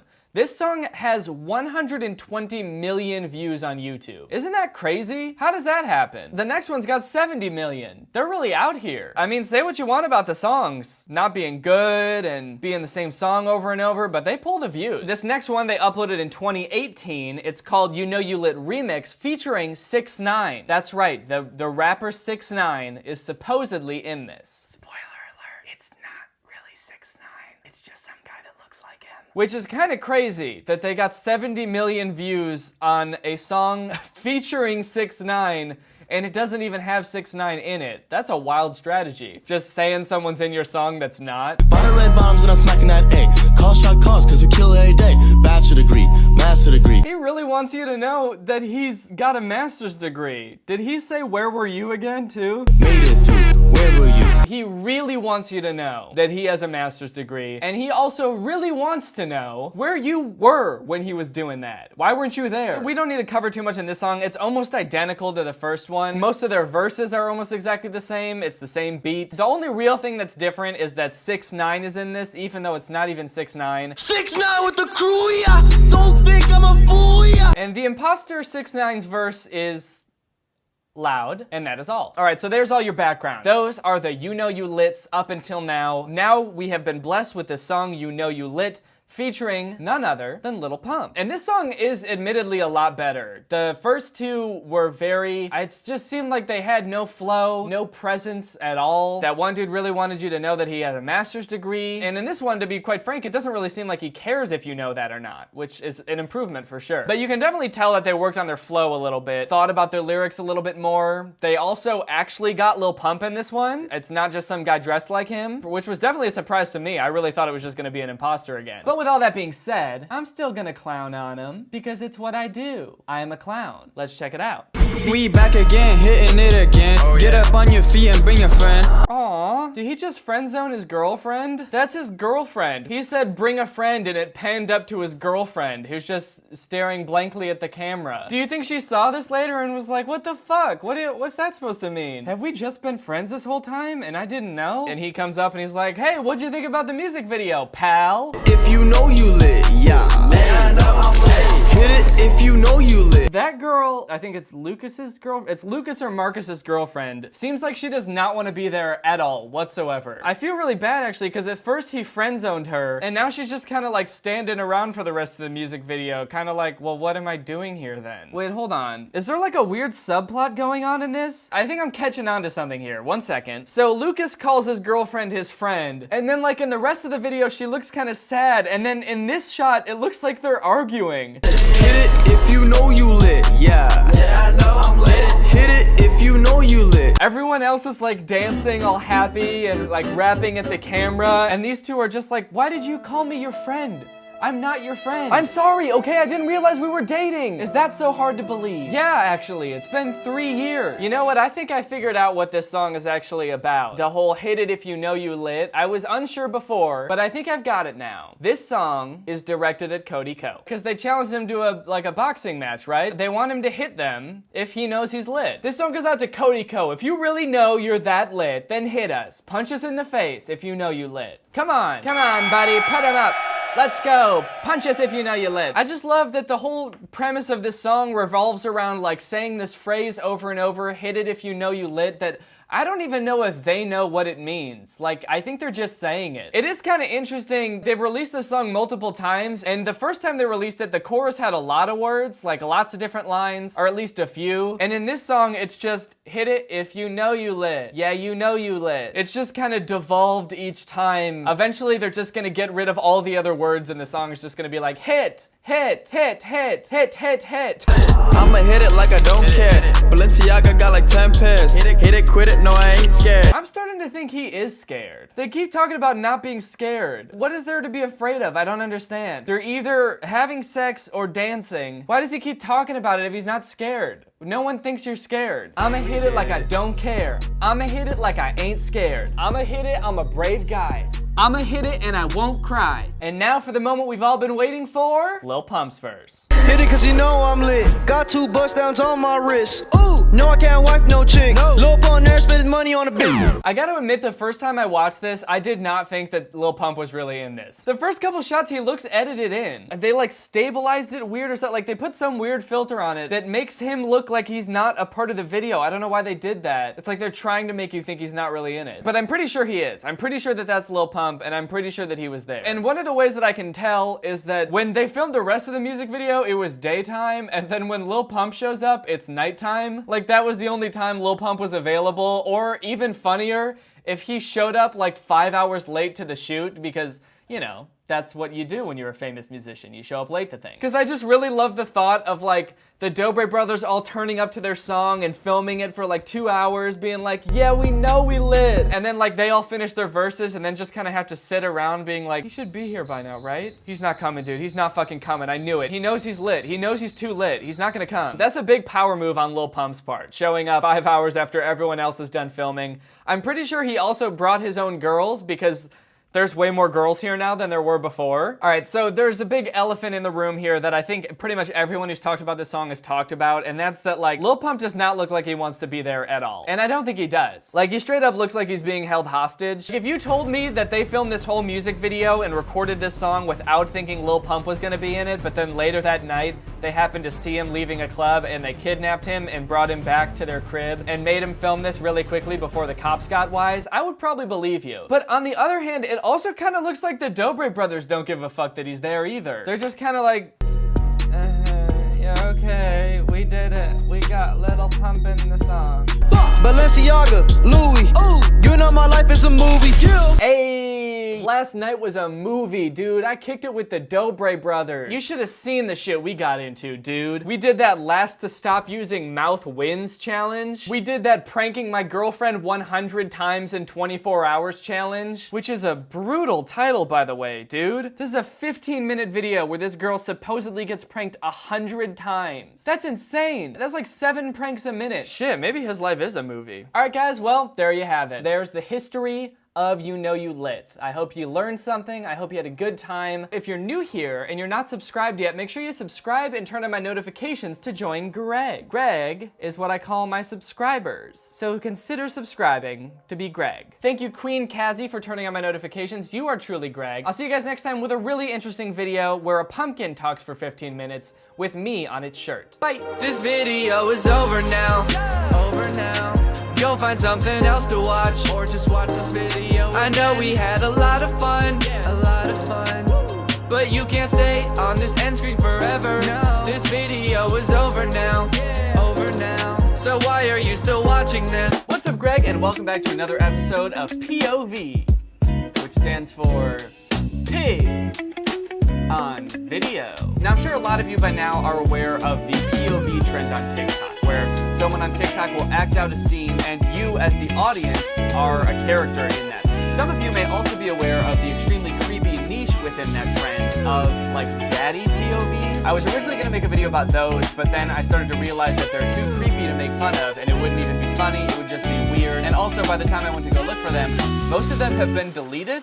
I guess because the people who made them realized, hey, that's pretty gross. We should probably stop. But I found this dude named Garrett on TikTok. His username is Goverbo, and he had previously made a lot of these daddy TikToks, but he has since deleted them. And I thought it would be kind of interesting to go through his other TikToks that aren't the daddy ones, since he's deleted pretty much all of those. I wanted to see what kind of other TikToks he makes, and it turns out they're pretty much all POVs, and they are all very odd. For those of you who don't know what POVs are, I'll give you a simple one first. This one's called POV, which stands for point of view. You're staying the night at your friend's house when her brother accidentally walks in on you.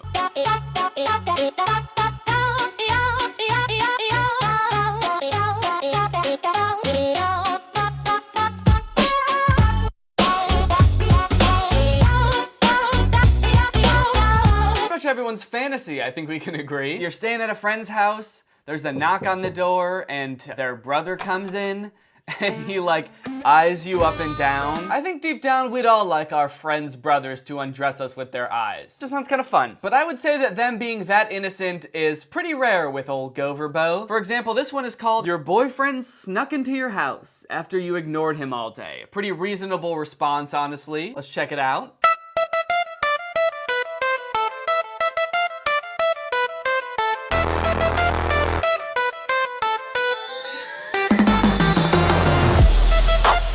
To me, this seems like something that this dude was like, oh, this would be so hot. Like, a chick would love a dude who is like confident enough to just break into his girlfriend's house. But any girl, or like anyone who's ever had to deal with like a stalker situation, would just be horrified about. Like, this is not a fantasy.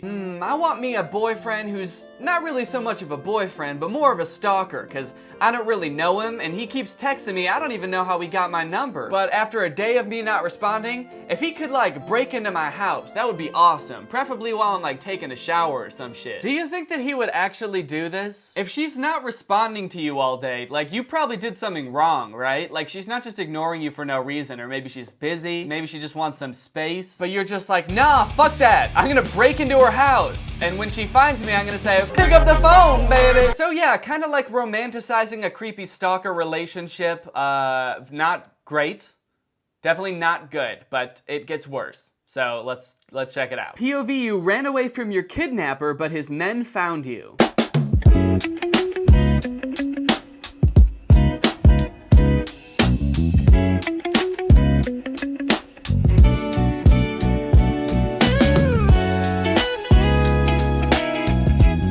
That's how kidnapping works. Now you're stuck with me, because I kidnapped you. Really nice of him to spell that out for us. Thank you, Goverbo. I don't get how this is like an appealing situation for anyone. You could make the argument that, like, sure, lots of people probably think he's cute, but that doesn't mean that you want to be kidnapped by him. Do you know why people get kidnapped? It's not for good reasons. It's not like this dude is like, sorry, I just wanted to kidnap you because I want to be your boyfriend. I want to treat you really nice, and you're free to go whenever, okay? People get kidnapped for really dark, bad reasons. Like, it seems like the point of this is that you're scared that you got kidnapped, but then he takes off his mask and you're like, woo!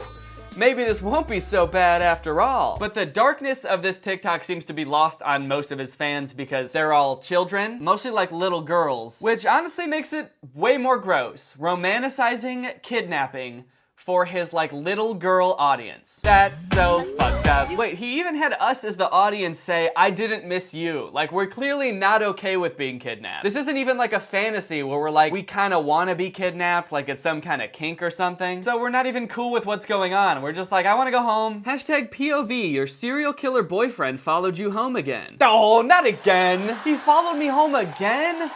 Ugh, when will this serial killer boyfriend learn? I'm sorry, but what the fuck is a serial killer boyfriend? He just kind of throws that into the caption like, we all know what that means, right? We've all had a serial killer boyfriend, or have been a serial killer boyfriend.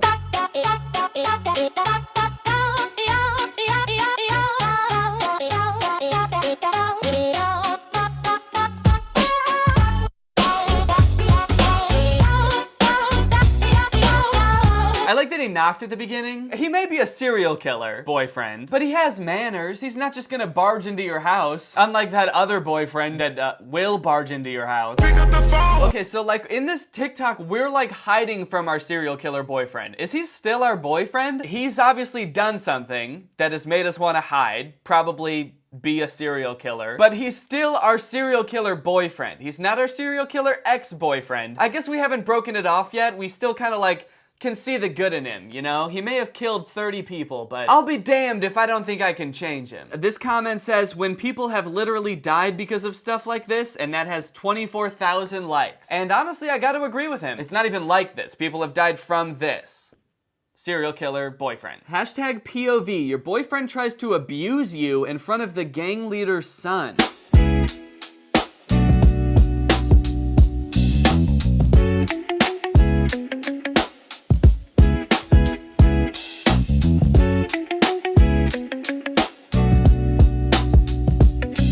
Even mean? I don't understand the premise of this TikTok. So my boyfriend is trying to hit me or something, but then we're saved, and not by the gang leader, but the gang leader's son. First off, are we in a gang? Did our serial killer boyfriend initiate us into a gang without us knowing? This is the first I've heard of it. There have been no other TikToks so far about us being in a gang. So you just have to accept right off the bat, you're in a gang. I really love that it's not the gang leader that's saving us. Like, that would be almost like this, I could understand that being kind of like a hot, powerful position, you know, he's in charge, but instead it's the gang leader's son. I just picture like this 12-year-old dweeby kid, like, listen here, Buster, you don't want to tussle with me. My daddy runs this gang and he's strong as hell. Nothing hotter than a man with a powerful dad. POV, I have no real money or influence, but my dad runs a gang. Hashtag POV, you threaten the new mafia boss's son. Okay, so I guess this is another one about the gang leader's son.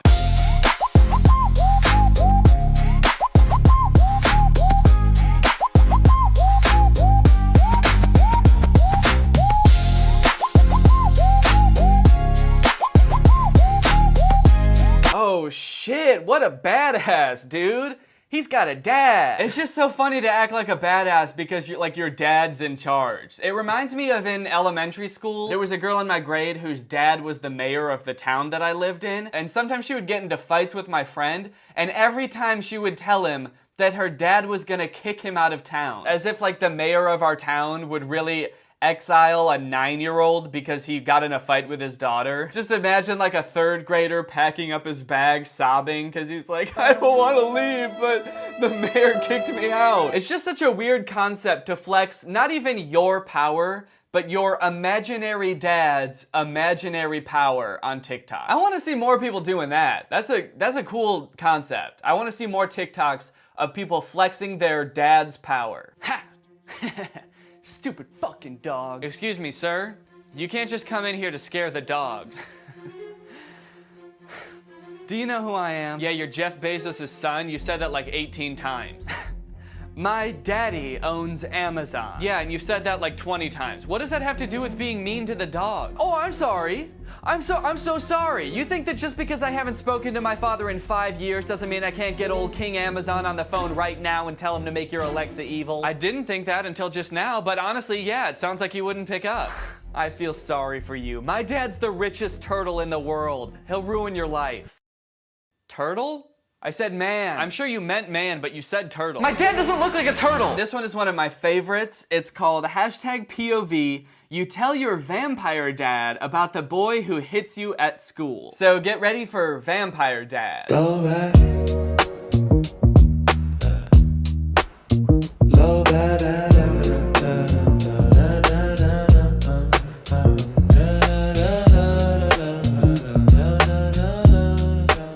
Aw, great! My dad killed my bully. That's what you want, right? My grown-ass supernatural dad murdered a little boy at my school. Thanks, vampire dad! I like that the caption calls him vampire dad, like he's some kind of superhero, like, wow, there goes vampire dad to go kill that kid. Wait, if my dad is a vampire, doesn't that make me a vampire too? Is vampirism, is that genetic? Because if so, I feel like I could have taken care of it myself. I don't even know how I have bullies in the first place. If I'm a vampire, I'm immortal, I can turn into a bat. Who's gonna bully someone that can turn into a bat? You don't want that smoke. You don't want that bat. You don't want that puff of smoke as I turn into a bat. So I really like the concept of this TikTok. I like Vampire Dad a lot. I feel like that provides a lot of good unexplored territory. We could do a lot with Vampire Dad. What I don't like about this TikTok is that this fucking dude doesn't even look like a vampire. He looks like a sexy vampire, like a Twilight vampire. He doesn't even have fangs. He's just some guy. Can you imagine how different this TikTok would be interpreted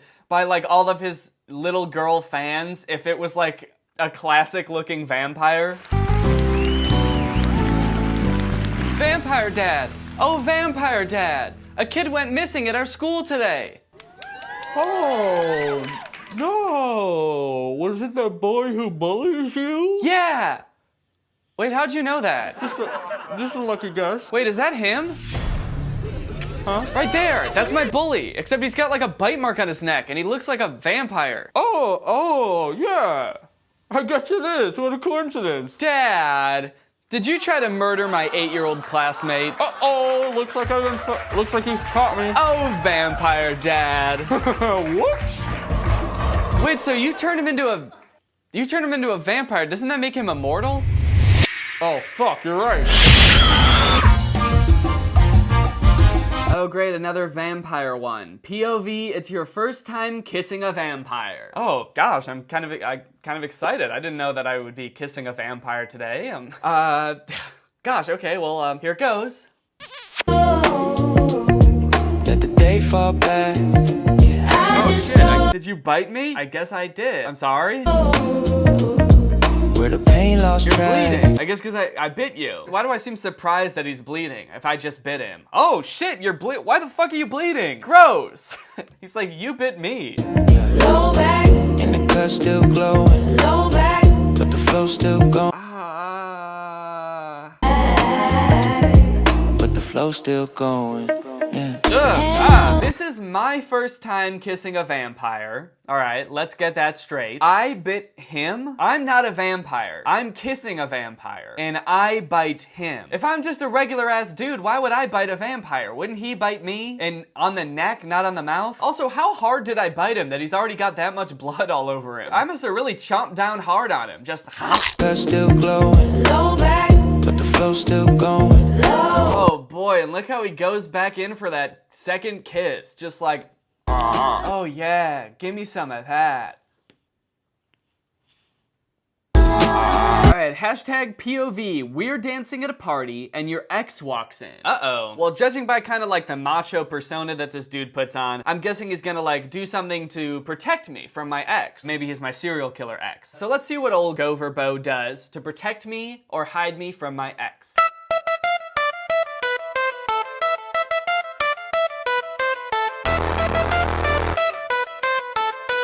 If this is from our point of view and we're his girlfriend, then who is he kissing? He kisses someone to the left of the screen and then looks at us like they're two different people. Is he kissing our ex? And then he looks right at the camera, right at us, and says, "Can we help you?" What the fuck, dude? I'm dating you and my ex walks into the party and I'm like, oh no, it's my ex. And you kiss him and then look at me and say, "Can we help you?" Not cool.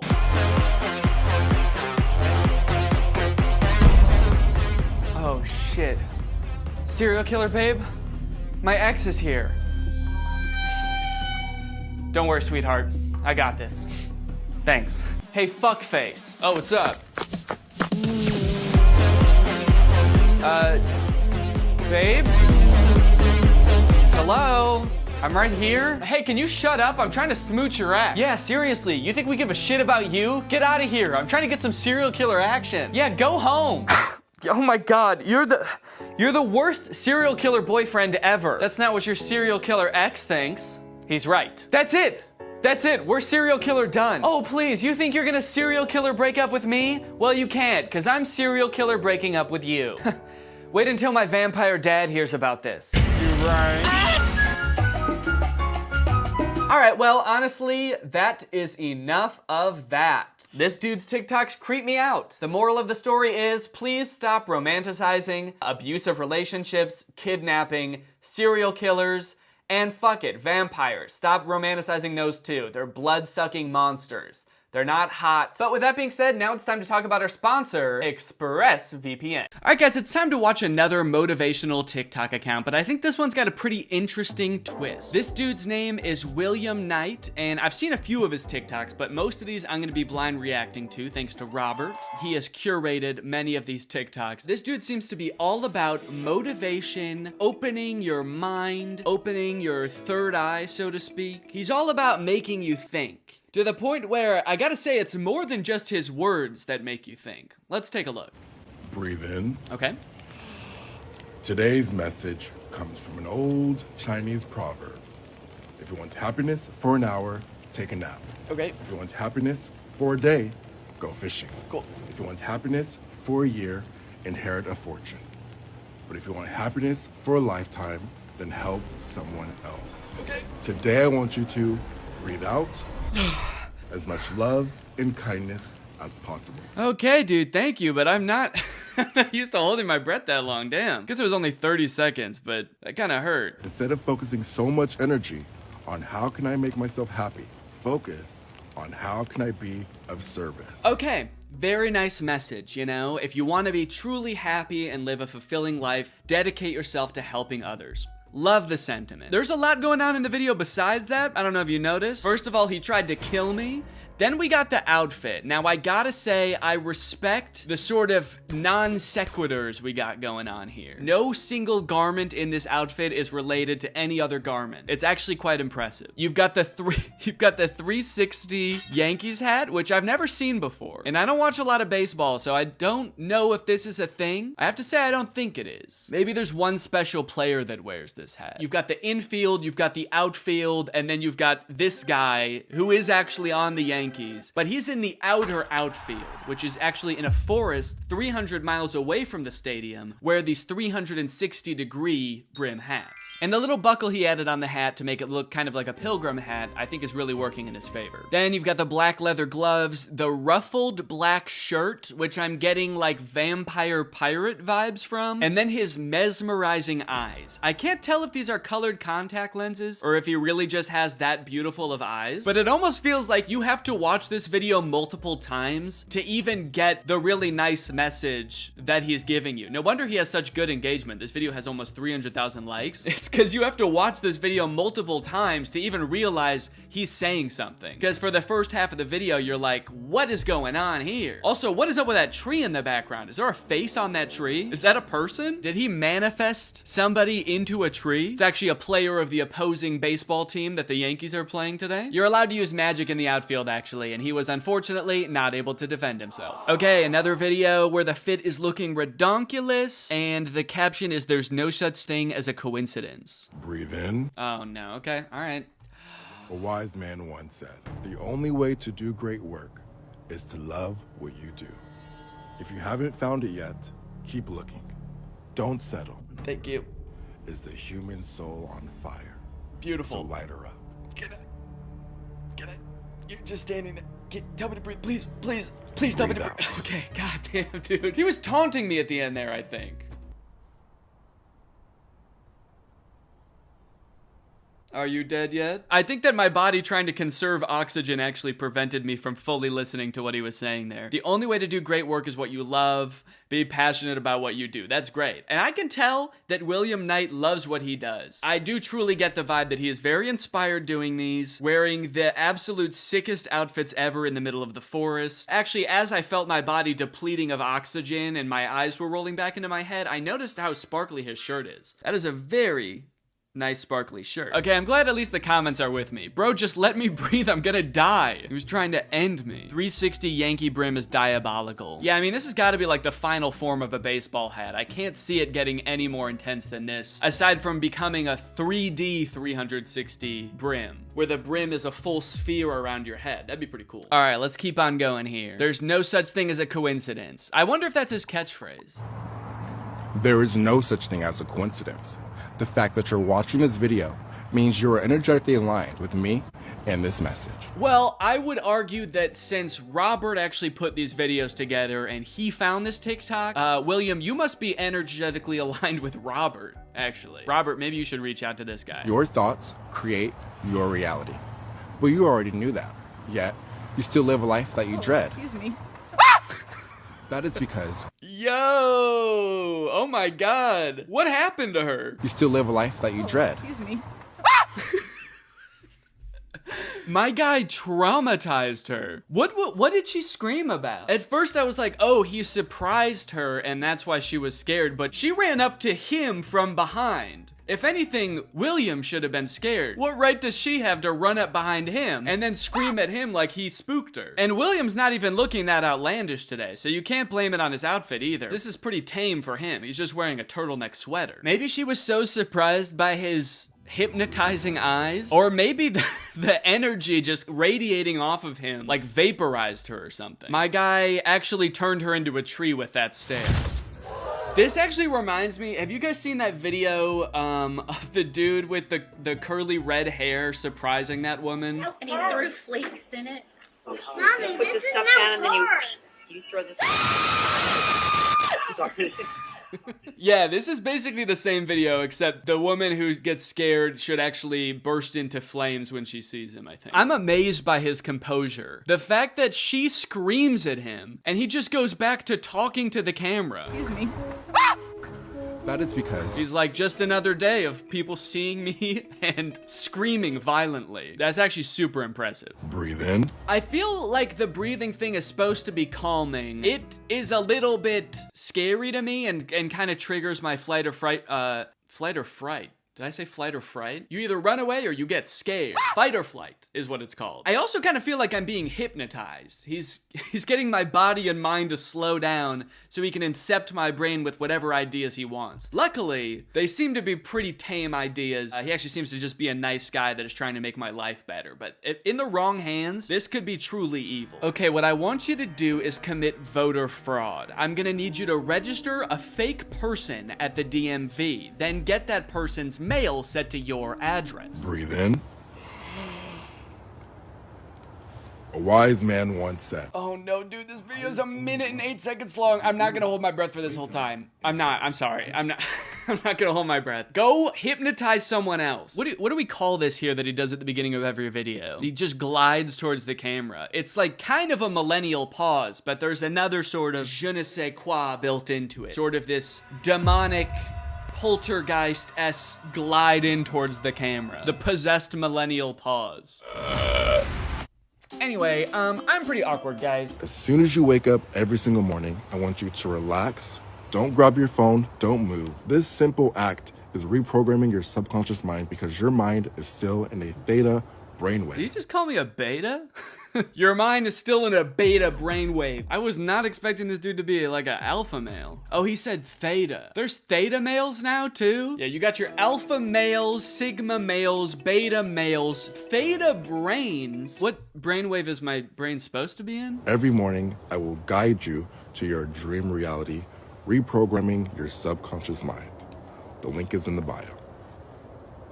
Breathe out. Oh my god, dude, that was so long to hold your breath. If anyone out there was holding their breath, I'm sorry that you're dead now. Also, why does he breathe out when he says breathe out? Was he holding his breath for that entire video too? That's amazing. He also looks like he almost forgot to say it there for a sec, which is a terrifying thought. We could have all been holding our breaths forever. Anyway, see you next time. Oh shit, and remember to breathe. Remember to breathe and blink, guys. You need to do that. You just saved 100,000 people's lives. Oh no, this one's got the creepy tree in it again. Are there any comments about this tree? The Brim Reaper, someone called him. Accurate. He did kill that lady. Okay, lots of comments begging him to let them breathe, so this is gonna be another good one. Oh yeah, anyone else notice the tree face? Just me? Okay. Okay. Because I was kind of worried that I was the only person that saw it. Like there was some kind of energetic connection between me and the tree, but I'm glad other people are seeing it too. I am now on a new platform called Snapchat. Send me photos of your cats and dogs. I like that he says I'm posting an app called Snapchat, like most people don't know what Snapchat is. But you know, to be fair, maybe he doesn't. Maybe he spends a lot of time in this forest. I don't even know if he has a phone. He could just be like recording this video on a tree somehow. I wouldn't doubt him having that sort of ethereal power. And you know what? I don't think I will send him a picture of my dogs. You know, I trust the guy and I think he's giving some nice advice for the most part, but he's gonna try to curse them or something. Or maybe take control of their bodies or something like that, and I can't have that. My dog walking around in a Yankees infinite brim hat? No thank you. He's gonna turn my dog into a boxwood. Always remember who checks in on you when you go quiet. Okay, speaking of dog, he just has a dog all of a sudden. This was the first person to send him a dog on Snapchat. You fell for the trap, dude. When you send him a dog on Snapchat, he can manifest it into his woods. Not your dog anymore, sorry. Always remember who checks in on you when you go quiet. That's love. Dude, this is so true though, because my dogs always check in on me when I go quiet. Today's message. Go back to your childlike perspective. Get excited over the bugs, the planes, and the trees. The more you focus on the little miracles, the more you attract the big ones. Yeah, do you want to address the child and the figures in cloaks? What's going on in this one, man? You know, this is a very interesting character, guys. This is weird. There's so much going on in these videos. For one, he's giving this energetic advice on how to live your life and manifest things. He also appears to be advertising some app, his Grand Rising app, which I guess is some kind of meditation app. But then there's all of the extra stuff, which I'm sure some of it is kind of an act to get engagement, and then some of it is not. Like, I'm sure whatever he's doing with this child and the cloaked figures pictures is just kind of like a weird thing he added to the video to get people to comment on it. And of course, yes, people are commenting, where do you get the kids? Which, you know, it's kind of a weird thing to ask. And it's almost like maybe you're reaching more people because of those things, but I worry that they're actually not getting the message that you want to get across because there's so much going on in your videos. A lot of people who commented this, where are you getting these kids, probably are not even paying attention to what you're saying. Okay, what is going on here? This is a slideshow of images. The first one is a comment that says, it's so sad that this guy drowned. He was kind of funny. Then there's another image of a funeral for him. Then we have a bunch of pictures of him with wings. Maybe he's in heaven. Does the caption say anything to clarify? There is no such thing as a coincidence. The fact that you're watching this video means that Robert is energetically aligned with me and this message. Listen to my guided meditation to shift your dream reality. Okay, but did you die? He's figured out how to post from beyond the grave. So I don't know why people were commenting that he drowned, but the pictures don't really seem to confirm or deny that he drowned. They don't directly address it, and if you were to think he was alive, then these pictures obviously just show him alive, but if you think he's died, then all of these pictures confirm is that he's now a flying demon. Oh great, now we have an article. What happened to William Knight on TikTok? Viral star's drowning claim explored. It's kind of crazy to claim that you drowned, because it's like, you know, no, you didn't. The account of TikTok sensation William Knight, who is noted for his content on affirmation and manifestation, recently sent his fans into panic mode after suggesting on a post that he had drowned. The picture shared on X on November 30th appeared to be a screenshot of a Facebook post by Feejabobot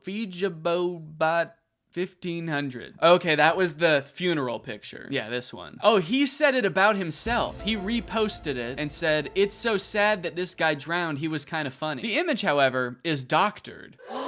What? As it is quite a viral Dragon Ball meme, where many have previously edited faces of other people. You know, I gotta say, all this does not seem very in line with the core message of his content. All of his videos are like, relax. You wanna find purpose in life, just be cool. You know, breathe in, wait 20 minutes, breathe out. Also, I died, I drowned, I'm dead. Or am I? I might be a demon. And then he just goes back to making videos being like, shh, shh, shh, it's okay. Okay, baby. Learn about these 4 ex-government employees who risked everything to tell you the truth about extraterrestrials. Okay, now this seems like a drastically different type of content than it usually makes too. Government whistleblowers? Meditation content and conspiracy theory content are something that feel like they should not go hand in hand. One is calming, the other is not at all. The top 4 people that tried to warn us that aliens are taking over the government but died by mysterious circumstances before they could. It's not very relaxing. Former Pentagon intelligence officer Angelia Schultz held a press conference detailing her encounters with extraterrestrials at an ET base in the Mojave Desert. And now, she is the tree standing behind me. This is what the government did to her for speaking out. Yo, what? I don't know what this video was, Robert, but it's currently unavailable. It's in the Google Doc Robert sent me as another conspiracy TikTok, and it is not here. That's kind of spooky, dude. William is being censored by the government. Well, I hope you guys enjoyed that guided tour through William Knight's TikTok account. I'll see you guys next time. Bye-bye. Thanks for watching this video. If you're not subscribed, make sure you subscribe and turn on my notifications to join Greg. We are the fastest growing army on the internet, and you do not want to miss out, baby. I'll see you next time. Bye-bye.